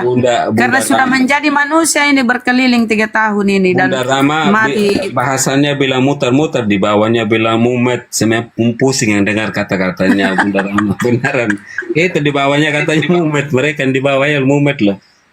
Waduh. Ya mumet karena bingung. Yang mana Tuhanmu di sini Bang? Tiga-tiganya Bapak. Suaraku sampai habis, nggak ada yang paham-paham, yang mumet, ikut mumet juga di bawah. Ketika firman itu adalah Allah, harusnya nggak ada lagi Allah di atas karena sudah jadi firman. Bunda tanya orang Kristen, pernah mengenal Allah itu 3 apa 1? Coba tanya aja deh di seluruh dunia. Ada orang Kristen tanya. Gini loh, gini. Memang Kristen itu mengaku Tuhannya 1, padahal kenyataannya 3. Kenyataannya 3 Bang. Kelihatan, benar kan? Kenyataannya 3. Kayak nangkap pencuri, tapi pencurinya nggak nangkap. Mana ada? Nah itu namanya iman buta. Anak-anak ay sampean. Ini loh ya. Gambar dengan narasi liar kayak gambar. Coba kita persingkat. Di surga itu Bapak yang di surga itu Tuhan atau bukan? Tuhan Allah itu tidak dibatasi ruang dan waktu. Saya nggak nanya itu. Susah juga ya. Tuhan tuh bukan di surga aja, di mana-mana. Tapi setelah dia menjadi manusia, dia kan terbatas. Sebentar, orang Kristen mengenal bahwa Allah itu di mana-mana saja, itu ada. Tidak dibatasi dengan ruang waktu atau apalagi dipagari oleh manusia, nggak mungkin. Dan di mana surga udah ada? Saya nggak tahu, kalau Kristen itu surganya belum terbentuk.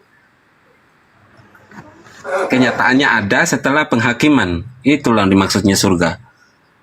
Bagaimana surga emangnya sekarang ada pohon beringin tinggal tidur di bawah pohonnya? Nggak ada. Sekarang kita coba tarik sekarang sudah di surga nih, udah nggak ada di bumi kan? Di surga itu siapa yang Tuhan? Saya bilang surga. Menurut abang tanya tentang iman Anda apa? Iya, iman Anda lah. Kan Yesus sudah nggak ada di bumi. Roh Kudus sekarang di surga ini.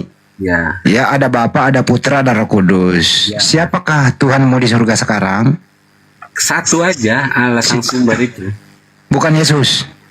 Oh, ya, bagaimana? Bukan Yesus. Tubuhnya udah nggak ada, tubuh kemuliaan udah nggak ada. Kembali ke Enggak. Yesus itu di surga sekarang sebagai apa? Ya sebagai kepada dengan tubuh kemuliaan sang sumber itu, sang Bapa itu. Bukan menyatu dengan Bapa. Manusianya udah nggak ada fisiknya. Oke. Menyatu dengan Bapa dia sekarang. Ya orang satu sumber, makanya dibilang Allah yang satu, Allah Tritunggal itu begitu. Bukan menyatu. Izin kembali ke data tadi sedikit. Saya urai tadi data ya, itu tadi ilustrasi gambar ya. Sekarang kita ke datanya. Ketika seluruh orang banyak itu telah dibaptis, dan ketika Yesus juga dibaptis, ini Tuhanmu dibaptis, ditobatkan ya. Pembaptisan itu pertobatan. Ketika Yesus juga dibaptis dan sedang berdoa, Yesus dibaptis dan sedang berdoa, terbukalah langit. Posisi Yesus berdoa ya, terbukalah langit dan turunlah. Bentar, itu penjelasan gambar tadi, ilustrasinya tadi gambarnya ya. Dan turunlah Roh Kudus dalam rupa burung berpati ke atasnya, dan terdengarlah suara dari langit, engkaulah anak yang kukasihi, kepadamu lah aku berkenan. Ini suara dari langit, suara Bapa ini. Yesus posisinya berdoa. Betul. Ada burung. Bunda Rama semakin pintar, betul sekali Bunda Rama. Apa disalah? Saya katakan salah? Enggak, benar. Saya pintar, kau tambah tolol. Tambah pintar, Bunda. Makanya siang nggak boleh.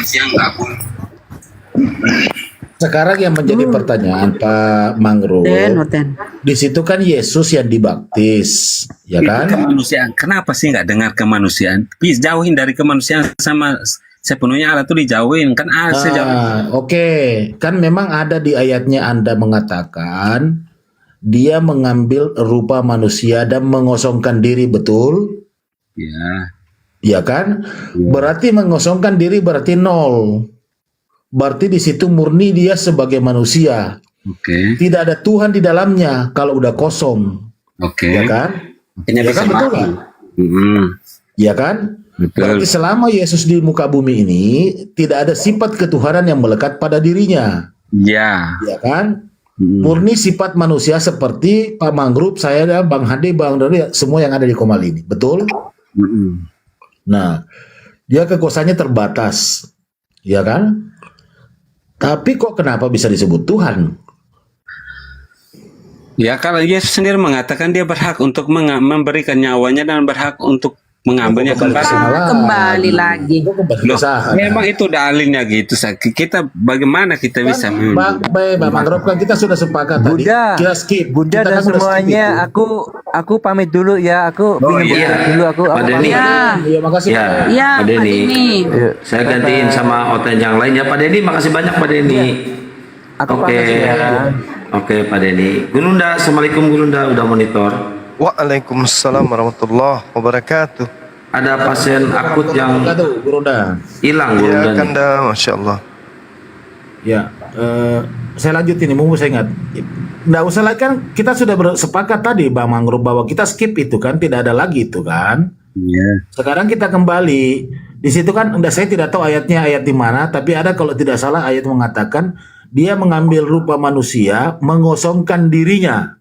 Berarti tidak ada sifat ketuhanan pada dirinya. Berarti murni dia sebagai manusia. Nah sekarang pertanyaannya, kenapa orang-orang Kristen termasuk Pak Mangrove masih menuhankan dia selama masih di bumi gitu loh? Nah, itu kan jasmaninya yang kelihatan, yang nggak kelihatan ada tertulisnya sebagai Yesus. Nah, kita Pak Mangrove dengar katanya kalimatnya baik-baik. Mengambil rupa manusia dan mengosongkan diri. Berarti nol. Ya, tidak ada ketergantungan lagi kepada Bapa. Karena dia sudah mengambil dan mengosongkan diri sebagai manusia biasa seperti kita. Ya kan? Makan, tidur dan sebagainya dan sebagainya. Nah, berarti kan sifat keturunannya sudah nggak ada. Nah, pertanyaannya, kenapa Pak Mangrove dan teman-teman menuhankan dia sementara dia tidak ada sifat ketuhanan pada dirinya pada saat dia mengambil rupa manusia? Bagaimana bilang sifat waktu jadi manusia, terus sifat keilahiannya nggak ada? Bagaimana dia bisa ada pernikahan di Kana, Yesus bisa membuat air menjadi anggur tiba-tiba itu? Itu kan mujizat. Mujizat siapa yang bisa membuat air jadi anggur? Manusia biasa bisa nggak? Mujizat toh. Mujizat apa artinya mujizat? Iya, itu kelebihan yang diberikan Tuhan kepada Yesus Kristus. Loh, itu Yesus sendiri yang membuat kok. Iya. Pada saat dia membuat seperti itu kan dia tetap berdoa juga, memohon kepada Tuhan. Ya itu kan sama sumber itu kan satu, Bang. Itu iya, benar. Dia memohon kepada, kan dia sudah mengambil rupa manusia nih, seperti tadi mengosongkan diri kan. Nah, kemudian dia memohon kepada Sang Bapa, berikan kekuatan untuk merubah air ini menjadi anggur, bukan atas kemauannya sendiri. Waalaikumsalam warahmatullahi wabarakatuh. Itu Yesus contohnya, Yesus memberkati 5 roti dan 2 ikan. Misal 12 bakul, berapa bakul itu? Banyak itu. Oh, banyak di situ, dukun-dukun di Makassar juga banyak yang begitu, memberkati gitu loh. Di mana? Banyak di Makassar yang memberkati itu, dukun-dukun itu. Banyak kalau yang itu. Kalau itu menjadikan referensi. Enggak, jangan jauh-jauh, enggak boleh. Kan mengatakan bahwa dia memberkati. Itu ya seperti itu. Jadi bukan jadi. Bagaimana Anda menuhankan Yesus? Itu bukan dalil itu aja. Dengan pengajaran Yesus kan, dengan kata-kata dari Yesus sendiri kan banyak ayat yang mendukung itu. Apa Secara coba? umum bilang bagaimana orang Di mana di dalam Bible saudara ada referensi itu dia sebagai Yesus adalah Tuhan. Semua itu ada dituhankan. Semua dituhankan. Tidak pernah Yesus sendiri mengatakan dia adalah Tuhan. Iya, Yesus Tetapi sendiri. kalau pengakuan sebentar, kalau pengakuan dia sebagai seorang nabi itu lebih 100 ayat di dalam Bible saudara yang mengatakan dia adalah utusan. Betul. Iya. Jadi kalau dia diutus itu pasti ada yang mengutus. Pasti orang yang berbeda. Tidak mungkin dirinya mengutus dirinya. Tidak mungkin. Terus kalau Yesus orang bertanya bahwa dia Tuhan, apakah menolak? Kan nggak pernah menolak. Itu kan bertanya. Harusnya kalau orang sekarang contoh ya. Contoh yang paling konkret kalau Anda menggunakan akal sehat saudara. Pada saat Paulus berlajang ke Damsik. Apa kira-kira cocok pertanyaan itu? Siapakah engkau Tuhan? Coba, cocok nggak kira-kira? Kita ini orang Indonesia loh. Sudah tahu Tuhan kok masih ditanya? Itu menandakan apa Pak Manglop? Kalau menurut saya ini pribadi saya. Itu kata-katanya nggak tepat. Tapi yang tepat di situ pertanyaan, siapakah engkau Tuhan? Itu baru benar. Tapi kalau bertanya siapakah engkau Tuhan? Loh, sudah tahu Tuhan kok masih ditanya? Baik, bentar saya potong izin Pak Peta. Oke. Ya, itu ada yang mau mualaf katanya di bawah. Silakan, namanya siapa? Di tag aja namanya. Ya, sebelum nunggu yang mualaf, mungkin Gurunda udah nyimak dari tadi. Silakan Gurunda masuk. Oke, silakan Pak. Izin dulu, izin. Oke, baik. Saya ingin tahu dari saudara Kristen ini kan ya, apakah menurut saudara Tuhan itu terbatas atau Tuhan itu tidak terbatas? Itu dulu. Tuhan itu kalau bagi manusia biasa terbatas, tapi kalau bagi Tuhan Yesus tidak ada batasnya. Tunggu, jangan bawa Yesus dulu. Tuhan Anda jangan Anda bawa dulu. Ini skala global dulu. Sebagai manusia, makhluk yang berakal, menurut pandangan kemanusiaan Anda nih, bukan sebagai kekristenan Anda, tapi sebagai kemanusiaan. Tanggalkan dulu agama. Menurut saudara, Tuhan itu terbatas atau tidak terbatas? Terbatas secara jasmani biasa. Ciptaan. Ya. Tuhan bukan berarti kuda loh, Bang Juma. Dari sini aja sudah rusak kan? Dari sini aja sudah rusak. Tentang secara global, secara di bawah. Secara umum, Tuhan itu terbatas atau tidak terbatas? Terbatas dengan ruang dan waktu kan terbatas, Bang. Kalau Tuhan terbatas, itu bukan Tuhan, itu pola pikir Anda tentang sembahan Anda. Itu dulu pikirkan. Tuhan itu tidak terbatas karena Tuhan itu absolut. Yang punya batas itu makhluk, Bang. Bang Juma, tadi Anda bertanya secara global di bawah ya. Tadi secara global artinya bukan secara pribadi Anda. Bukan secara pribadi Anda, seasumsi Anda. Itu namanya lawak-lawak. Tuhan kok terbatas, piye toh? Gimana? Tuhan itu apa? Kan kepada Tuhan maksudnya. Bukan Tuhan, ini secara umum. Jangan Anda bawa keyakinan Anda. Ini secara umum. Pencipta alam semesta ini terbatas atau tidak terbatas? Oh, tidak, Bang. Tidak terbatas kan? Berarti Tuhan itu mustahil menjadi terbatas, betul?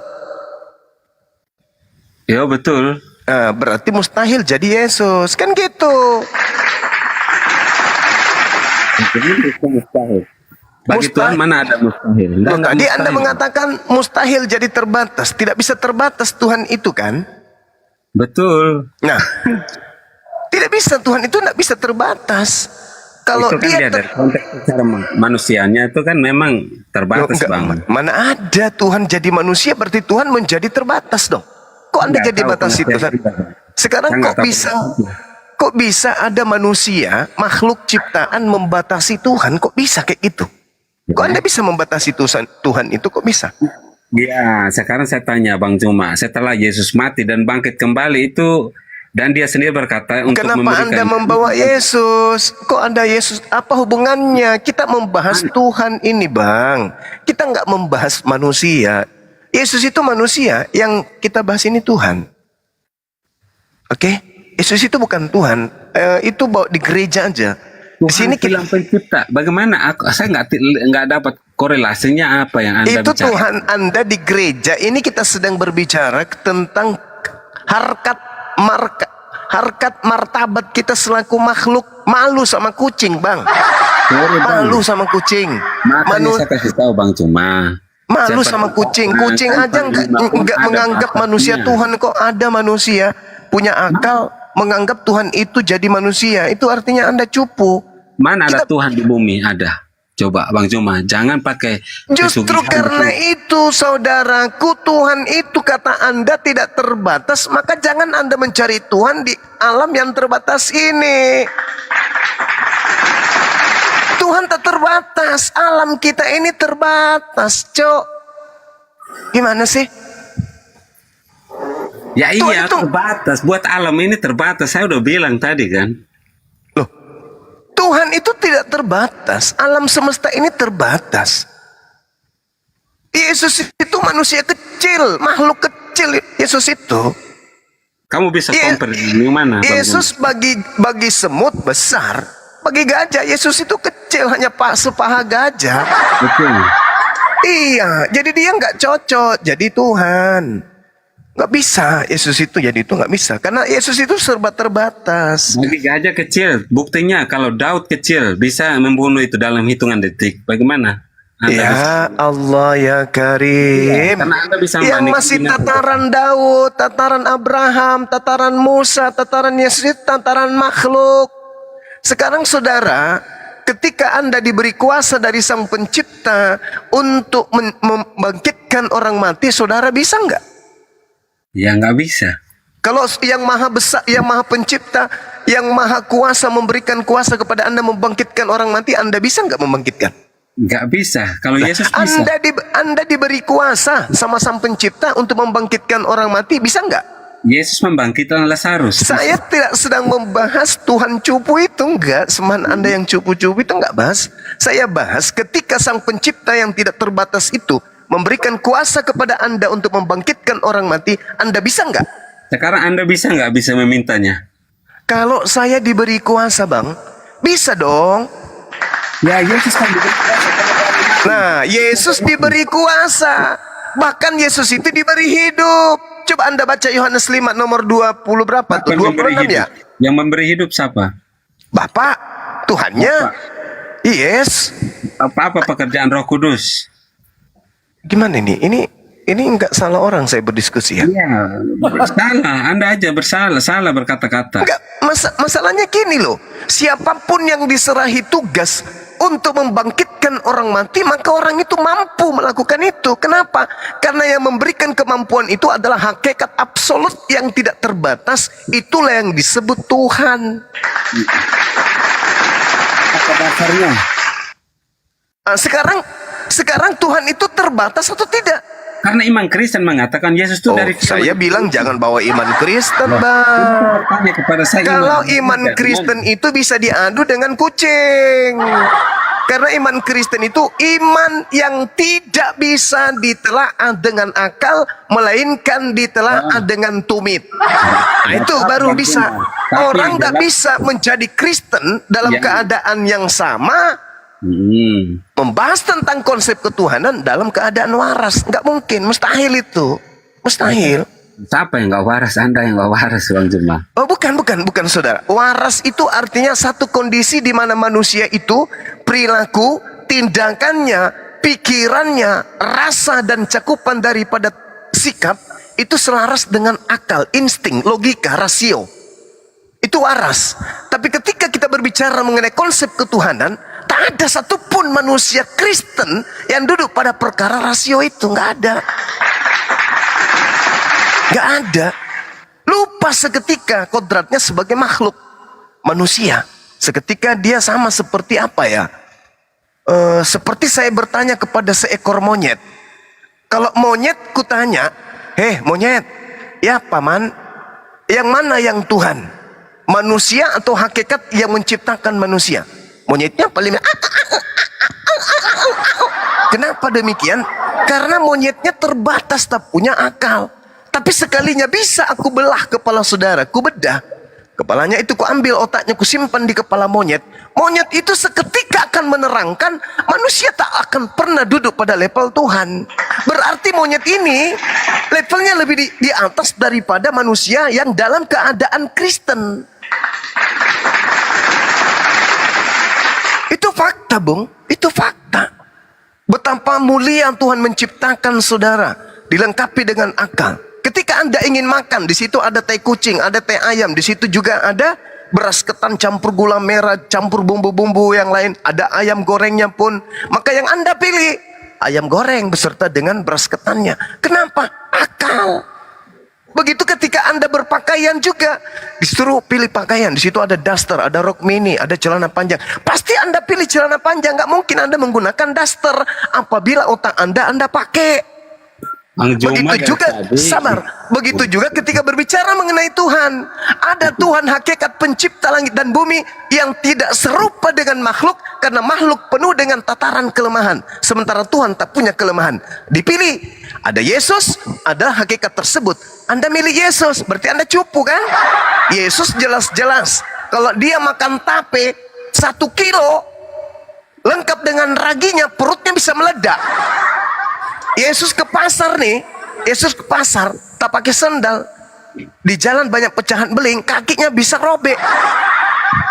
Bahkan dia puasa 40 hari, Bang. Sabar. Yesus puasa 40 hari. Setelah 40 hari, apa yang terjadi? Lapar dia, Bang. Dia bisa dia jadi Tuhan. Gugur dia. Maka saya katakan, kesimpulan, 5 detik terakhir. Maka kesimpulan, orang yang menjadi Kristen pada saat dia dalam kekristenan, mustahil saat itu juga dia berakal sehat. Itu intinya. Silakan. Oke, Bang Juma, Anda kan tadi berbicara, saya berbicara iman Yesus, Anda nggak mau. Di samping itu, Anda bisa berbicara tentang Yesus. Anda bicara dari tadi saya pegang kayak orang nggak berilmu, nggak bersekolah. Saya tahu Anda pintar, tapi kadang di luar dari akal itu bicara akal, tapi nggak masuk akal. Itu komplikasi bicaranya. Dari monyet lah, dari Yesus lah, saya sebut Yesus, Anda bilang jangan kepada Yesus. Sekarang Anda ujung-ujungnya endingnya kepada Yesus. Bagaimana Anda bisa berbicarakan edukasi kepada jemaat di bawah? Masuk akal nggak? Bung, hanya orang yang tidak memiliki akal, rasio. Yesus mengatakan mengimani dulu, bukan berarti akal, tapi kamu sendiri nggak masuk akal bicaranya. Bagaimana? Masuk akal nggak Tuhan itu mati dibunuh oleh makhluk? Masuk akal? Bagaimana? Masuk akal nggak manusia itu dibunuh? Tuhan itu dibunuh? Nggak masuk akal, Bang. Nggak masuk akal, kan? Betul. Nah. Nggak masuk akal, bukan? Betul. Oke. Yesus bagi Anda itu Tuhan? Ya, Tuhan. Nah, Tuhan. Yesus pernah dibunuh manusia nggak? Ya, dibunuh. Memang itu harus terjadi. Nah, itu kan? Tengoklah, mustahil dalam keadaan yang sama orang itu Kristen dan saat itu juga dia waras. Mustahil. Pasti orang itu ketika dia Kristen berbicara mengenai konsep ketuhanan jauh dari rasio yang sehat. Dia ada pada item irrasional alias bullshit. Manusia yang tidak gunakan akal. Makanya aku bilang tadi, kalau Anda didudukkan nih sama monyet, kepala Anda dibedah, lebih baik isi kepala Anda itu ditukar dengan isi kepala monyet. Isi kepala monyet disimpan di kepala Anda itu sama kedudukan dengan level Anda saat sekarang. Monyet makan kelapa juga, makan juga seperti Anda, kasih ikan juga monyet itu makan. Tapi mereka tidak mampu monyet itu melakukan sesuatu seperti manusia waras. Dia hanya bisa seperti orang gila. Kalau ada manusia perilakunya sama seperti monyet, itu manusia gila. Monyet kalau ditanya bisa tidak kemudian Anda membedakan antara manusia dengan Tuhan? Paling monyetnya kayak si Joseph tadi itu, kayak gitu. Tapi kalau manusia yang berakal, Bung, Tuhan itu masuk nggak ke dalam zona kemanusiaan makhluk? Tidak. Dalil mengatakan tidak, akal mengatakan tidak, ilmu mutlak juga tidak mengatakan bahwa itu bisa. Makanya ada yang disebut rasio. Rasio itu artinya keseimbangan. Irrasional berarti tidak seimbang. Cobalah Anda renungkan, kalau masih bisa. Jadi Tuhan itu tidak bisa kemudian kita masukkan hakikat itu ke dalam zona makhluk. Gak bisa. Dengan iming-iming dia membangkitkan orang mati, membuat anggur menjadi alkohol, alkohol menjadi air, menjadi anggur, bla bla bla bla. Itu namanya mukjizat. Mukjizat itu bukan pekerjaan daripada membuktikan bahwa pekerjaan itu adalah pekerjaan Tuhan. Itu pekerjaan yang dilakukan manusia atas mukjizat yang diberikan oleh Tuhan. Itu loh. Kami ini umat Islam terlalu apa ya bilangnya? Terlalu manusiawi. Sehingga maunya mengorbankan waktu untuk melayani teman-teman Kristen itu berdiskusi tentang konsep ketuhanan. Padahal sebenarnya itu hanya buang-buang waktu itu. Buang-buang waktu. Waalaikumsalam warahmatullahi wabarakatuh. Kan udah mengatakan begitu. Bagaimana Anda bisa membahas hal yang kamu rasa? Saya dari keluarga Kristen Katolik, Bunda. Om bentar ya. Lagi diskusi dulu ya, bentar ya. Nanti habis diskusi baru masuk ya. Mungkin ada yang penting, silakan kalau ada yang penting. Ada yang penting sekali Guru Bang Santang, karena saya insya Allah mau memualafkan sebagian keluarga saya yang belum Islam, Bunda. Iya, saya masih bingung dengan caranya bagaimana itu, saya masih bingung. Nah, taraf pemahaman keluarga itu sama nggak dengan saudara kita ini? Siapa namanya ini?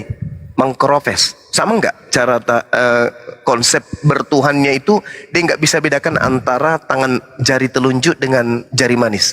Sama nggak? Garpu dan sendok susah untuk dibedakan. Sama nggak dengan saudara kita ini? Selama keluarga kita menggunakan akal, pasti sampai kepada Islam. Itu intinya, itu di situ. Percuma juga kita berkoar-koar, percuma juga kita itu berapi-api menjelaskan. Kalau yang kita hadapi ini adalah manusia cupu, manusia palsu. Wujudnya aja manusia, casingnya saja. Tapi di dalam dirinya itu tak ada akal yang bisa dijadikan sebagai acuan untuk menelaah setiap item yang didengarkan, yang dilihat, yang dirasakan, yang tersentuh oleh panca inderanya. Percuma. Karena Islam itu hanya bisa sampai kepada orang-orang yang berakal. Benar, Gurunda, benar. Iya, silakan. Ada yang ingin disampaikan? Gini, Gurunda, saya ingin sampaikan yang pertama, memang saya dari keluarga mu'alaf ya, terutama ibu saya kan dari Kristen Katolik yang taat gitu kan. Jadi dia bertemu dengan bapak saya, dari situ melalui pernikahan, Gurunda ya. Jadi setelah pernikahan itu melalui kesepakatan, memang ibu saya sepakat untuk masuk ke Islam gitu. Tapi alhamdulillah ibu saya bukan cuma masuk Islamnya bukan cuma karena pernikahan, bukan. Jadi memang sudah proses belajar. Sudah proses belajar juga. Masya Allah. Alhamdulillah dia sudah menemukan juga orang dari Islam gitu kan, dalam artian bapak saya gitu. Iya. Dari situ memang saya terlahir dari Islam karena ibu saya udah mu'alaf gitu kan.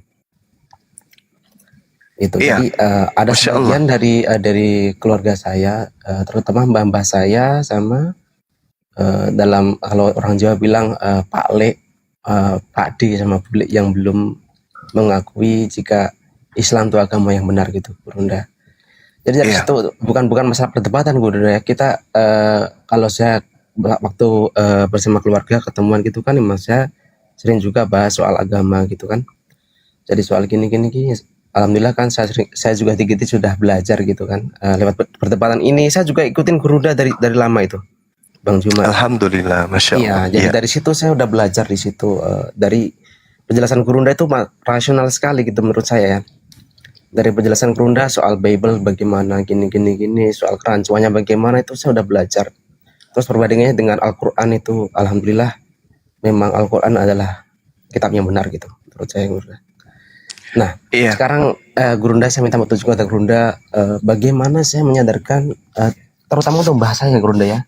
Mereka udah sepuh gitu Gurunda ya kan. Saya udah bilang sama mbah saya itu, Mbah, kalau kan kita sudah Muslim, sementara mbah belum gitu kan. Maksudnya nanti kalau misal mbah meninggal, kita yang Muslim terus mbahnya Kristen, itu bagaimana cara mengurusnya, sementara ibu saya kan anak tunggal Gurunda gitu. Nanti pengurusannya bagaimana soal ini, soal ambil bejang bayi gitu ya, soal jenazahnya gitu kan. Kalau dia ikut Kristen, terus bagaimana kita mengurusnya? Kita kan Islam gitu Gurunda. Nah dari situ saya kerancuannya di situ Gurunda. Makanya saya minta petunjuk pada Gurunda Juma, bagaimana caranya untuk menyadarkan mbah-mbah ini, dia memang tidak, ya sebagai orang desa gitu Gurunda ya, tidak pegang HP, tidak apa, dia cuma percaya dengan apa yang dikatakan oleh gereja, gitu aja Gurunda. Iya, jadi sekali lagi saya katakan ya, bahwasanya kita sebagai umat Islam, tugas kita hanya menyampaikan. Tugas kita menyampaikan, memperdengarkan kemudian ya kalimat-kalimat ilahi, kalimat hak yang berasal dari Allah. Untuk kemudian kita memakmati bahwa dia harus mengikuti jalan yang kita tempuh, yaitu kita nggak sampai ke sana. Kita hanya bisa berserah diri kepada Allah, ya, bahwa doa itu penting, usaha itu harus mengiringi doa. Ketika kemudian usaha sudah kita lakukan, upaya-upaya sebagai Muslim kita sudah lakukan, artinya tugas kita sudah selesai. Semuanya kembali kita serahkan kepada Allah. Namun, pada tugas ini, kita harus memiliki materi untuk menyadarkan orang tua kita. Karena pada sejatinya seperti yang saya terangkan tadi, orang yang menggunakan akal itu akan sampai kepada kebenaran. Karena akal ini menjadi tolak ukur. Manusia menolak Islam karena mereka tidak menggunakan akal. Membahas Islam tanpa akal. Mereka beriman kepada yang mereka percayai tanpa akal. Cuman dogma, doktrin, ajaran nenek moyang, mengikuti hal-hal yang diajarkan oleh orang tua, bukan karena akal. Sementara Al-Quran mengatakan apa? Innama yatazakkaru ulul albab. Sebenarnya hanya orang yang berakal sehat yang dapat menerima pelajaran. Apapun di atas muka bumi ini. Bahkan saudara Kristen kalau kita berdebat, apa kata mereka? Kamu tidak mengerti. Kamu nggak paham, kata mereka. Mereka tidak tahu atau mereka pura-pura nggak paham gitu loh. Apa bilangnya ya? Mereka pura-pura nggak mau memahami bahwa paham itu mesinnya adalah akal. Mengerti itu pabriknya adalah akal. Mulut cuman bisa berkata, kamu tidak mengerti, kamu nggak paham. Tanpa mereka sadar untuk mengerti dan untuk paham, yang utama untuk dilakukan itu adalah akal dulu. Sementara mereka menjadi Kristen, ke gereja hari Minggu, menyembah anak Maria, itu bukan karena unsur akal sebagai filter, tapi karena doktrin dan dogma saja. Tapi anehnya, ketika kita berdialog, ketika kita berdiskusi, ketika kita berdebat kemudian, mereka yang mengaku lebih paham dari kita. Gitu. Oh, cuma kamu gak paham, apologet Islam gak ngerti. Loh, kamu menjadi Kristen itu apa tolak ukurnya mengerti dulu baru nyembah Yesus? Kan tidak. Kamu itu ibadah minggu menjadi Kristen apa karena dasar olahan akal sampai Anda itu menjadi Kristen? Kan bukan. Tiba-tiba aja kemudian menjadi Kristen, tiba-tiba aja kemudian menyembah Yesus, tiba-tiba aja kemudian ke gereja, bukan karena aspek proses belajar. Kalau Islam kagak. Islam dari sejak pengenalan huruf demi huruf sudah melibatkan akal. Alif, ba, ta, za, jim, ha. Itu sudah mengikutkan akal. Masya Allah. Tak ada satupun aspek dalam keislaman itu menanggalkan akal, nggak ada. Karena Islam itu ya akal itu ya wahyu. Perpaduan antara akal wahyu itulah Islam. Nggak bisa keluar dari situ, nggak bisa, nggak boleh. Makanya saya katakan kepada saudara kita yang tadi, ayolah dudukkan dulu perkara tentang Tuhan ini. Kalau cuman mengatakan Yesus itu kan manusia tapi punya unsur keilahian, dia sebagai manusia memang mati, tapi sebagai Tuhan dia tidak mati. Loh, apa bedanya dengan orang yang menyembah sapi? Yang kau lihat itu makan rumput kan unsur sapinya, tapi dibalik daripada itu ada keilahiannya, kan samanya. Itu namanya rusak, manusia palsu. Makanya Al-Quran mengatakan apa? Ulaika kal an'am balhum adallu. Mereka itu seperti hewan ternak, bahkan lebih rendah, lebih sesat kata Allah daripada hewan ternak. Ulaika humul gafilun. Mereka itu adalah orang-orang yang lengah. Kenapa tidak? Bible mengatakan Yesus tidak bisa berkuasa atas apapun. Yesus tidak bisa berkata-kata dari dirinya. Yesus tidak bisa berlakukan apapun dari dirinya. Yesus datang bukan atas kehendak dirinya. Yesus bersaksi dirinya hanya utusan Tuhan. Apa yang dikatakan adalah dari Tuhan. Apa yang dikerjakan adalah dari Tuhan. Dia tak sanggup melakukan apapun tanpa bimbingan Tuhan. Tapi apakah mereka mau paham? Apakah mereka mau mengerti? Ketika kita hadir menjelaskan, menerangkan, mentadabburi apa yang ada dari aspek kitabnya dan Al-Quran berdasarkan akal, apa kata mereka? Kamu tidak ngerti, kamu nggak paham. Loh, kayak mana ceritanya? Kamu nggak ngerti, kamu nggak paham.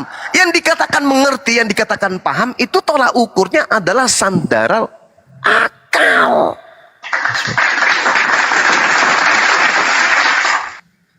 Tidak bisa kemudian jadi menghabiskan waktu. Makanya Al-Quran mengatakan ulaika kal an'am bal hum adallu ulaika humul gafilun. Mereka ini adalah orang-orang yang lengah karena mereka dikasih akal nggak dipakai, dikasih kuping nggak dipakai, dikasih mata nggak dipakai, dikasih hati nggak dipakai, nggak dipakai. Masakan ada orang nih ya hidup di zaman modern sekarang ini tahu bahwa alam semesta ini unsur-unsurnya, aspek pendukungnya, kerangka yang ada untuk membentuk alam semesta ini ditopang oleh sesuatu yang sangat luar biasa dan tidak mungkin memiliki kelemahan, tidak mungkin memiliki kecacatan, tidak mungkin memiliki noda, sehingga seluruh aspek saling terkait satu sama lain sehingga membingkai menjadi kehidupan. Kehidupan bisa beraneka ragam. Itu dikarenakan adanya unsur yang menciptakan, yang maha tahu, maha mengendalikan, maha mengatur. Ini enggak.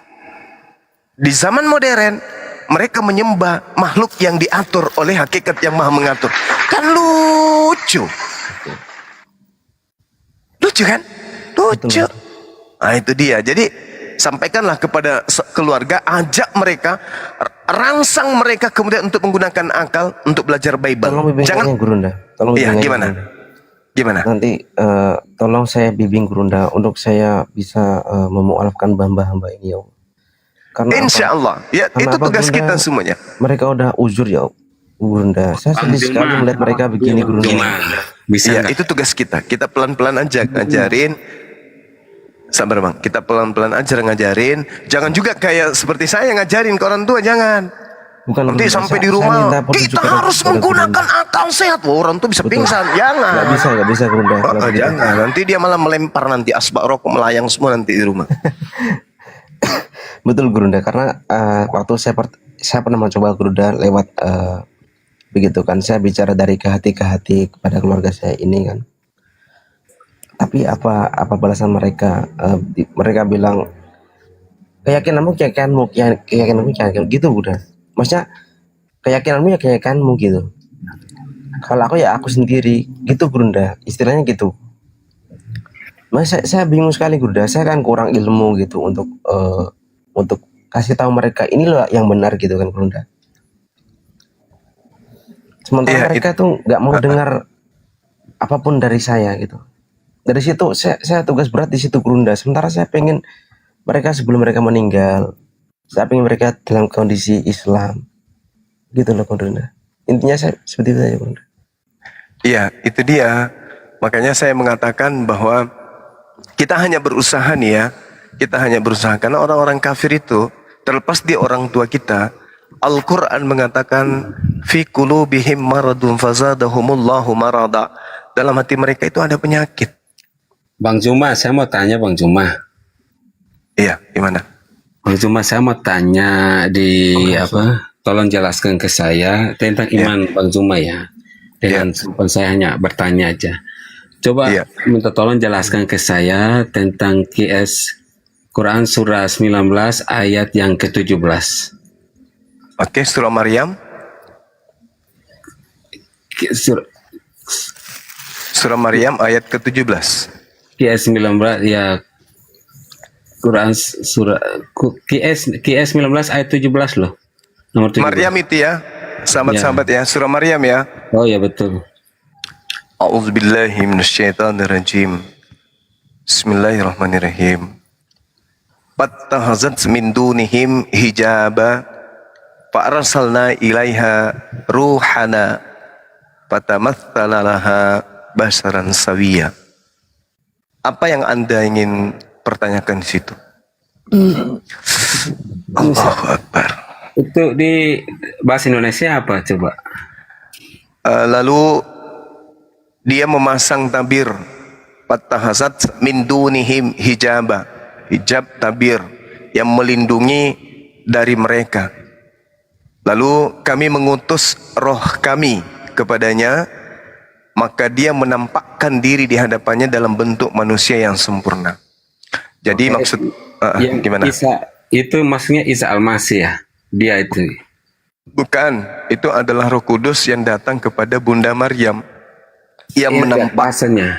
Isa satu-satunya manusia sempurna. Kami mengutus roh kami kepadanya, yaitu Isa Al-Masih, maka ia menjelma di hadapannya dalam bentuk manusia yang sempurna. Oh, itu bukan Nabi Isa, itu Roh Kudus yang datang kemudian menampakkan diri kepada Bunda Maryam dalam bentuk manusia yang sempurna. Itu bukan Nabi Isa. Di ayat 19-nya Roh Kudusnya berkata, li'ahaba laki gulaman zakiya, untuk menyampaikan ya rahmat dari Tuhanmu berupa seorang anak laki-laki yang suci. Jadi Roh Kudus berkata kepada Bunda Maryam, wahai Bunda Maryam, Allah yang Maha Suci menginginkan kemudian engkau hamil dan melahirkan seorang anak laki-laki yang suci. Kenapa dikatakan kata suci di situ? Karena nanti akan dituduh sebagai anak zina. Terbukti orang-orang Yahudi ketika datang Maria membawa anaknya yang bayi ini kemudian dituduh sebagai pesina. Ya ukhta Harun katanya, wahai saudara perempuannya Harun, bapakmu bukan, ya silakan. Oke, ini satu lagi tentang QS 4 ayat yang ke-159 itu mengatakan demikian. Manusia harus mengimani ayat berapa? 159. QS 4 ayat 159. Manusia harus mengimani Isa sebagai Tuhan. Tidak ada seorang pun dari ahli kitab kecuali akan beriman kepadanya, yaitu Isa Al-Masih sebelum kematiannya. Itu beruntung kepada siapa? Itu kepada Isa kan, bukan roh loh. Ya, kalau itu kepada Nabi Isa alaihissalam. Datang kedua kalinya nanti untuk meneguhkan kembali ajaran Nabi Muhammad sallallahu alaihi wasallam yang ditolak oleh ahli kitab, yaitu orang-orang Yahudi ini dan orang dalilnya, Nasrani. Dalil mana yang bisa bantah dalil ini? Atau di QS atau di hadis atau apa? Enggak ada yang bisa bantah ini. Ini firman Allah ini. Benar, mas aku tuh Bang Juma bilang itu untuk datang kedua kali. Di hadis mana itu? Lah ini kedatangan Nabi Isa alaihissalam. Mana topiknya tentang kedatangan, mana ada? Anda coba baca dalam surah As-Sukhruf ayat berapa tuh? Adinda ayat 71 ya? 71 ya? 71 deh. Putus-putus ya. Wa in min ahlil kitab illa la yu'minanna bihi qablal mauti. Ini bercerita tentang kedatangan Nabi Isa untuk yang kedua kalinya. Di surah apa tadi? Sukrub, lupa saya ayat berapa itu? 61. Sukrub. 61 ya? 61 ya? Iya, 61. Sorry. 61. Masya Allah. Syukran. 61. Iya. Dan itu peringkopnya apa kan? Dan sungguh dia Isa itu benar-benar menjadi pertanda akan datangnya hari kiamat, karena itu ini untuk menegaskan bukan kedatangannya, tapi benar. Bukan, kedatangan Nabi Isa yang kedua kalinya itu adalah tanda, simbol, kode alam bahwa kiamat sudah dekat. Begitu Nabi Isa datang, maka kiamat itu tinggal menghitung. Tinggal beberapa saat lagi kiamat itu datang. Iya, ini betul. Ini kedatangannya. Yang tadi kan tidak ada, bukan berkaitannya. Ini kan tadi penegasannya untuk bahwa Isa itu adalah Tuhan itu, Bang. Kenapa bisa jadi Tuhan dia? Kan menegaskan di situ, Bang. Di mana dia ada Tuhan? Di QS 4 ayat 159 atau apa? Wa in min ahlil kitab illa la yu'minanna bihi qablal mauti. Tidak ada seorang pun di antara ahli kitab yang tidak beriman kepadanya menjelang kematiannya. Betul. Dan pada hari kiamat dia akan menjadi saksi bagi mereka. Ini kan berbicara tentang ayat 157. Ya. Ketika kemudian ayat 157 Nabi Isa alaihissalam itu ingin dibunuh, Nabi Isa diangkat ke langit. Di ayat 158-nya itu menjelaskan barafa'ahullahu ilaihi wa kana Allahu azizan hakima. Allah mengangkat Nabi Isa karena Allah itu maha perkasa, Allah itu maha bijaksana. Setelah itu kemudian Allah menurunkan kembali untuk yang kedua kalinya. Wa min ahlil kitab, pada saat dia datang yang kedua kalinya itulah barulah orang-orang yang disebut ahli kitab tersadar, terbelalak matanya, anganga orang Makassar bilang, wow, ternyata Islam selama ini betul. Yang kami sembah, yang kami tuhankan ternyata bukan Tuhan, dia adalah Mesias. Ternyata Mesias yang kami, orang Yahudi bilang ini, ternyata Mesias yang kami tunggu itu adalah betul Nabi Isa yang diterangkan oleh Al-Quran. Tapi dulu nenek moyang kami tolak. Ternyata dia inilah kemudian yang disebut Mesias itu, Al-Masih itu. Betul. Itu maksudnya. Ini perikopnya kan benar ya. Isa menyampaikan kebenaran. Yang kedua ini nggak salah, Bang. Mas saya compare dengan di Alkitab kan sama aja, Bang. Nggak ada beda. Di mana di Bible? Di Bible sama aja. Dia Isa menyampaikan kebenaran, betul. Karena Kristen tuh mengikuti Isa itu kenapa? Menyampaikan kebenaran, kabar baik itu. Ini di Yes 5 ayat 46. Isa memberi petunjuk dan cahaya, dan kami telah memberikan kepadanya Isa Al-Masih, kitab Injil, sedang di dalamnya ada petunjuk dan cahaya yang menerangi. Kalau di Yohanes 8 ayat 12, akulah terang dunia, barang siapa mengikuti aku ia tidak akan berjalan dalam kegelapan melainkan beroleh hidup yang kekal. Di dalam Bible itu Yesus mau dikenal sebagai apa? Dia kan cahaya tuh, dia cahaya. Ya, kalau dia sang terang itu, Bang, sama. Dia sang terang. Sebagai sang terang menurut saudara, dia mau dikenal, dia mau diimani, dia mau dipercayai sebagai apa? Di sini kan tadi di QS berapa kan untuk manusia harus mengenal di Quran ya, itu tentang bagi beliau ini Abdullah atani al-kitab, kitab yang dimaksud di sini Injil. Dalam Injil, dalam hikmat pengajaran Nabi Isa kepada Bani Israel, di situ ada petunjuk, di situ ada cahaya. Salah satu petunjuk yang masih tersisa di dalam kitabmu, meskipun bukan ori, tapi di situ dikatakan hidup kekal itu adalah mengenal Yesus sebagai apa? Mengenal Yesus sebagai apa? Sebagai apa, Bang? Sebagai apa? Bagaimana, Bang? Ulang. Yesus mengatakan hidup kekal bisa diperoleh dengan cara mengenal Yesus yang apa? Mengenal Yesus yang sebagai jalan keselamatan itu. Nah kan sudah error kan. Yesus jalan keselamatan, oke. Dia memberikan kemudian hidup yang kekal, oke. Sekarang hidup kekal itu bisa diterima apabila Yesus dikenal sebagai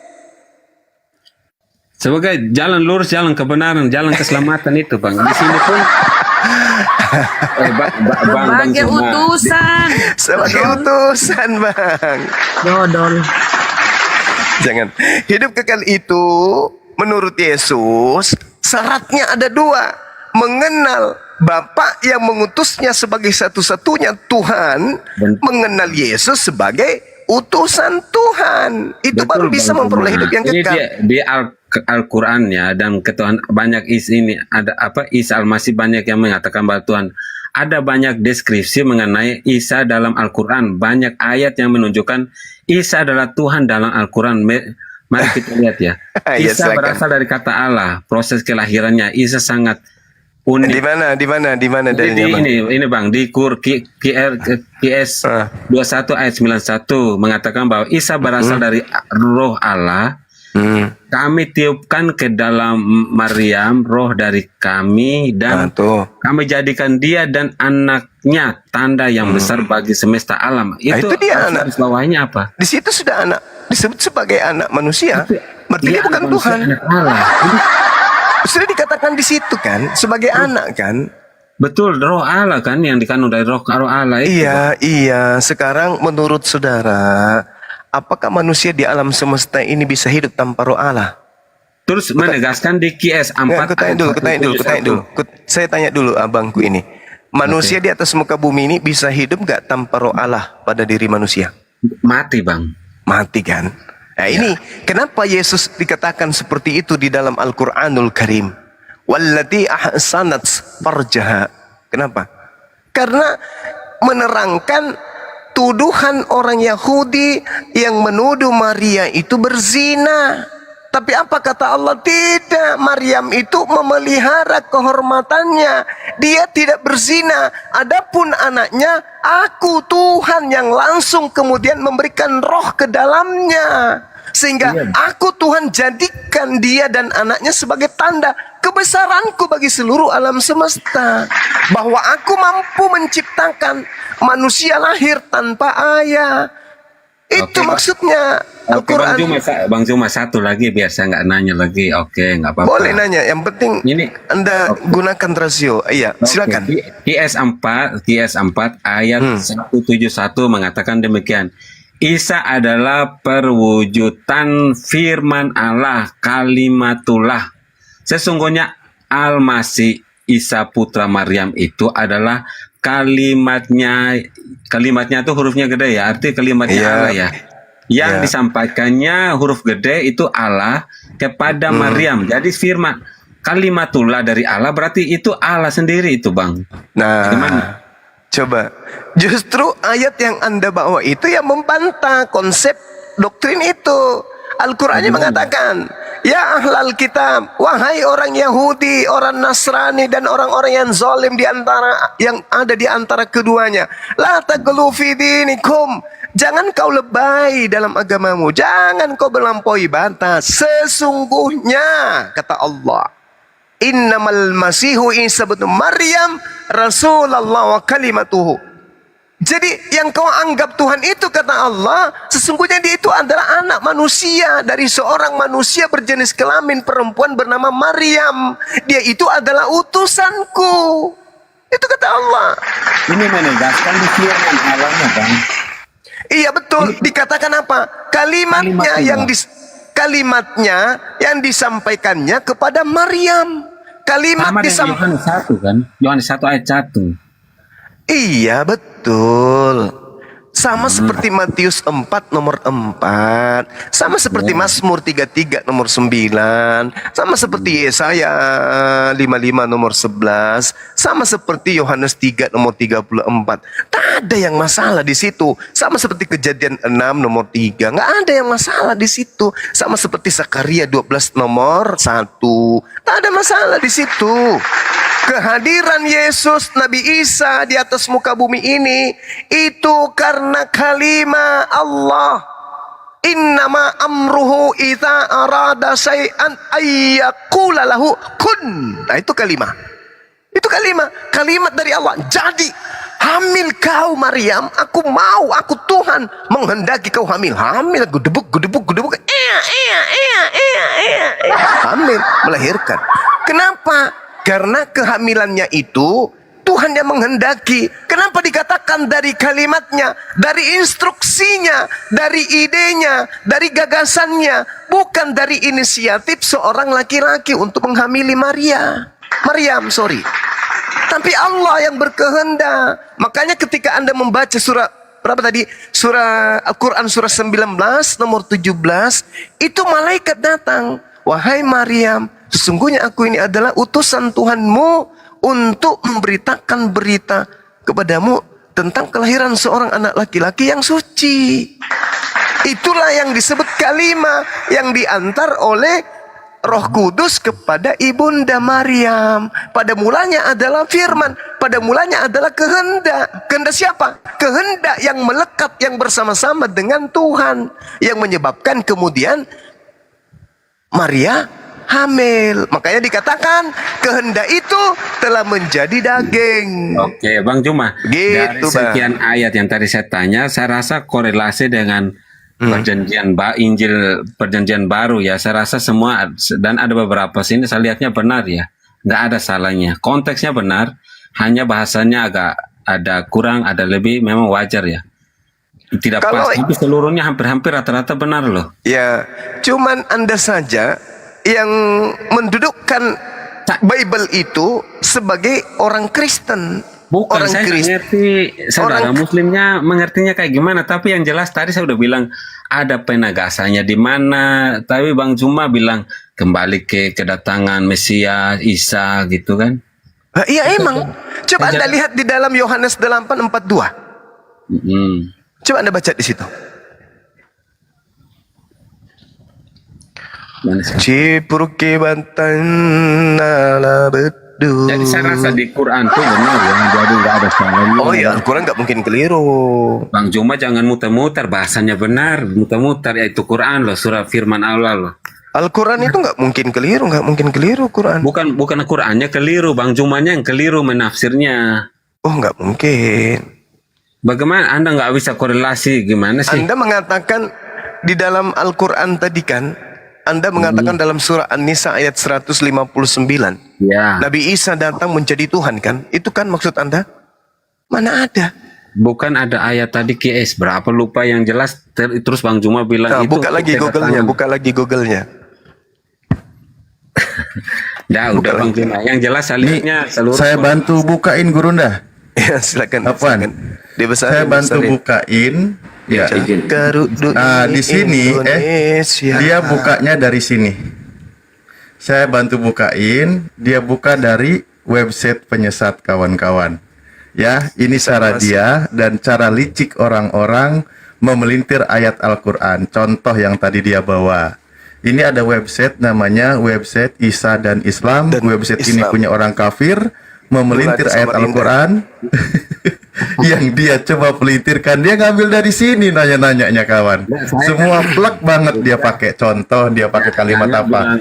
Isa berasal dari ruhullah, kalimatullah kami tiupkan ke dalam. Nah, ini contoh ayat 91 dan seterusnya. Ini yang tadi dia sebutkan nih. Ini ya kan. QS4 dia bilang QS4 171 di sini dikatakan Isa adalah perwujudan firman Allah. Nah, ini yang kau bilang tadi kan. Lalu di surah Maryam tadi nih, dia mengira surah Maryam ini ayat 17 dia bilang Nabi Isa. Ini karena pertanyaan titipan nih, lihat kalimatnya ya, di sini bacaannya. Ini para penyesat ini contoh. Ini memang website penyesat ini. Dikatakan nih, Isa satu-satunya manusia sempurna. Kami mengutus roh kami kepadanya. Ini Al-Masih Isa. Yang tadi dia katakan surah Maryam 17 itu Nabi Isa katanya, padahal malaikat Jibril. Ini dari website penyesat kayak gini. Ini yang dibuat oleh orang-orang kafirun. Bang cuma bacanya benar kok Bang, hanya selisih bahasa. Isa dan Islam itu kah Ustaz? Dia ngambil dari sini. Dia ngambil dari sini kawan-kawan. Pertanyaan-pertanyaan dia semuanya dari sini.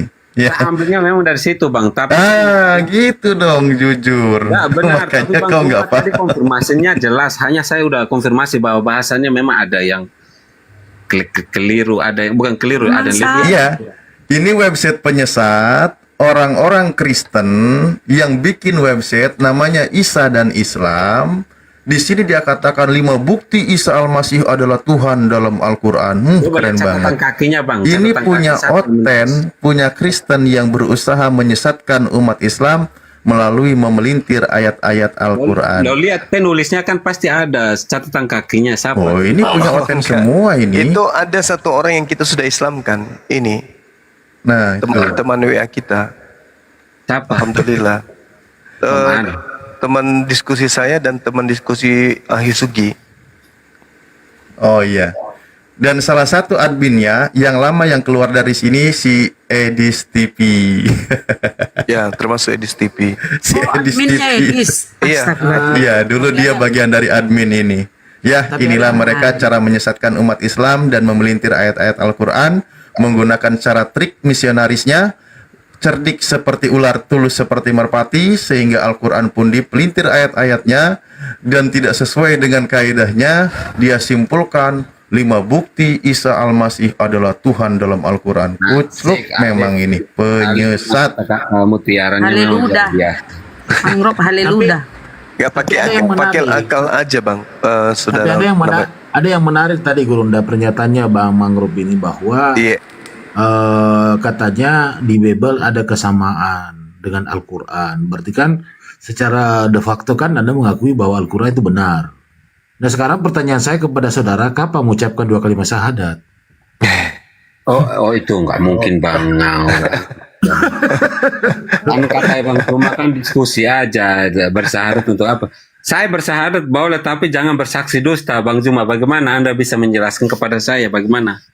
Apanya tuh? Katanya harus bersyahadat, bersaksi kan bagaimana kita? Iya, betul. Melihat bersaksinya gimana cara melihat? Oke, baik. Saya tanya dulu nih. Boleh kan kita santai aja kan? Kita diskusi ya. Untuk membuktikan bahwa Tuhan saya itu ada ya. Oke ya, oke. Kami umat Islam itu bersaksi bahwa tiada Tuhan selain Allah. Karena Allah itu adalah hakikat yang kami imani, tidak memiliki kelemahan sedikit pun. Dia adalah yang maha kuasa, maha perkasa, maha bijaksana, maha menciptakan dan seterusnya. Laisa kamitslihi syai', yang tidak serupa dengan makhluk dan yang mengurus makhluknya. Itu yang kami sembah. Nah sekarang, ketika saya tanya kepada saudara untuk membuktikan kebenaran kesaksian kami sebagai umat Islam, Tuhan itu tak ada lain selain daripada yang menciptakan Anda, menciptakan saya juga. Nah, saya ingin buktikan itu. Apa yang ada pada diri Anda yang adalah milik Anda? Tolong tunjukkan. Ya sama seperti Bang Zuma jelaskan, itu aja. Ya iya betul. Makanya saya tanya sama saudara dulu, apa yang ada yang melekat pada diri Anda yang adalah milik pribadi Anda, kepunyaan Anda, hak mutlak adalah Anda yang punya. Apa yang Anda punya di badan Anda, yang adalah milik Anda? Ya firman hidup itu Bang. Ya itu kan sudah aneh kan. Pertanyaan saya di tubuh Anda, tangan Anda, kaki Anda, mata Anda, itu yang mana yang Anda punya di situ? Ya seluruh ciptaan yang ada Bang. Yang ada. Seluruh ciptaan Anda atau siapa? Allah itu sendiri Bang. Itulah bukti bahwa kesaksian kami itu tidak dusta. Tidak ada yang bisa menciptakan kita ini, nggak ada. Bapak nggak bisa, ibu nggak bisa, kakek, nenek, presiden negara kita, bumi ini nggak bisa. Yang menciptakan, yang ada, yang melekat pada diri kita itu adalah Allah. Mulut yang kita pakai bersuara ini bukan milik kita. Tangan yang kita gunakan memegang itu bukan punya kita. Bahkan mata yang kita pakai melihat, kuping yang kita pakai mendengar, itu bukan punya kita. Semua titipan Sang Maha Pencipta. Maka kami bersaksi Tuhan itu ada dan Tuhan itu adalah Allah. Tidak ada Tuhan selain Allah. Tak ada. Sedangkan apa yang Anda ingin katakan terhadap Yesus pada diri Anda? Oh ini ciptaan Yesus, mana bisa? Yesus aja ciptaan. Tangannya Yesus punya Allah, kakinya punya Allah. Dan itu pengakuan Yesus sendiri. Yohanes 8:42. Apa kata beliau? Aku datang bukan atas kehendakku sendiri. Dengan kata lain, aku tercipta jadi manusia, anak Maria, bukan atas kehendakku sendiri. Aku tidak dapat berbuat apa-apa dari diriku sendiri. Bukti Yesus bersaksi, tiada Tuhan selain Allah. Selesai. Anda mau ingkar, pasti ingkar. Itulah disebut kufur, kafir, karena menutup diri. Akal nggak berfungsi. Yesus yang menciptakan dengan Anda mustahil. Yesus aja diciptakan. Gimana mau menciptakan? Berarti maksudnya Bang Zuma, Allah tidak bisa melakukan hal serupa, sebaliknya. Maksudnya? Jadi Allah bisa melakukan, oh Yesus bisa jadi manusia, nggak mungkin. Betul bagi Anda. Maksudnya? Katanya Anda bersaksi bahwa semua yang ada itu ciptaan Allah. Ya, betul. Sekarang terus tidak melihat rupa Allah. Sedangkan kalau Allah melakukan segala sesuatu untuk kita melihat rupanya, apakah mungkin apa tidak? Tidak mungkin di alam semesta yang fana ini kita bisa melihat Allah. Nggak mungkin. Tidak bisa. Laisa kami. Bukan Allah sesungguhnya dalam rupa loh Bang, maksudnya. Alam semesta ini adalah wujud Allah. Bukti kalau Allah itu ada. Alam semesta ini, diri kita ini loh. Iya, agar dikenal bahwa Allah itu ada. Agar dikenali, maka Allah menitipkan yang bernama akal di batok kepala kita ini, supaya akal kita bisa melihat, merasakan, mentadaburi, mempelajari, merenungkan, melihat apa yang ada pada diri kita. Makanya Al-Quran mengatakan apa? Sanurihim ayatina fil afaq wa fi anfusihim. Untuk hambaku mengetahui keberadaanku, untuk hambaku kemudian mengetahui adanya aku sebagai Tuhannya, maka aku memberikan tanda dalam diri mereka masing-masing. Itu jangankan orang seperti kita, anak SD aja ditanya gurunya tahu bahwa itu pencipta alam semesta itu Allah. Ngerti kok dia. Betul. Kenapa Anda nggak ngerti? Bukan ngerti. Nah, sekarang Yesus posisinya di mana? Apakah kita atau ciptaan kan cuma itu? Bang Zuma dan Bang Zuma seolah-olah membatasi kekuasaan. Kalau tanya dulu Bang Zuma, nggak terbalik. Itu Yesus itu penciptaan atau ciptaan? Bagaimana? Ada yang bisa mengulang pertanyaan saya? Yesus itu pencipta atau ciptaan? Pencipta. Astagfirullah. Kan rusak otak ente kan? Rusak otak ente. Kan udah dibilang, yukhadi'una Allah walladina amanu wa ma yakhda'una illa anfusahum wa ma yash'urun fi qulubihim maradun fasadahumullahu marada. Orang-orang kafir itu ingin menipu Allah, menipu orang beriman. Pada sesungguhnya mereka hanya menipu diri mereka sendiri. Disebabkan karena dalam hati mereka ada penyakit. Masyarakat Yesus jelas-jelas manusia yang diciptakan, katakan pencipta. Na'udzubillah summa na'udzubillah ya Allah ya Karim. La haula wala quwata illa billah. Inilah yang dikatakan oleh Al-Qur'an. Ya. Ini dikatakan Al-Qur'an. Iblis itu sangat lemah dalam membisikkan kesesatan. Tapi diperkuat oleh orang-orang kafir sebagai saudara-saudaranya. Makanya perintah kepada kita, orang umat Islam, wajib berapologet, wajib melakukan pembelaan terhadap kebenaran. Fakatilu aulia asyaitan, perangilah saudara-saudaranya setan. Nah ini saya termasuk memerangi setan-setan yang ada dalam tubuh Anda, Bung. Bang Zuma, itu iblis kan lemah. Kalau roh apa roh? Roh itu apa? Roh itu makhluk ciptaan, Bang. Roh iblis kan lemah di apa? Bilang iblis itu lemah. Kalau roh dan kebenaran itu apa? Penuh. Maksudnya? Ya Bang Zuma kan iblis lemah. Ya lemah seperti Bang Zuma mungkin. Loh, saya kuat. Iblis nggak bisa bisikan saya kesesatan selayaknya iblis menyesatkan Anda. Gimana ceritanya coba? Sekarang saya tanya sama Anda. Dari mana unsur pengetahuan Anda mengatakan bahwa Yesus itu pencipta? Apa yang mendukung Anda? Dalil mana? Ucapan Yesus? Akal? Dua-duanya nggak mungkin mungkin. Lalu yang mendukung Anda mengatakan Yesus itu pencipta itu apa? Bintang timur. Bintang timur. Bintang timur. Coba di mana akalnya manusia yang nyata-nyata ciptaan menjadi pencipta? Di mana perkataan Yesus yang mengatakan dia adalah pencipta? Di mana pengakuan Bapa yang mengutus Yesus bahwa Yesus adalah pencipta? Enggak ada. Lalu kenapa Anda dengan pedenya di ribuan manusia Anda mengatakan yang menciptakan itu adalah Yesus? Apa yang mendukung Anda untuk melakukan itu? Bintang timur. Di QS sama di Alkitab itu mengatakan firman Allah, kalimatullah itu menjadi manusia, kalam Allah itu menjadi manusia. Innama amruhu idza arada syai'an ayyakula lahu kun fayakun. Mazmur 33 nomor 9. Allah ketika hendak menciptakan, mengadakan sesuatu, cukup dengan berkata, cukup dengan memerintah, maka semuanya ada. Sekarang Yesus sebelum ada perintah Tuhan, Yesus ada enggak? Enggak ada. Enggak ada. Berarti Yesus dari sesuatu yang tidak ada menjadi ada. Itulah yang disebut makhluk. Udah pakai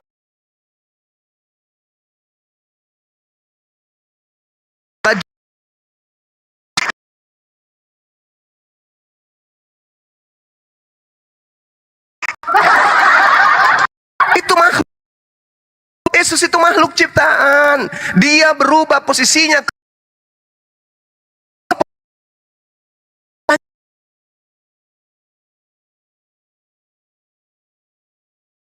Loh, la haula wala quwata illa billah. Yesus ini jari jemarinya yang mengadakan siapa?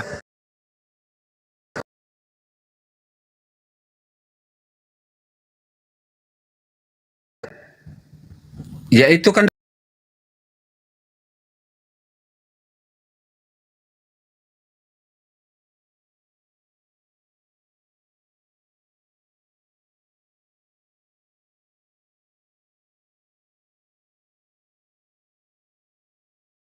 firman dari Allah itu.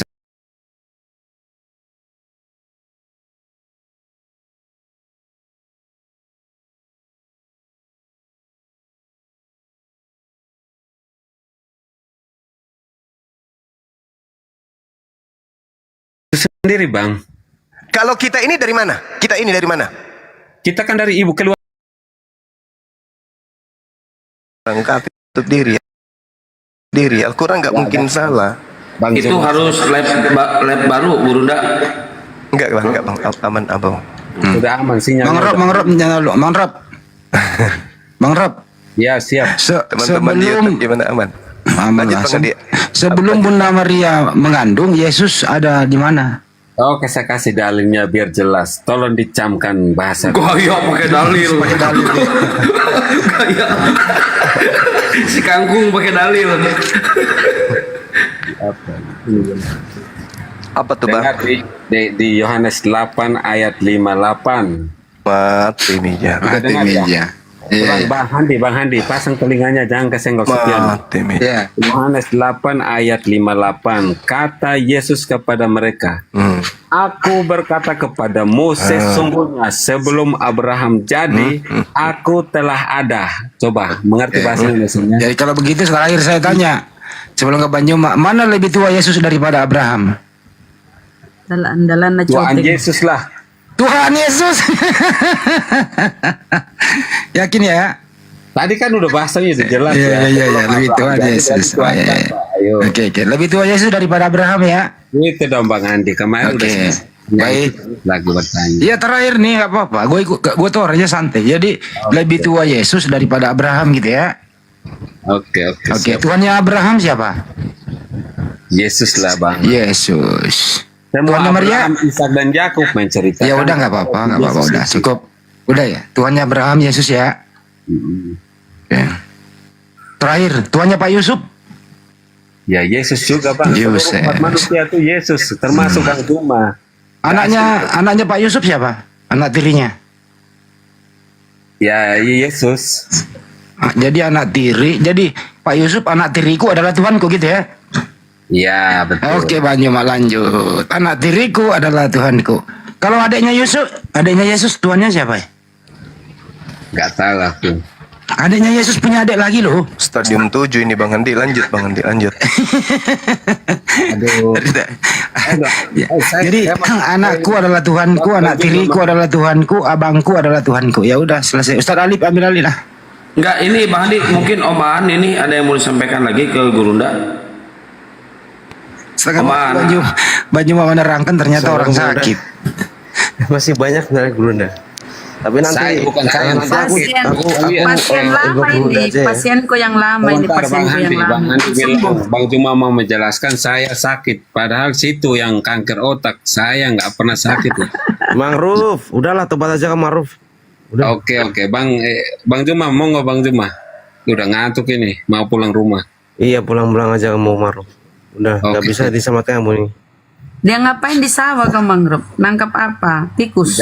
Dah itu, nah kasihan mau panen lagi berapa bulan, 1 bulan panen ini. Udahlah, udah cukup. Udahlah, lebih tua Yesus daripada Abraham. Andi tuh kemarin sama aku di sawah udah ngomongin, tanya lagi hal yang sama. Ya kau yang bawa, jadi tanya balik. Kau yang bawa Yohanes 5858. Ya. Bang Andi sebentar. Ya ta. Bang Mangrove, itu Ya, yang menghidupkan tanamannya Bang Mangrove siapa? Yang itu roh. Rohnya siapa? Roh Allah lah, itu semua menghidupkan seluruh muka bumi. Apa yang bernafas, apa yang hidup, itu semua roh, yang pekerjaan roh. Bukan rohnya Yesus. Ya, roh Allah itu Bang, roh, bukan roh Yesus. Oh bukan, oh iya. Jadi Mantap, Yesus itu bintang timur ya? Bagaimana? Yesus itu bintang timur ya? Gak ada bintang timurnya Bang. Ada wajah 22, Yesus bintang timur. Itu bertanda aja bahwa ada ada terang di sana Bang. Itu. Apa arti bintang timur? Sama seperti KS tadi saya baca ada terangnya tuh Bang. Tanya itu saya sampai pusing. Lo ternyata cuman mencari di Google pertanyaan-pertanyaan yang dibuat sendiri, disalahin sendiri orang-orang Islamofobia itu. Ada aja lo. Malu-maluin kau ah. Ya gitulah. Bisa diprotes di dinas penerangan. Ketahuan dia. Ketahuan dia Ustaz. Pakai bongkar segala lo Ustaz. Enggak Kok pertanyaannya mirip-mirip website yang sering saya baca dari para penyesat. Kok tak cek iya juga. Gua dipelintir pula terjemahannya. Aduh, kasihan. Berarti Bang Alif lagi intimidasi semua website ya Bang Alif ya. Lah, kami kan menyusuri semua, disisir semua itu para penyesat itu, dari yang versi website, versi sosial media, versi yang langsung debat, kita sisir semua itu. Oke lah. Ternyata Ya, caranya begitu. Di sini kalau lagi debat kalah argumen, Isa dan Yesus itu beda. Pokoknya tidak sama. Kalau Isa ini, Yesus ini. Giliran di websitenya menyesatkan umat Islam. Di dalam Al-Quran, Isa Al-Masih adalah Tuhan. Bla bla bla, dalilnya dipelintir. Langsung endingnya kemana? Ke Matius, ke Lukas. Kalau Isa Al-Masih adalah Tuhan. Liciknya ini website. Aduh. Malu nggak tuh? Nabi Isa tahu hari kiamat. Kan gitu tadi ya. Jadi dia Tuhan, hanya Tuhan yang tahu hari kiamat. Nabi Isa tahu hari kiamat. Dia Tuhan. Loh, tuh kan. Hebat memang ini orang memperbodoh dirinya. Memperlancar peredaran Lucifer dalam dirinya gitu loh Ustaz. Nah itu dia. Justru mereka ini utusan-utusan Lucifer yang cara-cara begini gitu. Ya pasti. Terjemahan aja dipelintir loh. Bayangin aja, terjemahan masih dipelintir. Kalau mau ngutip terjemahan Al-Quran ya jangan dipelintir gitu loh. Iya Bang Haris kasih valid yang dalil yang valid loh tentang QS tadi, coba. Cuma konteksnya sama, berbeda bahasanya memang. Udah nggak usah bahas itu. Iya, Nggak usah makanya bang. Cuma juga jelaskan dia tuh. Takut Udah kita tahu kesimpulan kamu kok. Semua yang Yesus ciptakan. Udah nyerah diri ya. Jadi pencipta mati di salib ya. Tapi terbukti tuh tanamannya Katanya roh Allah yang jaga. Aku mau nanya dulu ya, Ta. Yang mati di salib itu pencipta atau ciptaan? Bagaimana? Yang mati di tiang salib itu pencipta atau ciptaan? Dua-duanya. Dua-duanya. Loh kan dua-duanya pas meja. Ulang dulu. Kan ada yang mati di salib tuh, terkutuk di tiang salib tuh. Nah, yang mati terkutuk di tiang salib itu pencipta atau ciptaan? Itu ciptaan. Hah? Ciptaan manusianya. Oh, berarti Yesus ciptaan. Nanti Ya kena lagi dia kepalanya. Kena kepalanya ke Jasmian.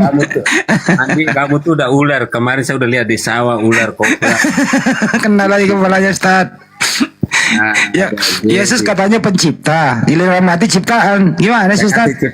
Tolong lo bantuin dia. Ada kayak Ustaz, di rumah ada menyan nggak, menyan? Ada menyan sama ini, sama bako. Bunga 7 rupa ada? Kasih ada, itu ada. Om An, bersahadat dulu Bang Bang. Ini sedikit dulu ya. Dia kan minta ayat sesungguhnya di dalam Al-Quran. Ya, kita buktikan dulu aja lah sebentar ya. Ini dulu, sambil kita melihat inilah Pak ya. Ini poinnya di sini Al-Quran itu. Ya, ini. Ya. Saya langsung baca terjemahan aja biar Anda paham ya. Itu QS Surah berapa Al-Maidah. Ini kuncinya di sini, surah Al-Maidah ayat 72. Sesungguhnya telah kafirlah orang yang mengatakan atau berkata, sesungguhnya Allah ialah Al-Masih Putra Maryam. Jadi yang mengatakan Al-Masih Putra Maryam Allah itu adalah orang yang kafir. Oke? Jelas? Padahal Al-Masih sendiri berkata, hai Bani Israel, sembahlah Allah, Tuhanku dan Tuhanmu. Sesungguhnya orang-orang yang mempersekutukan sesuatu pun dengan Allah, maka pasti Allah mengharamkan kepadanya surga dan tempatnya ialah neraka. Iya betul Bang. Ada Saya tafsirnya benar bagi loh. orang-orang yang zalim itu seorang penolong pun. Jadi yang tadi kau pelintir ayat-ayat Al-Quran itu yang mengatakan Al-Masih adalah Allah dan lain sebagainya. Ingat, kenapa dia tidak mengutip surah Al-Maidah ayat 72? Di sini dikatakan ternyata orang itu orang kafir, dan buktinya tadi Anda kan mengutip memelintir ayat bahwa Al-Masih adalah Allah dan sebagainya. Berarti betul Anda orang kafir, dan orang kafir tempatnya di mana?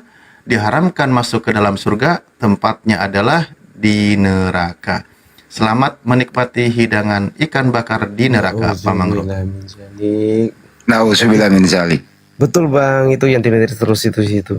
Tapi kalau di neraka kan masih bisa nyolong spion di sana. Nanti ketuanya Paulus pas itu.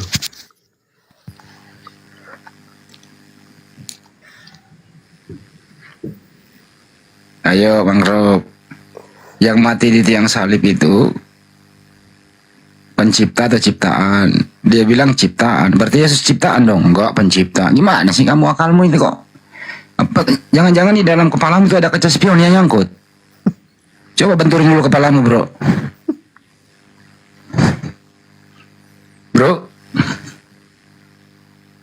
Bro. Jangan-jangan waktu kecil kamu pernah kebentur rantai sepeda atau apa, kayak gear sepeda mungkin main-main atau kenapa gitu. Atau pernah kesambar burung atau di sawah, atau kena petir mungkin setengah badanmu.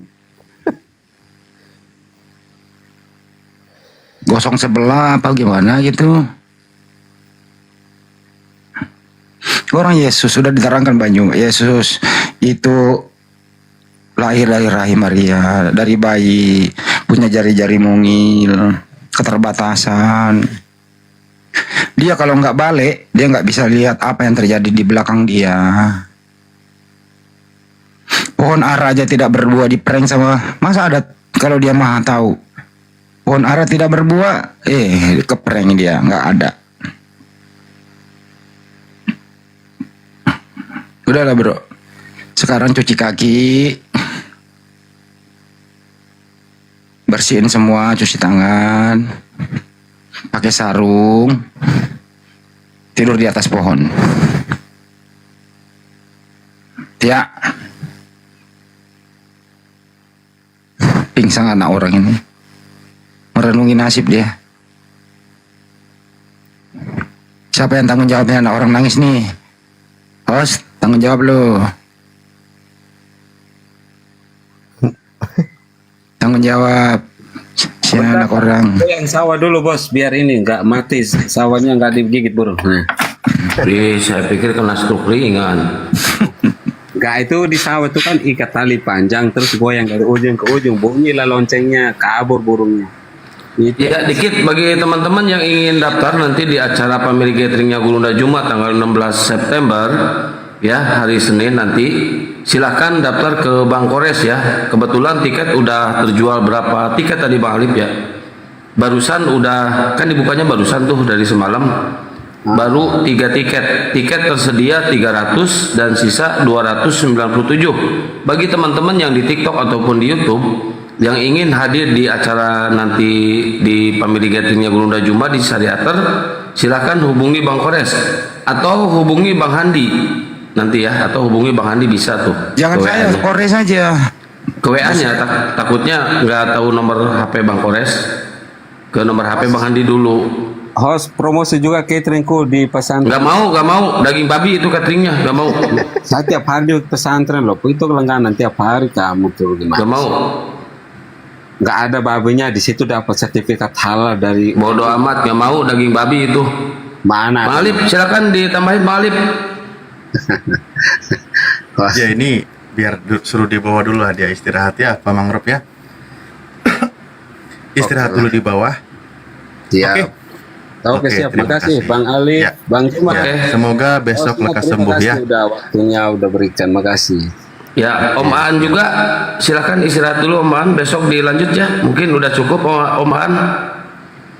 Boleh bang, boleh. Oke, ya. Biar infokan semua aja mengenai soal itu tadi.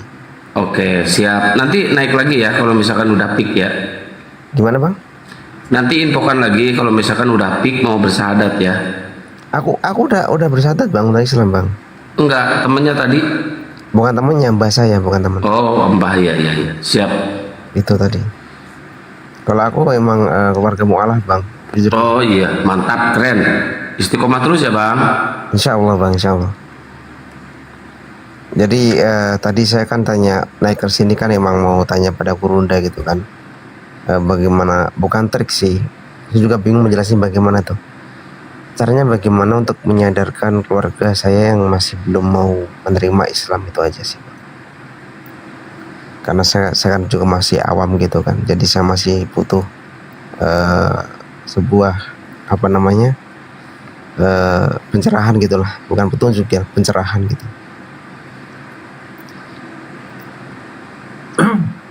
Oh dikit ya Bang Kiyosantan. Om Aan, Ya, siap. Om Aan itu apanya? Opa ya? Kalau bisa dibilang itu mbah, kalau orang oma ya, oma. Oma. Itu tinggal di rumahnya Aan gitu. Beda rumah bang, beda rumah. Oh gitu. Tapi yang berarti yang ngurus selama ini saudara-saudara Pak, keluarga Bukan, ya, Kristen kan sendiri. ibu saya itu anak tunggal bang, jadi yang urus kita aja. Oh gitu. Oh tapi beda rumah, berdekatan gitu. Ya berdekatan aja sih. Cuma keyakinan mereka tuh karena dari lahir udah Kristen, ya udah saya mati udah Kristen gitu aja sih putusannya. Nggak, coba aja kalau semuanya kayak Bang Suma Laib atau Ustaz Salib Laib sama-sama siapa? Coba nggak usah bicara, bawa aja HP-nya ke situ biar dia pendengarkan gitu. Siapa tahu dengan begitu ada hidayah gitu. Iya, maka dari itu bang, karena bahasanya kan gaptek juga nggak pegang HP Android atau apa itu kan, makanya saya minta sedikit pencerahan pada Gurunda Juma atau siapa saja lah di sini yang bisa gitu kan. Nanti insya Allah aku juga mau inbox Gurunda Juma nanti, biar nanti bisa dibimbing lewat WA atau apa itu kan, biar nanti Inboxnya ke Bang Handi aja bang. Biar Bang Handi nanti iniin. Soalnya takut nggak kebuka sama Gurunda. boleh. Nanti aku tabayun ke inbox ke Gurunda Juma atau Bang Handi, boleh. Bang Handi, ke Bang Handi aja. Nah tadi saya dengarnya kan Aan kan meminta kepada Bang Juma untuk memberikan petunjuk. Nah tadi sudah arahan seperti itu. Maksud saya pada saat-saat live seperti ini kalau ada waktunya Aan itu ke dekatnya Oma itu sambil tuh biar didengar-dengar gitu. Coba-coba perdengarkan ini loh Ma, gini itu. Siapa tahu dengan itu didengarkan, di situ dia mendapatkan hidayah. Karena kalau secara langsung barangkali Bang Juma atau siapa saja Ustaz Salib yang mau memberikan semacam masukan dan saran itu kan mungkin nanti penyampaiannya ke ke omanya itu agak berbeda gitu. Iya bang, iya saya ngerti.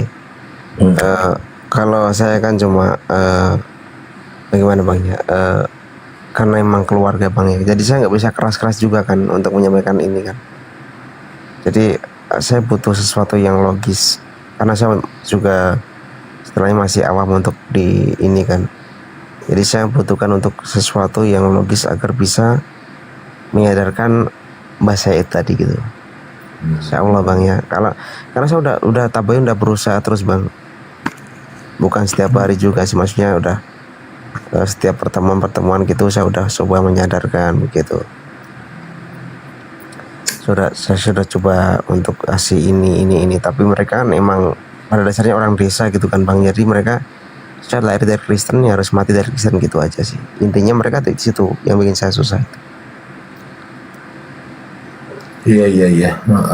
Ya artinya kalau begitu ya kita sama-sama mendoakan ya, mudah-mudahan omanya Aan itu diberikan hidayah oleh Allah Subhanahu Wa Taala untuk bisa memeluk Islam, kembali kepada jalan yang benar sebelum ajal menjemput gitu. Amin bang, itu yang harapan saya bang. Soalnya kan memang keluarga tunggal kan bang, dari ibu saya juga anak tunggal gitu kan. Jadi harapan saya kan biar sama-sama Islam aja gitu, biar enak gitu pengurusannya nanti gitu. Ya benar juga sih, itu bingung juga kita jawabnya gimana coba, sementara anak tunggal kan. Iya makanya itu bang. Tapi biasanya kalau prosesi seperti di agama Kristen itu kan tidak diurus sama gereja ya, diurus sama keluarga sendiri gitu. Kalau di sini kan emang pada dasarnya gini bang, kalau di sini memang dapat bantuan di gereja gitu kan. Misal ada dia sakit gitu kan, memang dapat bantuan gitu dari gereja gitu. Nah dari situ mereka menganggap itu sesuatu yang berharga karena di saat mereka sakit itu ada bantuan dari situ gitu bang. Dulu waktu saya kecil kan ikut Mbah juga bang. Dari situ dulu saya juga tawarin juga tuh waktu masih SD tuh. Kamu ikut Kristen, aku kasih ragam ini itu. Tapi alhamdulillah nggak tahu apa bang. Saya masih kecil bang ya. Saya menolak bang. Itu saya masih kecil, masih umur berapa? 5 tahun, 4 tahun tuh.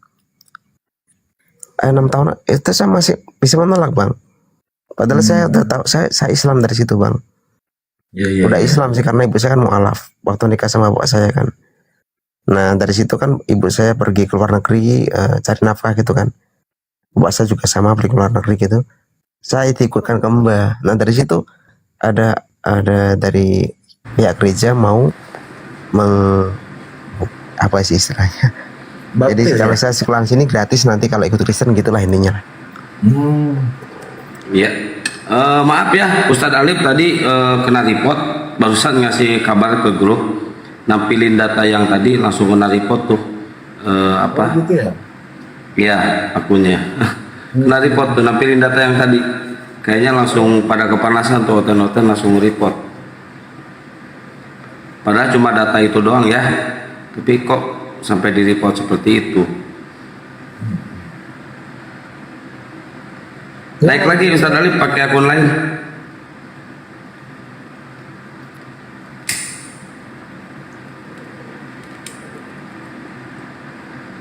Ya kita doakan lah. Kita cuma bisa berdoa aja ya, karena kita juga mau. Emang mohon maaf ini kalau saya tahu, boleh tahu di mana, di kota mana?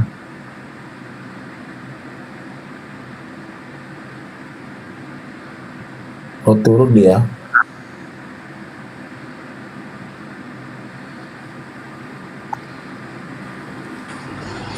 Assalamualaikum warahmatullahi wabarakatuh. Gurunda semua. Waalaikumsalam warahmatullahi wabarakatuh. Halo Kang, selamat jam Mbak. Salam damai sejahtera. Nggak boleh salam ke pas ngadi-ngadi.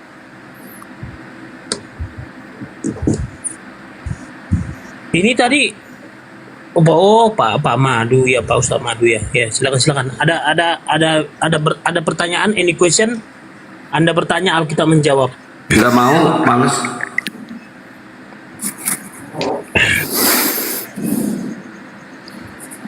Aku sih mau Kang, satu Kang, cuma Kang. Jangan, nggak usah, sumbu pendek dia. Enggak, cuma mau tahu aja kapan kepas mu'alafah gitu aja Kang. Jangan. Oh jangan, ya udahlah Kang. Nggak diterima pakai kepas ternyata. Alasannya kenapa nggak diterima masuk Islam? Percuma botak juga kalau bodoh.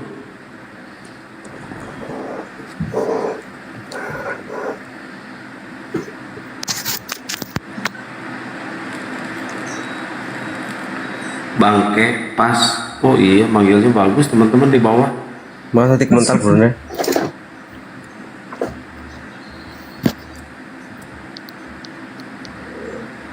Bangke pas udah naik. Kayak mana nih Pak Ki yang Santang, kapan masuk Kristen? Ayo, kapan? Kapan mau ke masjid? Ayo, saya antar. Tadi saya lihat Ibrahim di Komal Siagata, katanya udah banyak yang masuk Kristen. Si Saifuddin Ibrahim itu orang Longor. Udah banyak yang masuk Kristen itu siapa aja? Nggak ada buktinya. Nggak ada orang yang masuk Kristen. Yang ada Kristen di Indonesia berkurang. Yang ada ya banyak yang mualaf. Orang gila didengerin. Tahu nggak Saifuddin gaya-gaya pakai batik? Gua nonton tadi sambil mantau. Gaya-gaya pakai batik. Dia kerjaan di sana pemungut bahan rongsokan, barang bekas. Buat makan aja susah. Gua mantau di StreamYard-nya tiap hari. Lu percaya sama orang sengklek kayak gitu? Iya Pak Lopo tadi masuk dalam Komal itu. Saya lihat kan Pak Lopo nawarin 25 juta lagi. Saya tahu itu, saya mantau itu. Percaya sama orang sengklek. Di Muslim itu udah dibuang orang-orang kayak gitu. Tapi gini loh, kita harus bicara jujur ya. Dia punya pesantren luas. Mana ada pesantren dia staf di pesantren. Gila itu. Dia itu staf ya di pesantren itu, cuma staf. Kenapa dia murtad? Nyuri motor dia. Nyuri motor muridnya. Kalau pengen tahu lo, itu asli, itu real. Orang kayak gitu dipercaya lo. Yang Santang dia punya yayasan, dia kan yayasan apa? Yayasan bengek? Yayasan sekolah Muslim lah, kan santri-santrinya banyak. Mana ada sekolah Muslim? Nggak ada loh. Ustaz Alif, naik lagi Ustaz Alif. Dia cuma staf doang, dia dipecat karena nyuri motor. Gimana sih lu? Gua yang tahu perjalanannya. Emang satu daerah? Tetangga Kangkian itu, Bu, tetangga. Gua tahu persis Pudin, suruh naik ke sini, gua bal-bali, gua preteli itu, gua bikin malu tuh si Pudin. Naik sini, bilang.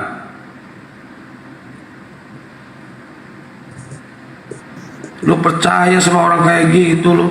Waalaikumsalam warahmatullahi. Makanya lu tanya-tanya dulu, lu kan baru ketemu di sini. Kalau kita Gunda Juma, Bang Handi, Ustadz Alif dari zaman StreamYard ke Zoom bertemu terus sama Saifuddin Ibrahim. Jadi kita tahu track record Saifuddin Ibrahim kayak gimana. Lu anak kemarin sore di sini. Bukan sampai dia ngomong tadi katanya itu Juma manggil aku supaya balik ke Indonesia supaya masuk Islam lagi, tapi mana ada kayak gitu. Yang ada kita bawa langsung, kita ringkit, masukin, dilempar ke penjara yang ada. Kok dilempar ya ke penjara, kenapa? Nah ini makanya lu anak kemarin sore belum tahu apa-apa. Kenapa dia sampai lari ke Amerika, kabur ke Amerika? Pasti rungkat di gua kalau ngomong terus. Ustaz Alif, Bang Andi, lanjut. Kacau ini main report aja 1 minggu loh. 1 minggu Ustaz. Iya, gara-gara bongkar data Visionaries Oten. Parah. Dia kabur ke Amerika karena takut dia itu DPO buronan, pasti rungkat di gua kalau ngomong terus nih. Daripada permanen Ustadz, nggak apa-apa. Saya juga seminggu akun besar. Gini lah pakai pas, percaya sama si bebas berbicara loh, Pak Santang. Diam dulu. Di Indonesia nggak bisa bebas berbicara. percaya sama si Pudin sama saja percaya sama Luga Tambunan. Nah, mau kau? Gua belum pernah dengar Luga Tambunan. Saripudin udah saya dengar tadi sama si Agatha sampai. Nggak pernah dengar lu kemarin mantau di Komal gua ada si tadi ada si Luga. Tahu gua juga lu di bawah mantau. Malu lu punya nabi kayak tuh Kenapa sih? Dia lagi bela Saipudin Ibrahim itu. Iya. Dia. Ya bela lah, itu sekolah denganmu. Ya udah kau bela aja di sana terus. Ya. Pak Ustadz Alif, dia Dia kan punya murtadin, pesantren. berarti kafirun. Kamu kan masih segolongan kafirun juga. Ya sudah bela terus. Bukan, tadi gini loh, ilmunya kan udah tinggi, udah jauh. Udah tinggi dari mana ilmunya orang lokor kayak gitu gembel lu. Lu pasti rungkat gua nih. Kesel lah. Udah lah Kang, diam dulu Kang. Kesel gua. Emosi Kalau hostnya, berbicara, sabar host. hati boleh panas, pikiran harus dingin gitu loh. Udah diam.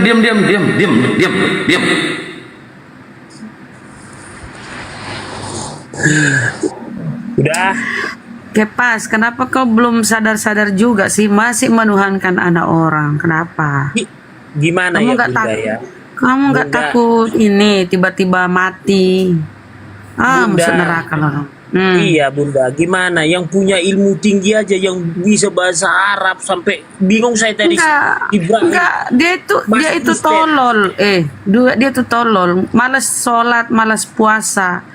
Ketika dia miskin, ada yang bujuk-bujuk pendeta tuh, akhirnya dia murtad.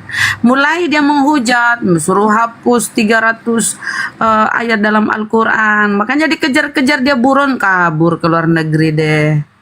Kenapa? Apa haknya dia nyuruh-nyuruh menghapus Ada tuh tadi 300 dibilangnya, ayat? ada mau dihapusnya katanya 2000 ayat katanya tadi. Dasar monyet. Siapa dia? Siapa? Itu andaikan di dalam negeri tuh udah lama dia keciduk itu, udah kabur tuh. Kerjaan kafir-kafir itu kalau udah menghujat, kabur kerjanya, nggak berani di sini di Indonesia, kabur. Kalau dia kalau dia dengar dulu. Bahasa Arab, orang kafir juga belajar bahasa Arab. Kamu pikir orang kalau dia benar, kenapa dia kabur? Kenapa dia kabur tuh kalau dia orang benar tuh? Kabur takut ditangkap. Kenapa dia menyuruh menghapus 300 ayat dalam Al-Quran? Kan laknatullah dia kan. Berarti sama kayak Muhammad Kece dong. Iya. Kece tuh nggak sempat kabur, udah ditangkap dia. Enggak, kasusnya beda nih Kepas.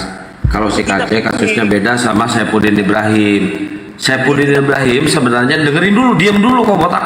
Saipudin Ibrahim sebenarnya dia residivis, pernah dia masuk penjara selama 2 tahun karena apa? Karena temennya ada yang hianat, dia lagi nginjilin orang, memaksa orang untuk murtad, terus dia menjelek-jelekan agama Islam. Ternyata divideoin sama temannya Saipudin, divideoin, masuklah, dicidukkan. Nah, habis gitu dia ngehujat lagi ke Islam. Dia minta dihapus 300 ayat di Quran. Kebetulan dia ngehutukan botak.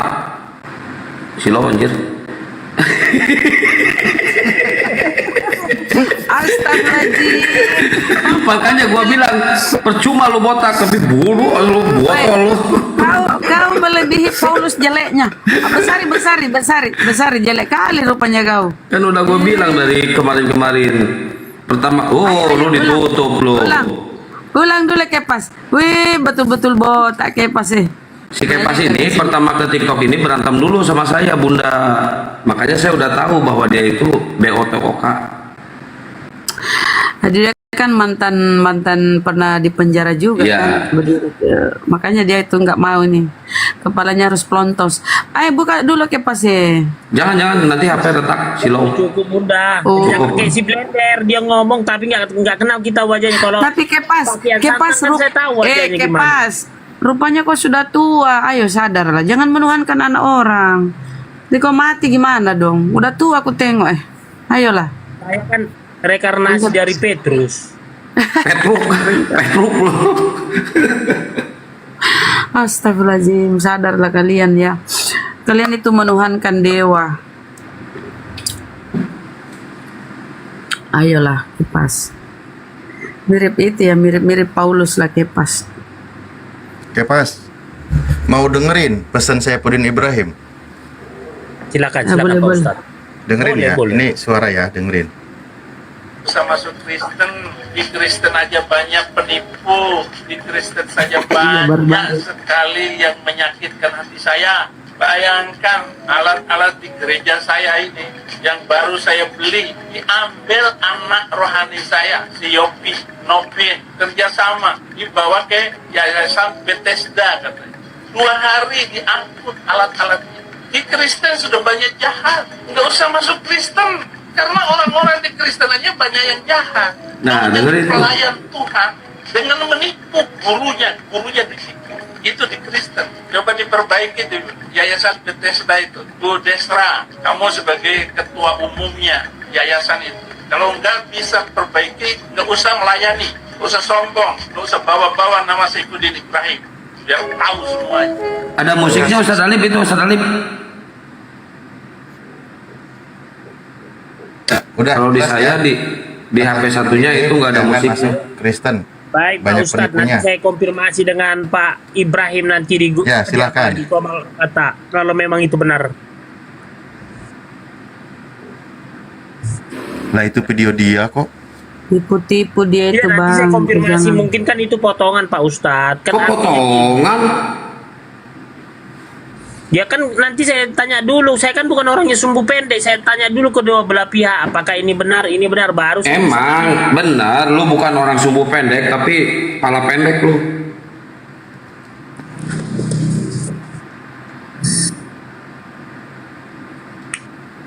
Ilmunya ada banyak itu, makanya saya bingung. Ya udahlah, Kepas. Nanti lagi aku izin mau pengumuman ya.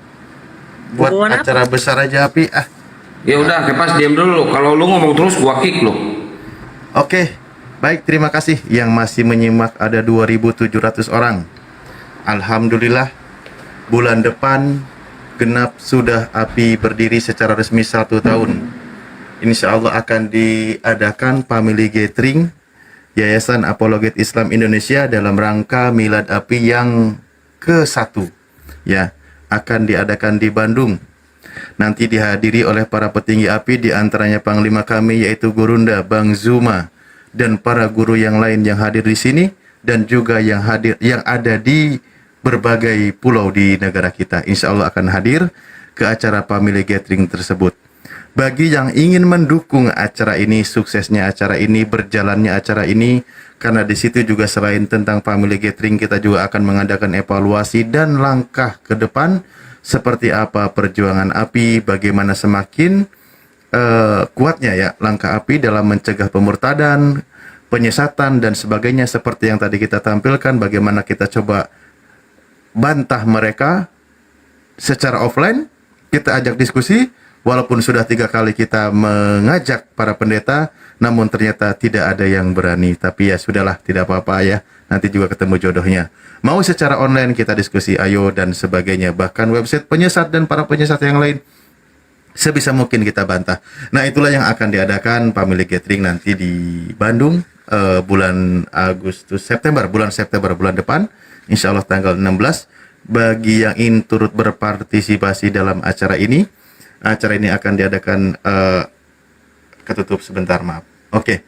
Bagi yang ingin turut berpartisipasi dalam acara ini, silahkan kita membuka peluang untuk ahlus sedekah menginfakkan hartanya, kirim langsung ke rekening yayasan yaitu Makassar Mu'alaf Center Indonesia, nomor rekeningnya 04 kali 4013 03 kali 17173. Kami ulangi, 0-nya 4 kali 4013 0001, habis itu 7173, atas nama Makassar Mu'alaf Center Indonesia. Bagi yang ingin turut hadir, saudara muslim semua kecuali Kepas ya, ingin turut hadir dalam acara gathering nanti dalam rangka Milad Api 1 tahun, silahkan bergabung, daftar kepada kami sudah membuka peluang pendaftaran. Boleh naik langsung di sini, silahkan request naik untuk mendaftar.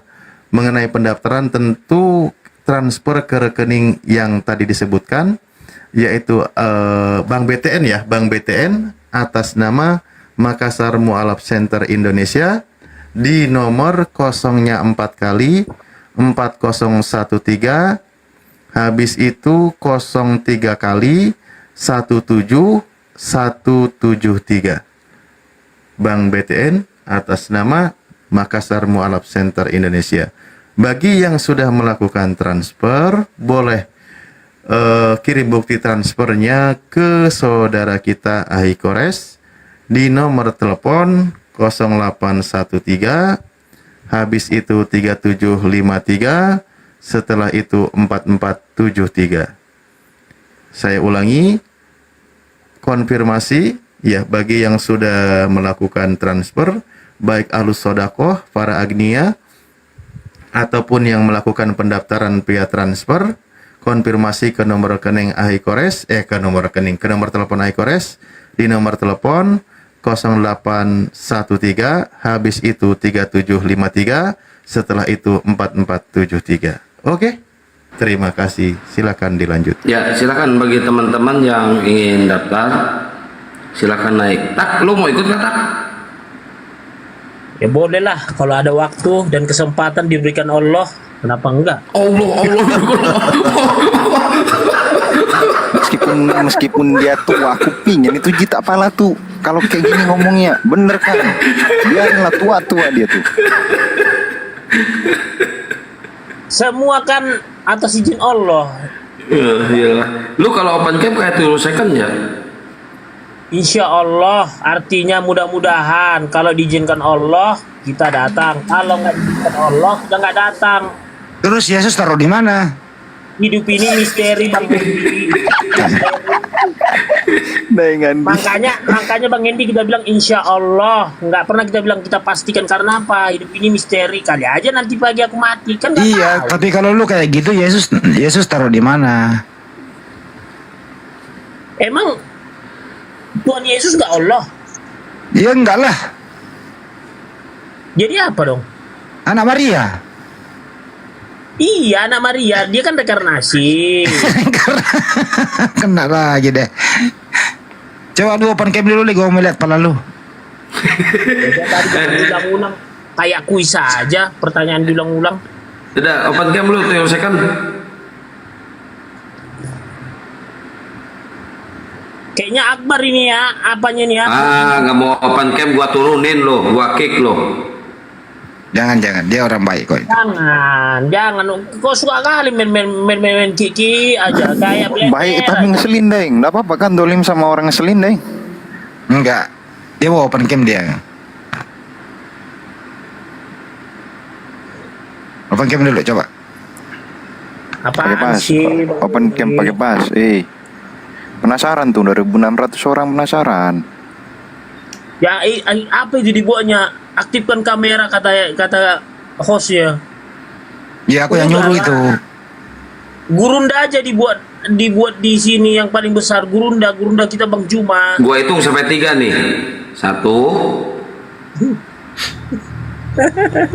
2. Tapi gak jauh beda dengan yang santang dengan blade. Tapi gue heran yang nonton di sini banyak kok. Pelit-pelit banget sih polo gitu loh. Supaya akun kita kuat. Kayak gini ya Bang Hendi ya, boleh jujur nggak saya ngomong? Boleh jujur nggak? Nggak usah, lu nggak pernah jujur, bohong aja lu, nggak apa-apa, lu bohong aja. Nggak, kayaknya kere-kere lo, yuk Muslim nggak mau ngasih gift, coba kere-kere. Ngemis, ya tuyul sia, belegu sia. Kami nggak pernah minta gift, kami hanya di polo saja, nggak. Nggak usah, kasih kapas, nggak usah di ini. Belegu, kapas. Kepas, kamu mau lihat? Kepas, Ibrahim dapat paus. Mau lihat si Tai Puding mungut sampah, mau lihat? Oh, udah ada itu ada. Udah di Amerika ada. Pemulung. Berarti ketuaan lu datang ke sini mau cari-cari koin ya? Nih dia jadi pemulung nih Kepas. Kau bilang dia punya pesantren segala macam. Dapatnya kalau ngumpulin udah paham itu. Ya jangan Bunda Rahman nanti kena ini. Kena Bunda di YouTube. YouTube Bunda. Udah Bunda, udah cukup itu, jangan dari udah film. Saya tonton itu Bunda, udah saya tonton. Kalau si Udin itu penderitaannya gini loh sekarang.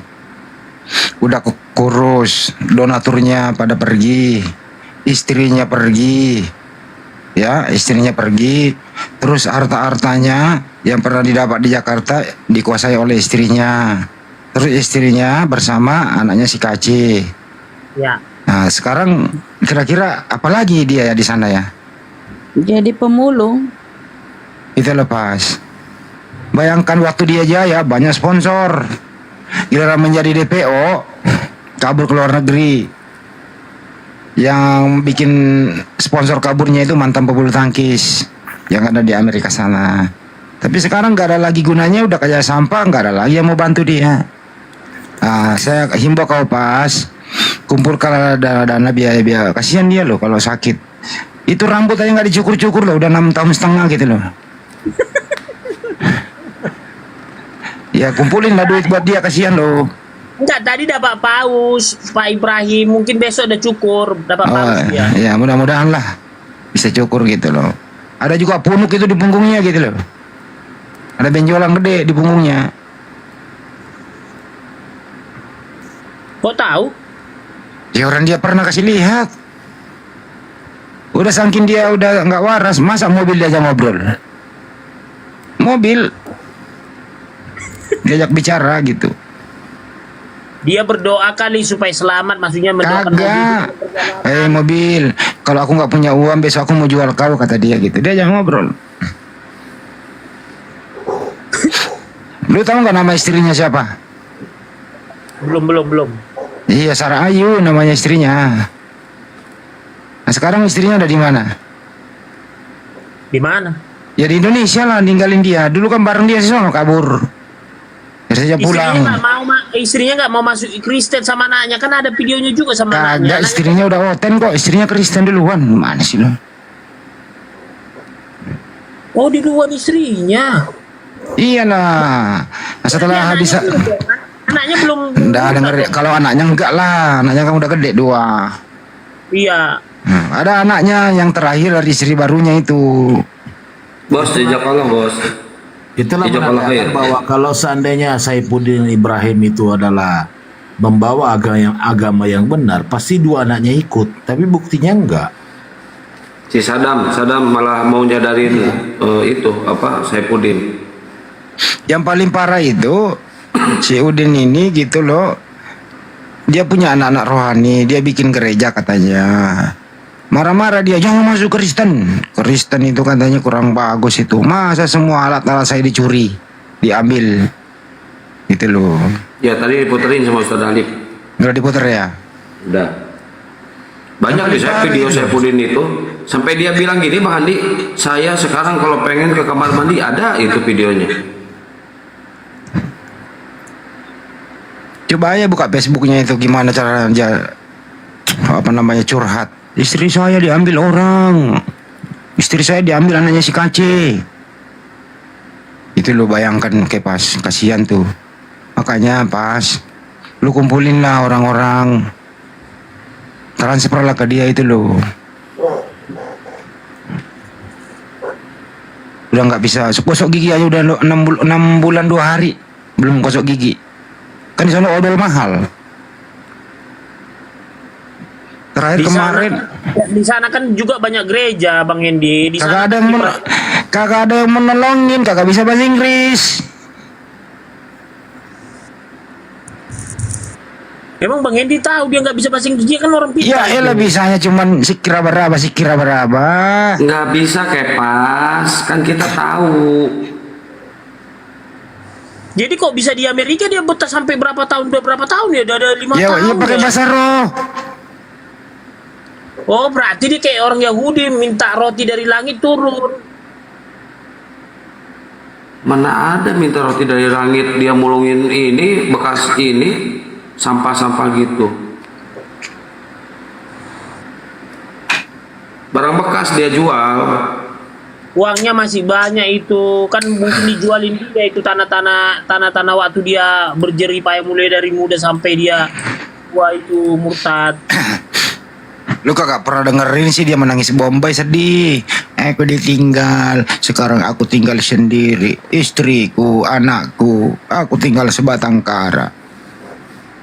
Tapi aku ini masih laki-laki normal. Udin dibawa, kagak pernah lagi dipakai. Kalau mau dipakai tinggal diganjal pintu, kata dia gitu. Itu pas.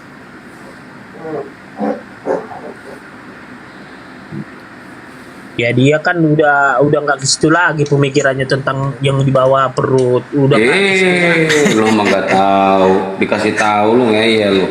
umurnya udah tua itu, pakaian santang udah tua, nggak seperti 40-an 50-an lagi tuh. Ya gimana Kepas? Udah tua juga sering baca Amsal 7 nomor 18, 16. Oh, punya password tuh Satalif ya? Passwordnya siapa tuh Amsal? Ya itu. Nah. Kata Saipudin Ibrahim kurang asem. Bapaknya saya bantu, saya tolong. Anaknya ngembat istri gua. Coba Kang, lu buka kalau FB kan bisa dibuka ini Kang. Coba cari FB-nya, Facebook-nya dia, lu baca tuh komentarnya dia tuh. Postingan dia mengenai Saya istri. nggak punya Facebook. Oh, nggak ada. Saya suka nyimak di StreamYard-nya dia aja kalau dia live. Saya ikutin terus. Coba aja lu buka Facebook Kepas, lu baca tuh postingan dia tuh. Semua ke postingan itu mengeluh. Tiap hari 24 jam mengeluh. Anak Tuhan Yesus mana pernah ngeluh? Kepas Muslim gak ada yang kirim koin aja ngeluh. Kalau dia ditolong sama tadi saya lihat Kepas. nggak ada Pas makan kopi sama. kalau dia ditolong sama Yesus, mestinya dia nggak kabur ke luar negeri dong. Mestinya dia lawan polisi. Kan DPO dia. Tinggal panggil Tuhannya. Lu tahu nggak sih kalau dia DPO? Dia kan tahu lah minoritas kan selalu tertindas di negara ini. Inilah lagi. Gila. Mana-mana kebalik kotak telur pas. Kalau dia bicara nanti pasti tangkap. Kayak Muhammad Kece kan 10 tahun. Apa salahnya dia si Kace? Kan kitab kuning kan dia kan? Bukan. Kitab kuning.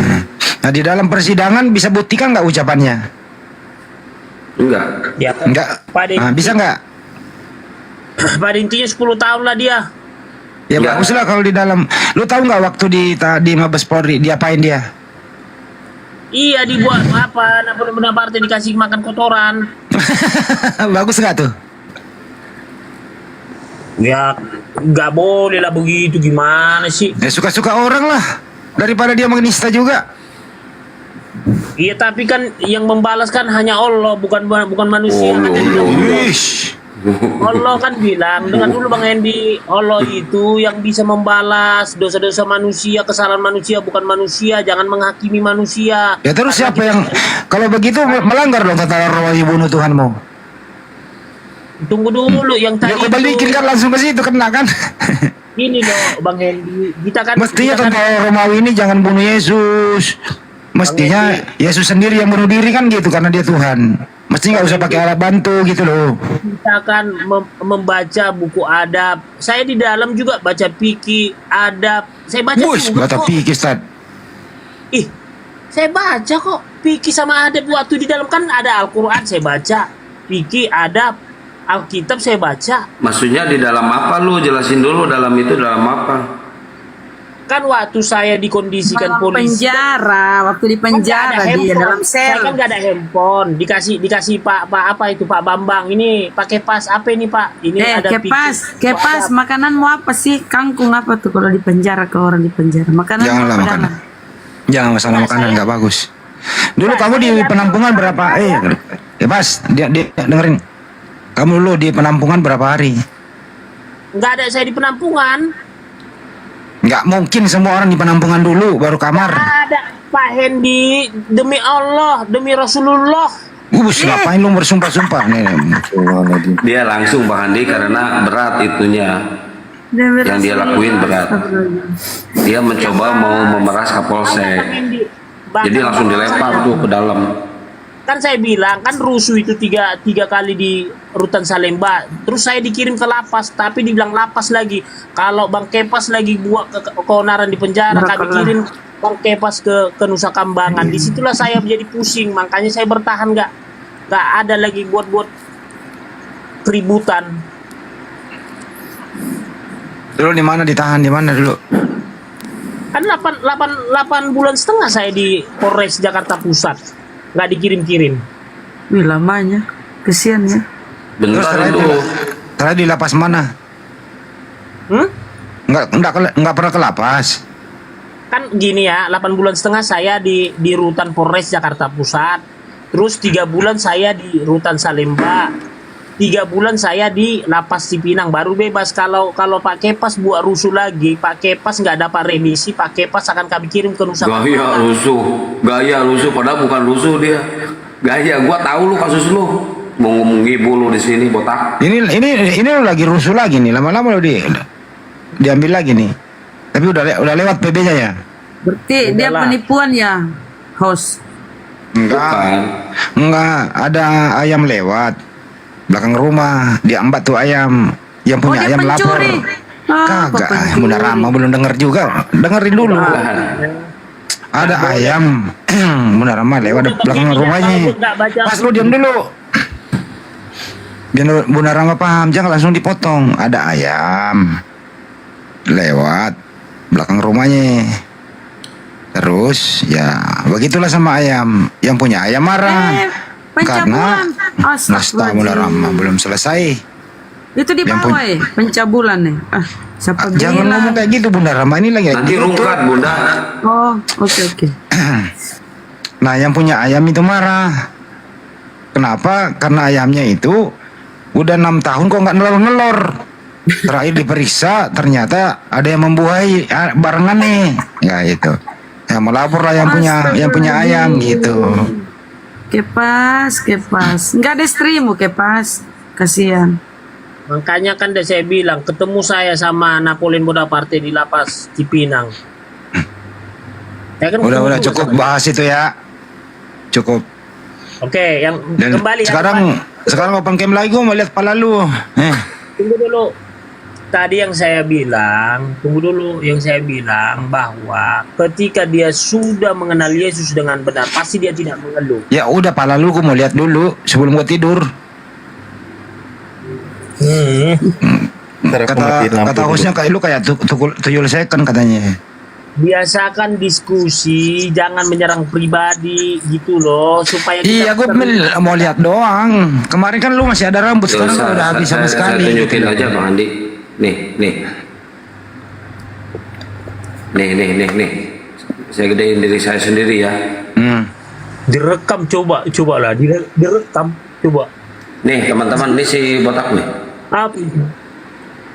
Tuh kan. Nah ternyata dia itu ngaku sebagai ini nih.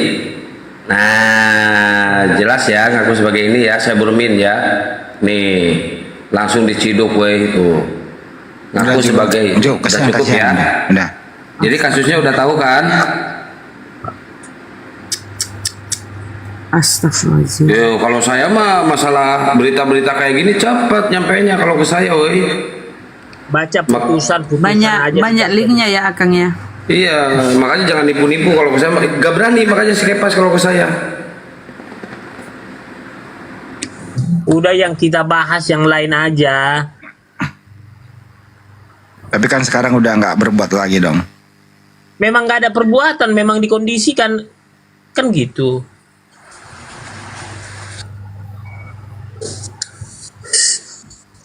Itu loh.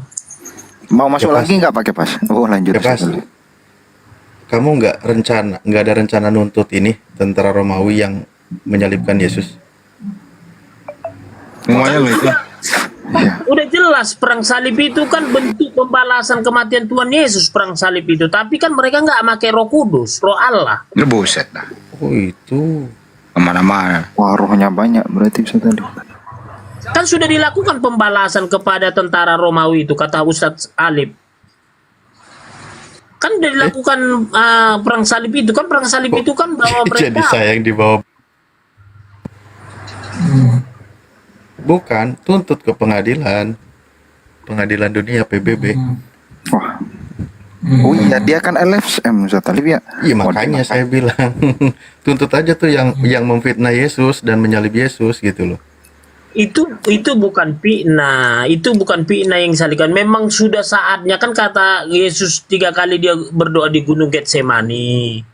Apa kalaulah bisa cawan ini berlalu dariku, kan kata Tuhan ini sampai dia Jadi, gemetaran berdoa. Rencana iblis menghasut Yudas itu bukan fitnah ya? Gimana? Iblis yang merasuki Yudas juga bukan fitnah ya? Oh bukan, memang dirasukin Yudas Iskariot. Dia yang Tapi- menjual Tuhan Yesus. Kalau begitu, Kepas, sebaiknya kau berterima kasihnya sama iblis. Salah, nih salah lagi. Tindakan dia mulia, itu bukan fitnah kan? Karena begitu besar kasih Allah, ya, supaya manusia hidup kekal, tidak binasa, sehingga dia mengorbankan dirinya. Mengorbankan. Ayat sendiri aja dirubah-rubah loh. Astagfirullahaladzim. Wah, bener ini. Mentang-mentang loh, udah ditebus, sombong amat. Jadi bukan kita berterima kasih dengan Yudas Iskariot, berterima kasih sama tentara Romawi. Karena kebaikan Allah, dia mau rekarnasi, dia mau turun ke bumi. Kenapa? Karena nggak mau dia melihat umat manusia ini binasa. Karena yang paling spesial di ciptaan manusia itu, ciptaan Tuhan Pakai itu adalah 2 telur manusia. bebek. Yang paling spesial ciptaan Tuhan ini kan sebenarnya manusia, bukan tumbuhan, bukan Saturnus Uranus, dunia jagat raya ini, matahari, bukan manusia. Makanya Oh, jadi kayak pas manusia- yang tadi itu terjadinya perang salib itu maksudnya itu dendam sama tentara Romawi. dendam sama tentara Romawi, siapa yang terlibat dalam penyaliban Tuhan Yesus itu. Namun mereka tidak Saya memiliki kasih buku sejarahnya dong. Di mana itu? ada sejarah Ada. Tuhan. Karen Armstrong.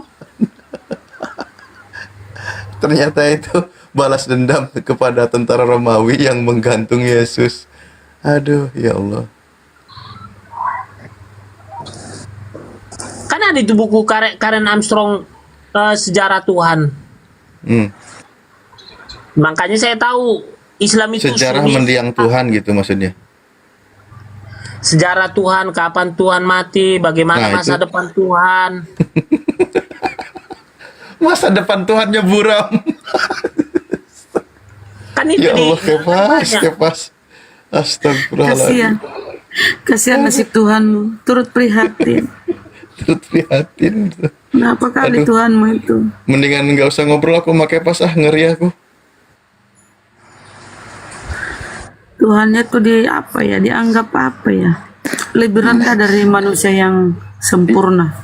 Yang hebat itu kata-kata barusan Ustaz Talib. Bagaimana masa depan Tuhan? Tuhan punya masa depannya. Masa depan Tuhannya dipikirin manusia. Justru Tuhan itu yang mengurus manusia, memikirkan manusia yang mengurus, mengaturnya. begini ya. Ini Tuhannya dipikirkan oleh manusia masa depannya. Aduh, Begini, masa siapa depan yang Tuhannya suram ternyata. Kepas. Itu kan pemikiran kan begini. Siapa menciptakan Tuhan? Sebelum Tuhan itu ada nggak Tuhan yang lain? Kan gitu. Kenapa dia bisa ada Tuhan itu? Nah ini lagi. Ya di Kenapa kisah para rasul itu Ustaz. Allah telah membuat Yesus menjadi Tuhan. Enggak, sebelum itu. Sebelum Yesus turun ke bumi itu di perjanjian lama, kita harus bertanya, sebelum Tuhan ini ada nggak Tuhan di atas Tuhan? Jadi berapa Tuhan? Astagfirullahaladzim. Ya Tuhan di itu atas Tuhan. pertanyaan Bunda Rahma, pertanyaan. Makanya filsuf, pemikir-pemikir, Sokrates, Aristoteles, Plato selalu berpikir sampai ke akar-akarnya. Itulah filsafat. Kalau Tuhan banyak itu nggak mungkin. Akan ribut dia kalau mau menciptakan sesuatu yang satu belum mau, ribut. Gimana dong? Terus kalau kau bilang ada yang menciptakan, terus yang di atasnya lagi yang menciptakan adalah menciptakan. Berarti berjuta-juta Tuhan kan ada yang di atasnya diciptakan, di atasnya adalah dia ciptakan. Aduh, kayak manusia aja kau pikir. Bunda Rahma udah mulai berpikir kan, udah mulai berpikir di sini. Enggak lah. Bentar, tak, gua udah ikutin balik lo, nanti DM gua ya, ada ini sedikit ya, tak. Apaan sih Kian Santang? Nanti pengen ngobrol gua, ngopi bareng ya. Apaan sih? Kepas. Allah itu atau Tuhan itu ada sebelum semua ada dan tetap ada setelah semua tiada. Jadi Allah itu tidak berawal, tidak berakhir. Jadi Allah itu dia ada sebelum semua ciptaan ini ada karena dia menciptakan awal dari segalanya. Sumber dari segala sesuatu itu Tuhan. Jadi kau bilang ada Tuhan, ada lagi Tuhan, Tuhan itu manusia itu ciptaan. Kalau diciptakan itu manusia makhluk. Inilah yang membatasi otakmu nih, akalmu, mematikan akalmu. Jadi kau nggak bisa membedakan antara Tuhan dengan manusia. Ya, Tuhan itu apa? Tuhan itu maha kuasa, maha pencipta, tidak terbatas ruang dan waktu, abadi, kekal abadi. Nah, kalau Tuhan-Tuhan buatan yang kau sebutkan tadi itu nggak ada Tuhan buatan itu manusia. Yesus terbatas ruang dan waktu, tidak menciptakan, tidak mampu mencipta, tidak maha kuasa kan? Ya, Dia tidak artinya abadi. kan udah saya bilang. Artinya sebagai itu Tuhan tidak masuk standar bukan dia Tuhan. Hah? Oh, kenapa? Nggak sadar-sadar juga ya. Astagfirullahaladzim. Saya masih bertanya, kenapa Nabi Muhammad itu dari Arab, kenapa nggak dari Yahudi? Astagfirullahaladzim. Kan Nabi Ismail itu ketika pergi kan disuruh pergi sama Sarah itu Siti Hajar.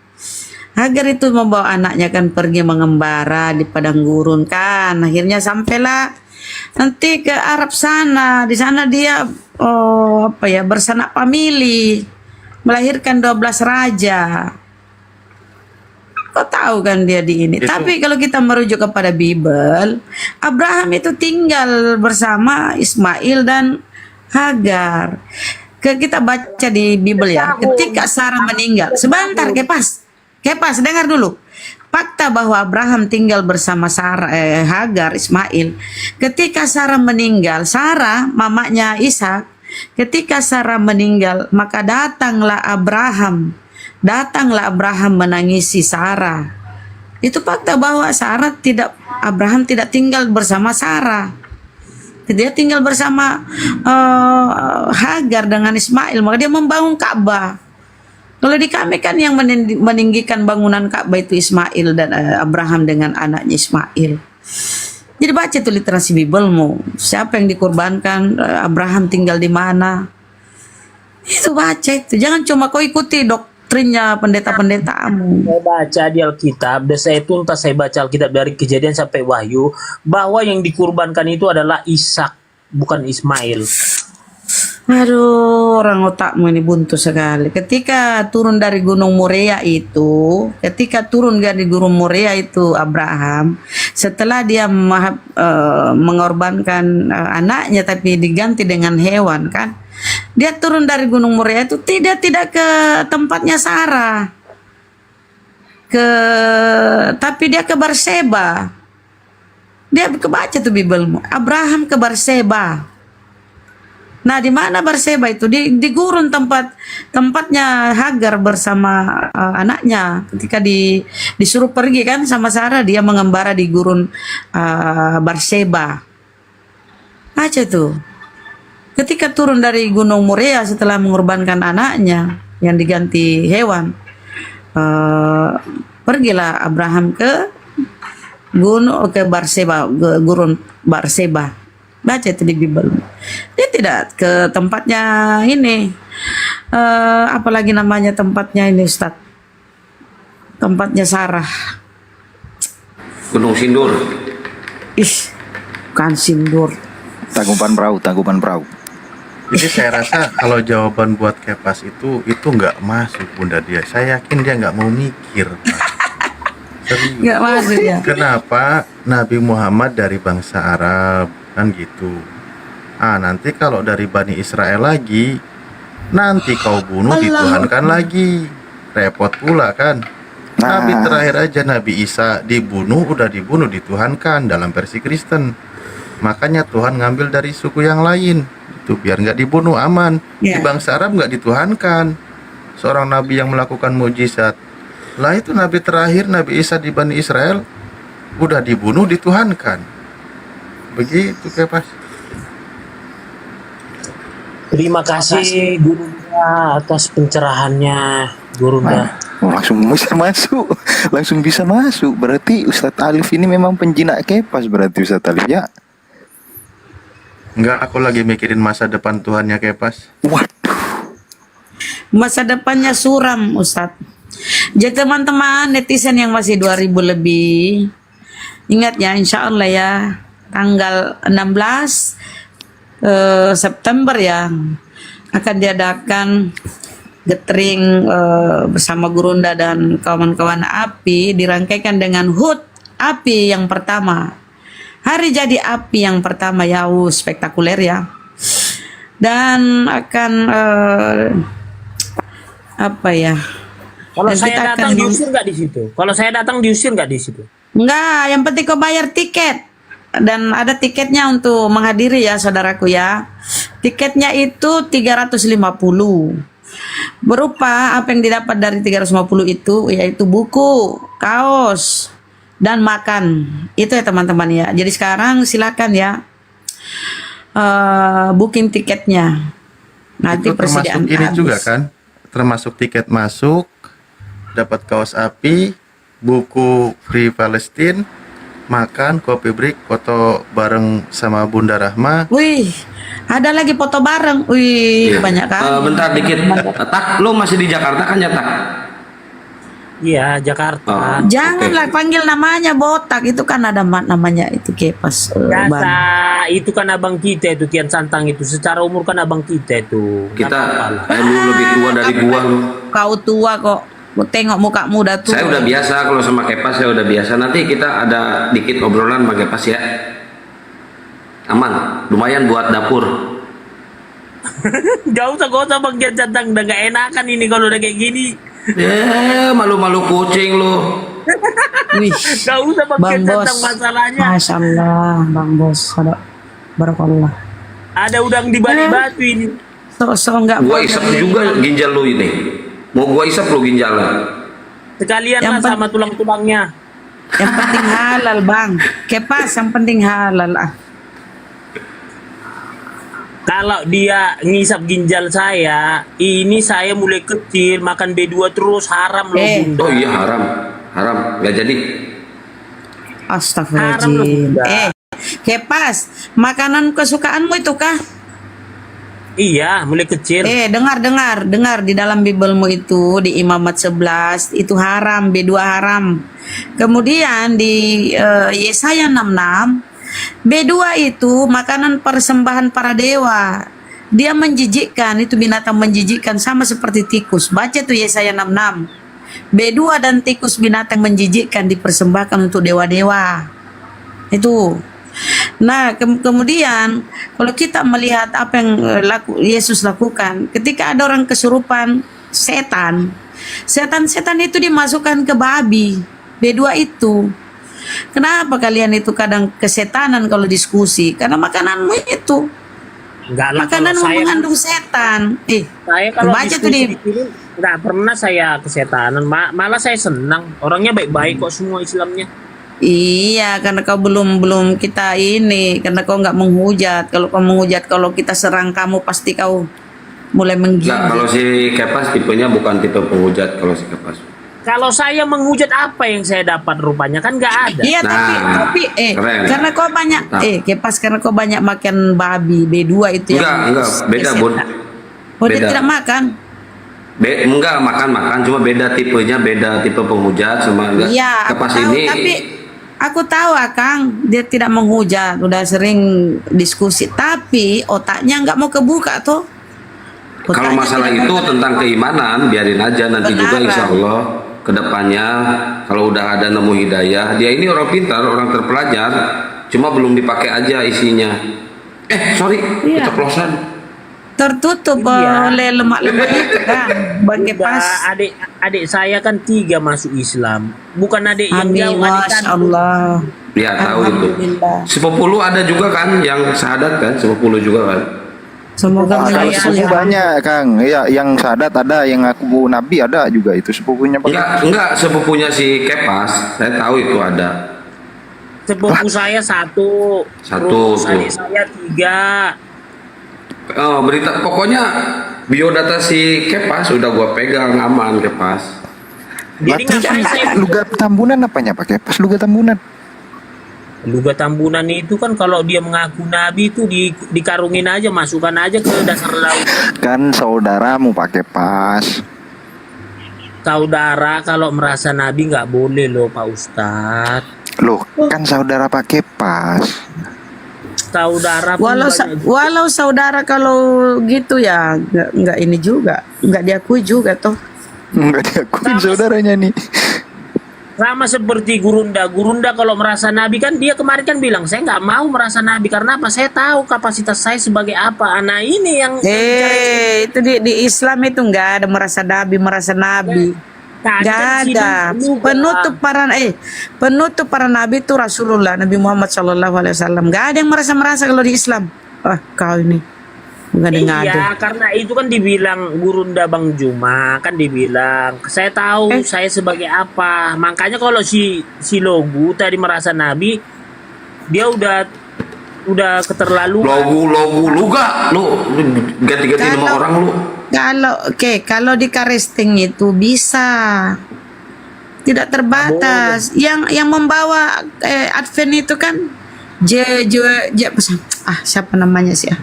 Yang membawa Advent itu yang perempuan itu kan dia ini kan mendapat ilham katanya. Mendapat ilham, akhirnya dia menelurkan ajaran Advent itu, Advent ke-7. Merokok takut kena lipat. Ellen G. White itu kan dia merasa dirinya ini mendapat ilham, jadi dia menganggap dirinya nabi. Jadi di Kristen itu boleh mengklaim nabi dirinya boleh. Kalau di Kristen bisa mengklaim dirinya nabi. Kalau di Islam nggak bisa. Kang. Di Islam nggak boleh mengklaim diri nabi atau merasa nggak ada. Kristen boleh. Itu makanya karena kenapa? Karena kalian itu nggak ada aturan-aturan. Kalian bebas berekspresi. Nggak ada yang mengikat, aturan mengikat nggak ada. Jadi kalian itu bebas. Makanya setiap Kristen itu bebas menafsir ya. Terutama turunan Protestan kan. Kalau Katolik kan enggak. Mereka udah ada pegangannya dari gereja pusat di Vatikan sana kan udah ada aturan-aturannya, liturginya. Kalau Protestan ya yang ditelurkan oleh Martin Luther ini yang kayak kau Kepas ini bebas. Walau kau menafsirkan Yesus itu begini begitu bebas, kalian itu bebas menafsir. Kalau Islam enggak.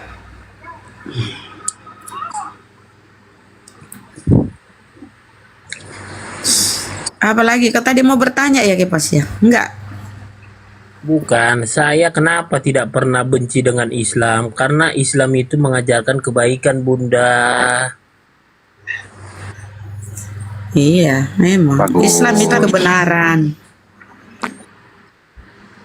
Kalau masalah kebenaran ini Bunda, Kristen ini di sini, di Katolik gini, di Advent gini, di semua mengklaim kebenaran Bunda. Ini yang apa? Jadi banyak nanti pertentangan kalau udah merasa dia yang benar semua ya itulah jadinya jadi ya saling gimana ya saya bilangnya pasti membenarkan agamanya masing-masing. Di mana di dalam Kristen itu kebenaran? Di mana di Bible Kristen itu kebenaran? Karena dibilang Yesus, akulah jalan hidup dan kebenaran. Jalan bukan tujuan tuh.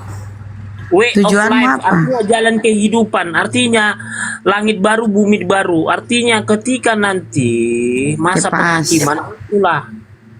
Kepas, semua nabi itu adalah jalan. Semua nabi rasul Allah itu, utusan Allah itu adalah jalan. Bagaimana kita mengenal Allah? Bagaimana kita mengenal cara bertuhan, menyembah kepada Tuhan kalau tidak melalui utusannya? Makanya itu disebut itu adalah jalan. Yang memberikan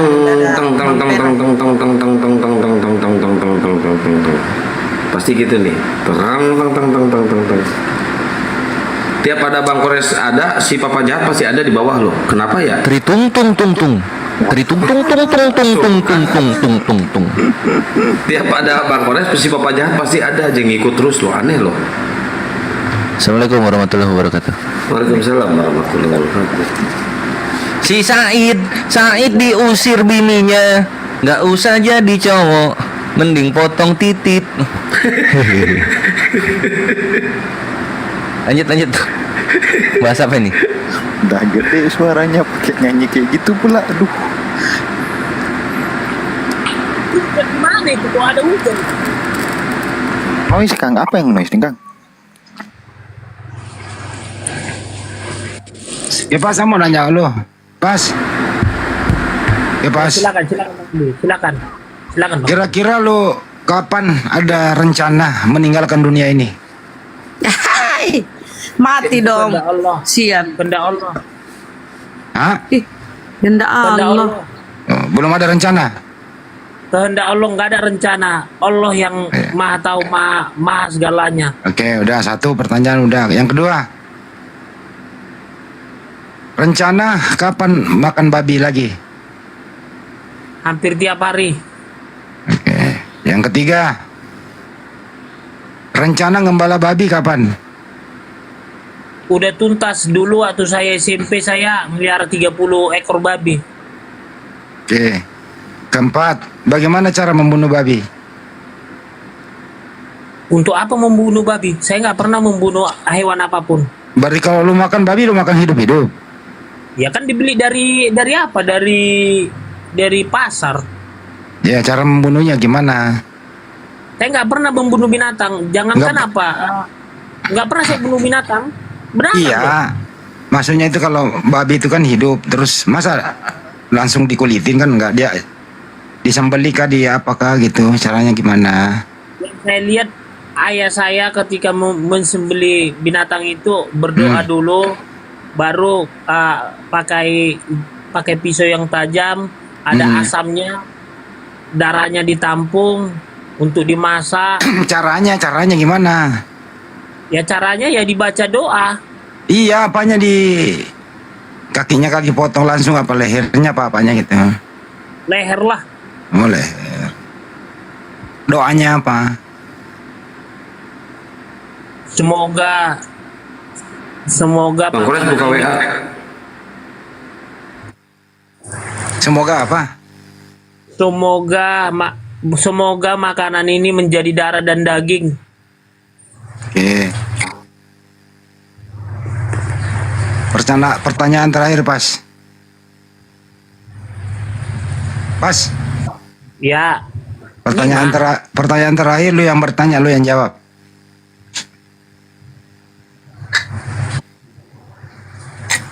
Ngeri ya. Saya yang bertanya, saya menjawab. Ya, coba. Ini saya contohin kayak Pas nih. Siapakah Tuhan saya? Tuhan saya adalah Yesus gitu. Contohnya itu kayak Pas. Apakah aku ada dalam dia? Ya. Dia di dalam aku. Aku di dalam dia, dan dia dalam aku. Pinter Bang Andi itu. Pertanyaan kedua, lu yang bertanya, lu yang jawab. Harus 5 pertanyaan.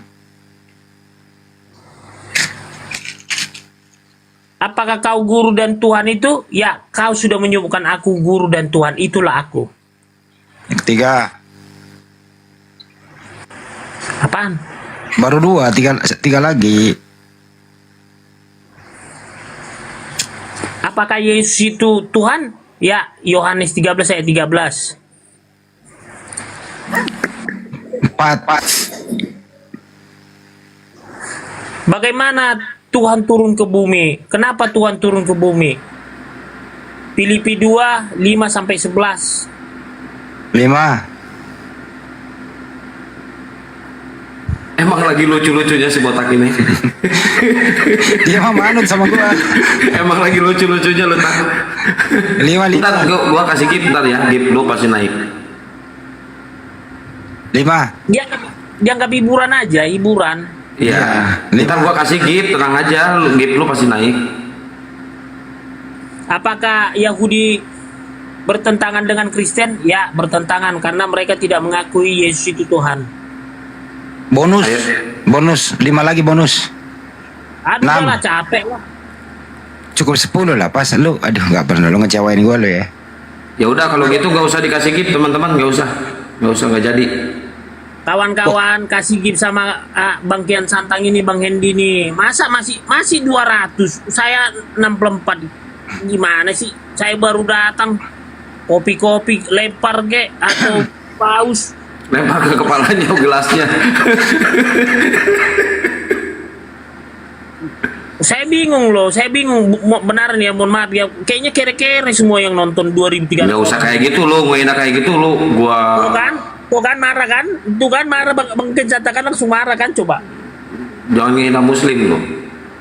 Ya udah tambahin 5 lagi, pas Udah lah. Gue pengen lu belajar Bible nggak sih gitu loh. 6.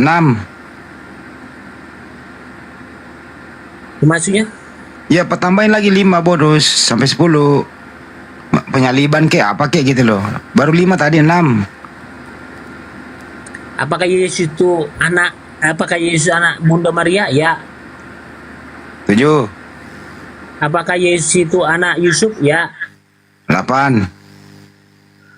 Apakah di mana Yesus masa kecilnya? Di Nazaret. 9. Hari keberapa Yesus itu dibawa ke bait suci untuk disunat? Hari ke-8. 9. Kenapa Yesus lari ke Mesir? Karena Raja Herodes tidak mau ada kekuasaan yang lebih dari dia. 8.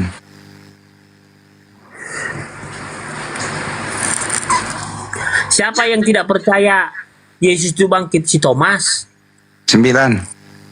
Thomas.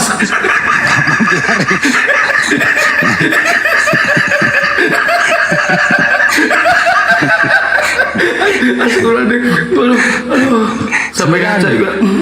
9. Iya. Thomas.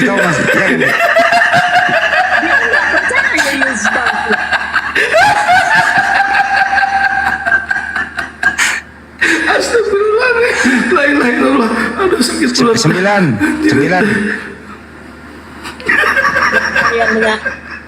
Siapa yang menyangkal Yesus? Jika Yesus ditangkap, Petrus. 7. Kembali lagi tadi 8. Udahlah, apa lagi nih? 7. Si Thomas kurang ngajar.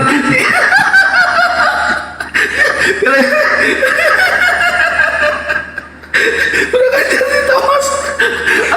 Astagfirullahaladzim, sakit dah.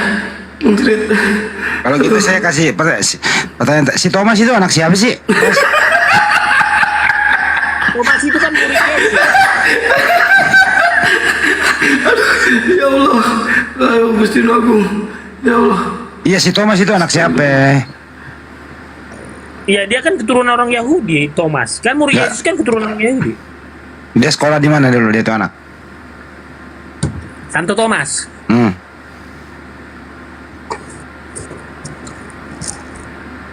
Sekolah di mana dulu? 12 murid Yesus itu adalah dari bangsa Yahudi, Bani Israel, dan 10 dari 12 itu 10 mati karena berjuang. Oke. Dulu Yesus itu waktu dewasa kan, apakah dia minta uang jajan ke ibunya atau dia udah bisa kerja sendiri Yesus? Berarti, nah ini dia. Gimana dia? Ketika Yesus mau masuk, ketika dia dewasa, dia mau masuk ke bait suci. Tapi ada aturan di dalam Bani Israel itu bahwa ketika masuk ke bait suci harus bawa persembahan. Apa kata sama murid itu? Ambillah dari mulut seperti kerangnya. Kerang itu di situ uangnya, nanti itulah persembahan kita. Oh, jadi Yesus nggak punya duit banyak? Ngapain dia punya duit banyak? Untuk apa? Kalau dia makan di warung nggak bayar?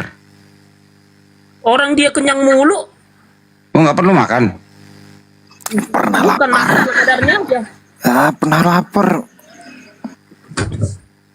Nggak, orang Yesus bisa kok mengadakan perutnya nggak lapar. Jadi dia nggak punya kerjaan tetapnya. Ketika puasa 40 hari maka lapar lah Yesus. Yesus lapar ya. Iya, itu ketika berpuasa, Bunda. Puasa. Nih, gib-gibnya kenapa jadi lari ke saya? Kasih sama yang lain, bukan sama saya maksudnya. Para pemirsa yang terhormat. Oke, lanjut Bang Hendy. Ya, Yesus dulu nggak punya pekerjaan tetap, dia misalnya PNS apa gitu. PNS. Sumber penghasilannya apa itu loh? Kan dibilang Roma 14 ayat 17, sebab kerajaan Allah bukanlah soal makanan dan minuman, tapi karena kebenaran, damai sejahtera dan sukacita di dalam Roh Kudus. Ya udah, profesinya apa waktu dia dewasa? Profesinya apanya? Dia kan profesi apa ya? Dia kan Tuhan, mana ada punya profesi? Tukang kayu. Ada dalam Bibelmu tukang kayu, Tuhanmu tuh. Dia hanya bantu bapaknya. Iya kan bapaknya tukang kayu. Jadi dia bantu, dia tukang kayu di Bibelmu. Itu bukan profesi, sama seperti ya udah, jangan, nggak usah, bukan profesi, ya udah. Waktu dia ngukur kayu gitu, pernah nggak dia salah ukur? Ketawa dia. Aduh, yang nggak tertulis pun ditanya Bang Hendy. Oh ya juga, nggak pernah salah ukur lah, profesional gitu ya. Kan kita dulu tahu tukang kayu itu kan belum ada mesin-mesin canggih ya, masih alat-alat sederhana gitu ya. Ya. Nah kalau motong kayu pakai apa? Pakai kampak atau pakai gergaji?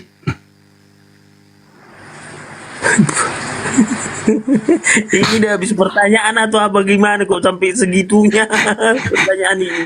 Ya udah kalau nggak mau jawab.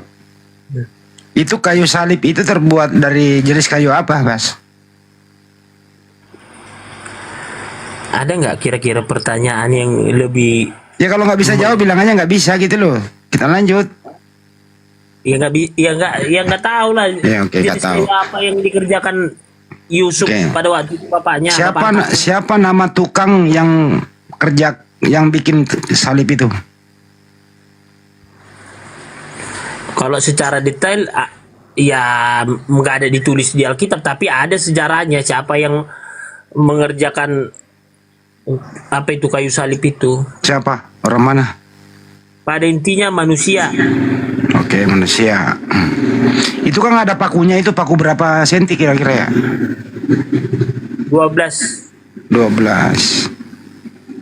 Itu pakunya beli di material apa dipesan? Di material lah, kan dulu kan udah ada material juga. Hukum bisnis kan udah ada dulu. Hukum bisnis kan udah ada. Beli di material gitu ya? Beli di material lah. Kan ada pengrajin. Waktu di tangannya itu pakai tali apa? Tali rapia. Tali rapia. Memang ada tali rapia zaman dulu? Adalah, kan bedanya aja, bahasanya aja yang beda. Oke. Siapa nama tentara dan pangkatnya apa yang ikat tangannya Yesus? Aduh, sampai begitu loh pertanyaannya lo, coba. Ya kan bisa kalau nggak bisa jawab bilang aja enggak. Pertanyaan sederhana. Karena ada yang ikat tuh, siapa nama dan pangkatnya apa tentara yang ikat itu. Nggak tahu saya. Ya udah. Saya tanya lagi pertanyaanku. Kira-kira waktu kalau Yesus membuat satu setel kursi, berapa harganya Kipas? Itu kan bapaknya yang bagian keuangan sama Bunda Bapaknya. Benar, kamu mau pertanyaannya bapaknya yang megang keuangan. Bapaknya lah. Dia berarti dia cuma jadi anak buah ya, jadi tukang ya.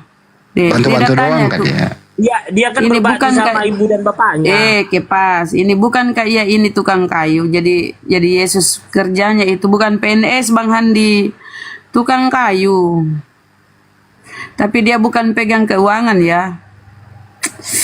Apakah kira-kira jenis kayu apa yang dia pakai? Apakah sama dengan kayu yang dibuat untuk salib atau beda? Atau gini deh, apakah dia sendiri yang mendesain kayu salibnya? Ya enggak lah. Oh enggak ya. Berarti kira-kira siapa bapaknya yang buatkan? Ya bisa aja orang Romawi, kan orang Romawi yang menyalibkan. Kan semua ketika sama seperti negara kita. Ketika ada dieksekusi misalnya ada yang koruptor ataupun bandar narkoba kan semua kan dari Jangan kemana-mana kan jangan sebut itu. Kira-kira zaman dulu sudah bisa nyicil-nyicil itu lemarinya Yesus.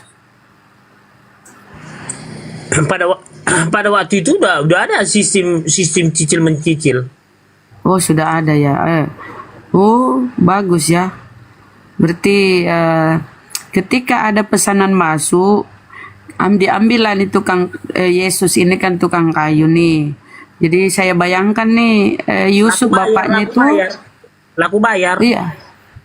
Iya, bapaknya ini kan duduk di meja nih. Yesus ini Yesus kan saya tidak panggil Tuhan kan, saya panggil Yesus kan. Atau kita panggil Tuhan nih? Tuhan Yesus lah. Tuhan Yesus, aduh kok Tuhan Yesus jadi Tuhan? Lain lah, aku rasa kalau Tuhan kok jadi tukang kayu, Yesus lah. Yesus dulu lah. Masa Tuhan Yesus niru satahta. Yesus gitu. Enggak lah. Aku bilang aja Yesus. Aku kan perasaanku masa gini. Kalau Tuhan itu jadi tukang kayu, kok repot-repot? Kan tinggal dia celing, diciptakan kan? Tuhan kan pencipta. Bukan begitu. Yesus enggak begitu kan, ya? Bunda mau saya bilang lagi Bunda Maria, Bunda Rahma. Tuhan Yesus itu dia kan seperti kita manusia, dia makanya di Filipi 2:5-11 itu dia memakai rupa seorang hamba yaitu Yesus kedagingannya. Jadi harus pakai proses, bukan bim salah bim jadi makan tak semua, nggak begitu juga. Tapi ketika dia membuat lemari nih, mebel kan dia buat lemari apa kayak dia buat nih, ketuhanannya kemana, keilahiannya nih kemana, keilahian ketika dia buat lemari nih, apa keilahiannya? Istirahat dulu bang. Like konsep Yesus kan 100% manusia 100% ilahi. Ketika dia jadi tukang kayu nih kan, bukankah ia ini tukang kayu anak Maria? Berarti ini Yesus kan tukang kayu anak Maria. Jadi kalau kayak gitu pemikiran Bunda Rahma, jadi harusnya dia bisa pengusaha kayu ini dulu ya, karena dia Tuhan dong, dia bisa menghadirkan semua kayu, para pekerja ya, kuasa dong, kan gitu pemikiran kita Bunda Rahma kan gitu ya. Tapi kan begini, ajaran Yesus itu kan dibilang, makanya kami di doa Bapa kami itu, berilah kami makanan yang secukupnya. Karena Yesus datang itu bukan berlimpah-limpah, tapi berilah. Saya tanya dulu, Bang, bukan ke situ. Yang saya tanyakan, ini kan Tuhan nih, Yesus ini kan ada ketuhanannya, ada kemanusiaannya, manusia sekaligus Tuhan atau manusia yang ketuhan-tuhanan. Karena di dalam diri Yesus ada Tuhan kan. Dia kan ini manusia yang ketuhan-tuhanan. Jadi Tuhan yang manusia yang sekaligus Tuhan ini adalah tukang kayu. Nah, ketika dia membuat lemari, meja, kursi segala macam nih, alat-alat perabot rumah tangga, ketuhanannya tidur di dalam dirinya atau lagi ikut bekerja? Ya ikut bekerja lah. Oh, jadi ketuhanannya ikut bekerja. Oh. Kan gini, kan nggak bisa terpisah dari Yesus. Oh, nggak bisa terpisah. Jadi ketika misalnya kemanusiaan Yesus ini mengukur kayu, kan diukur dulu, ku tengok tukang kan diukur, diambil meter kan diukur, srek, kemudian di ini ya, ketuhanannya ikut ya mengukur ya, kemudian digergaji, pasti gergaji ini kan, masih gergaji tangan kan, kepas kan, belum ada kurasa gergaji mesin kala ini ya, Belum ada ya. Oh. Lah, setengah mati lah ini manusia yang sekaligus Tuhan ini. Bergergaji. Maksudnya begini loh. Maksudnya begini. Kenapa Yesus yang manusia ketuhan-tuhanan ini tidak mencari profesi lain gitu loh. Kan biasa aja kan. Nggak usah dia ada backingannya di dalam. Misalnya di sebuah perusahaan. Kan dia ini manusia yang ketuhan-tuhanan. Bisa lah dia membuat sebuah perusahaan. Nggak usah lah dia jadi tukang kayu. Kan misalnya dia bisa jadi direktur. Jadi memimpin sebuah perusahaan ya. Ini maksudnya kenapa nih Tuhanmu ini kok profesinya segini amat. Lebih tinggi profesinya Bang Zuma Gurunda ini. Dia bos real estate, dia bos perumahan, bos sebuah perusahaan. Tapi kenapa Tuhanmu ini, aduh, nggak ada pekerjaan yang lebih elok gitu loh, yang lebih sesuai dengan dia sebagai Tuhan gitu loh, manusia yang ketuhan-tuhanan. Harusnya ada yang lebih ini kan, lebih memadai daripada tukang kayu. Tukang kayu ini ku tengok pas bajunya itu kumal, bajunya itu penuh dengan warna kayu. Jangankan itu, Ya kan? kan udah dibilang dia merendahkan dirinya sampai mau Iya sih, merendahkan Bunda diri. Rama. Dia kan udah dibilang merendahkan dirinya. Kan udah jelas di Iya, Filipi 25 sampai 11. Apakah harus saya baca? Apakah saya harus baca? Oh, ya pernah aku dengar Tuhan mau merendahkan diri. Oh, iya sih. Jadi karena dia merendahkan diri, maka dia harus mengambil pekerjaan tukang kayu ya.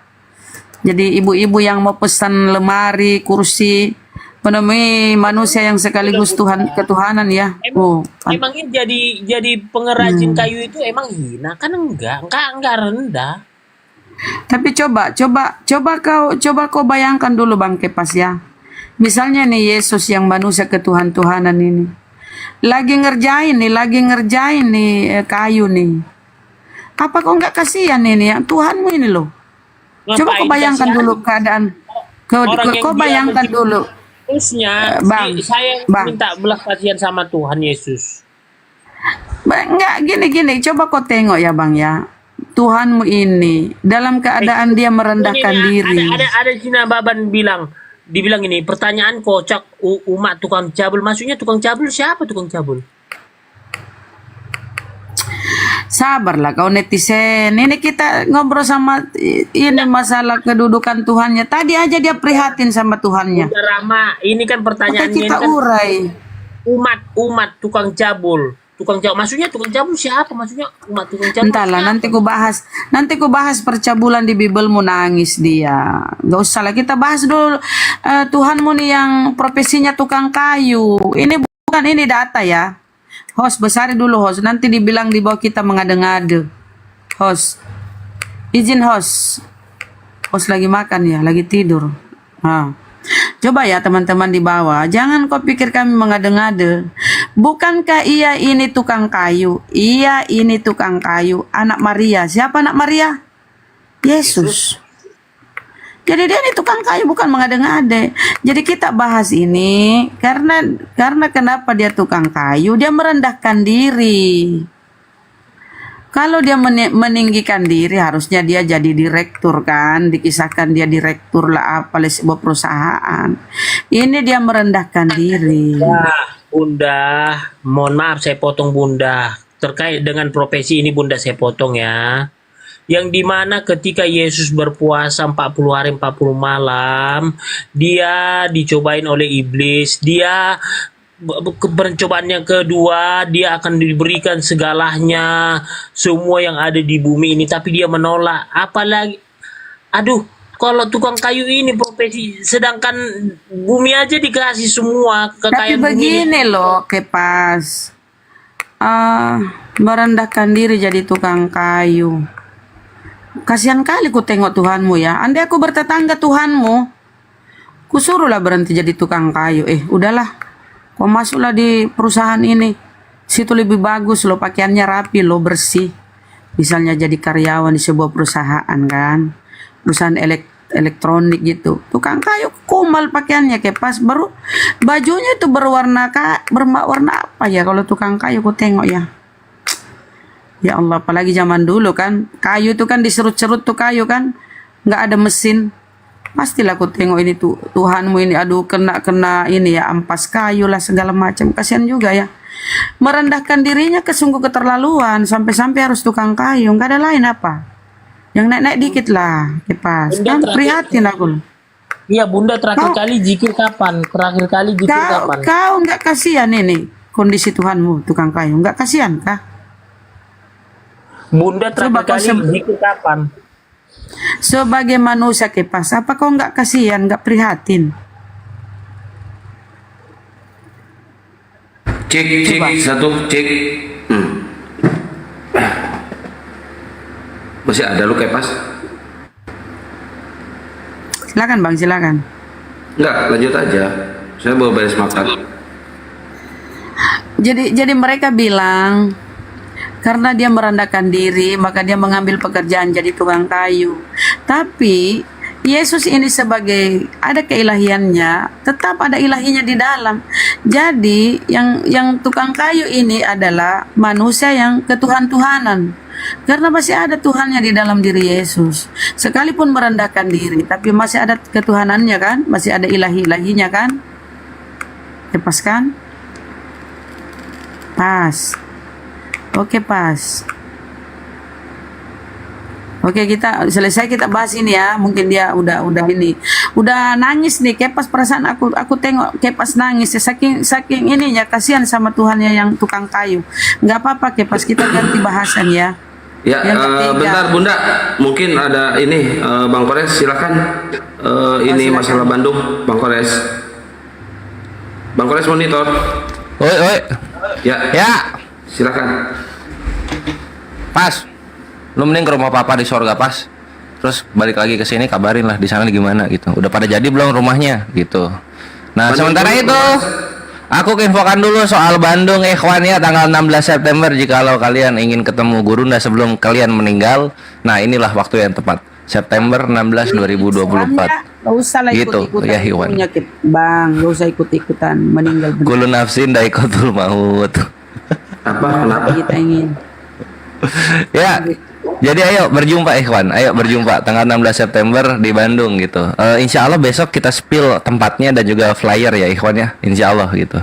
Dan untuk yang ingin hadir di sana dan bertemu Gurunda, silahkan untuk pendaftaran tiketnya 350k. Itu dapat baju api dan juga buku Filistini gitu ikhwan ya. Pendaftarannya 350k.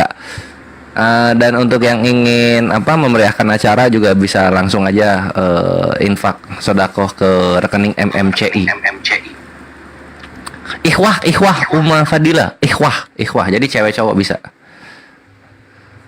Ini ya ke sini ikhwan yang ingin infak sodakoh saja atau memang pengen datang menghadiri dan membeli tiket bisa ke sini semuanya. Tunggu.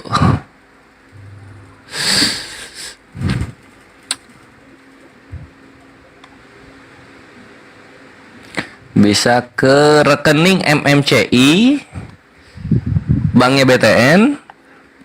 Ini noreknya ya, kosongnya 4 kali 4013 03 kali 17173. Oke, kosongnya 4 kali 4013 03 kali 17173. Stay tune. Di sana kalian akan berjumpa dengan ujung tombaknya api ya. Ada Bunda Rahma, terus Bunda Rahma sama Bunda Rahma. Jadi Bunda Rahmanya ada 3 nanti di sana ikhwan. Kalian tidak akan kehabisan. Mantap. Terus nanti Bunda Rahma juga akan didampingi oleh Gurunda Zuma, ada Ustadz Alif, ada Ustadz Wafi, dan ada Kanda Yonatan Nandar ikhwan. Nanti ada selingannya juga, ada Bang Handi, ada aku, ada Akhi Moto, ada Akhi Kian Santang gitu. Jadi stay tune 16 September dalam rangka apa? Merayakan hari jadi Apologet Islam Indonesia yang pertama. Ini lagi unyu-unyunya nih ikhwan. Nah, kalau kalian ingin tahu pencapaian api apa saja, datang ke sana. Oke, mantaps. Lanjut.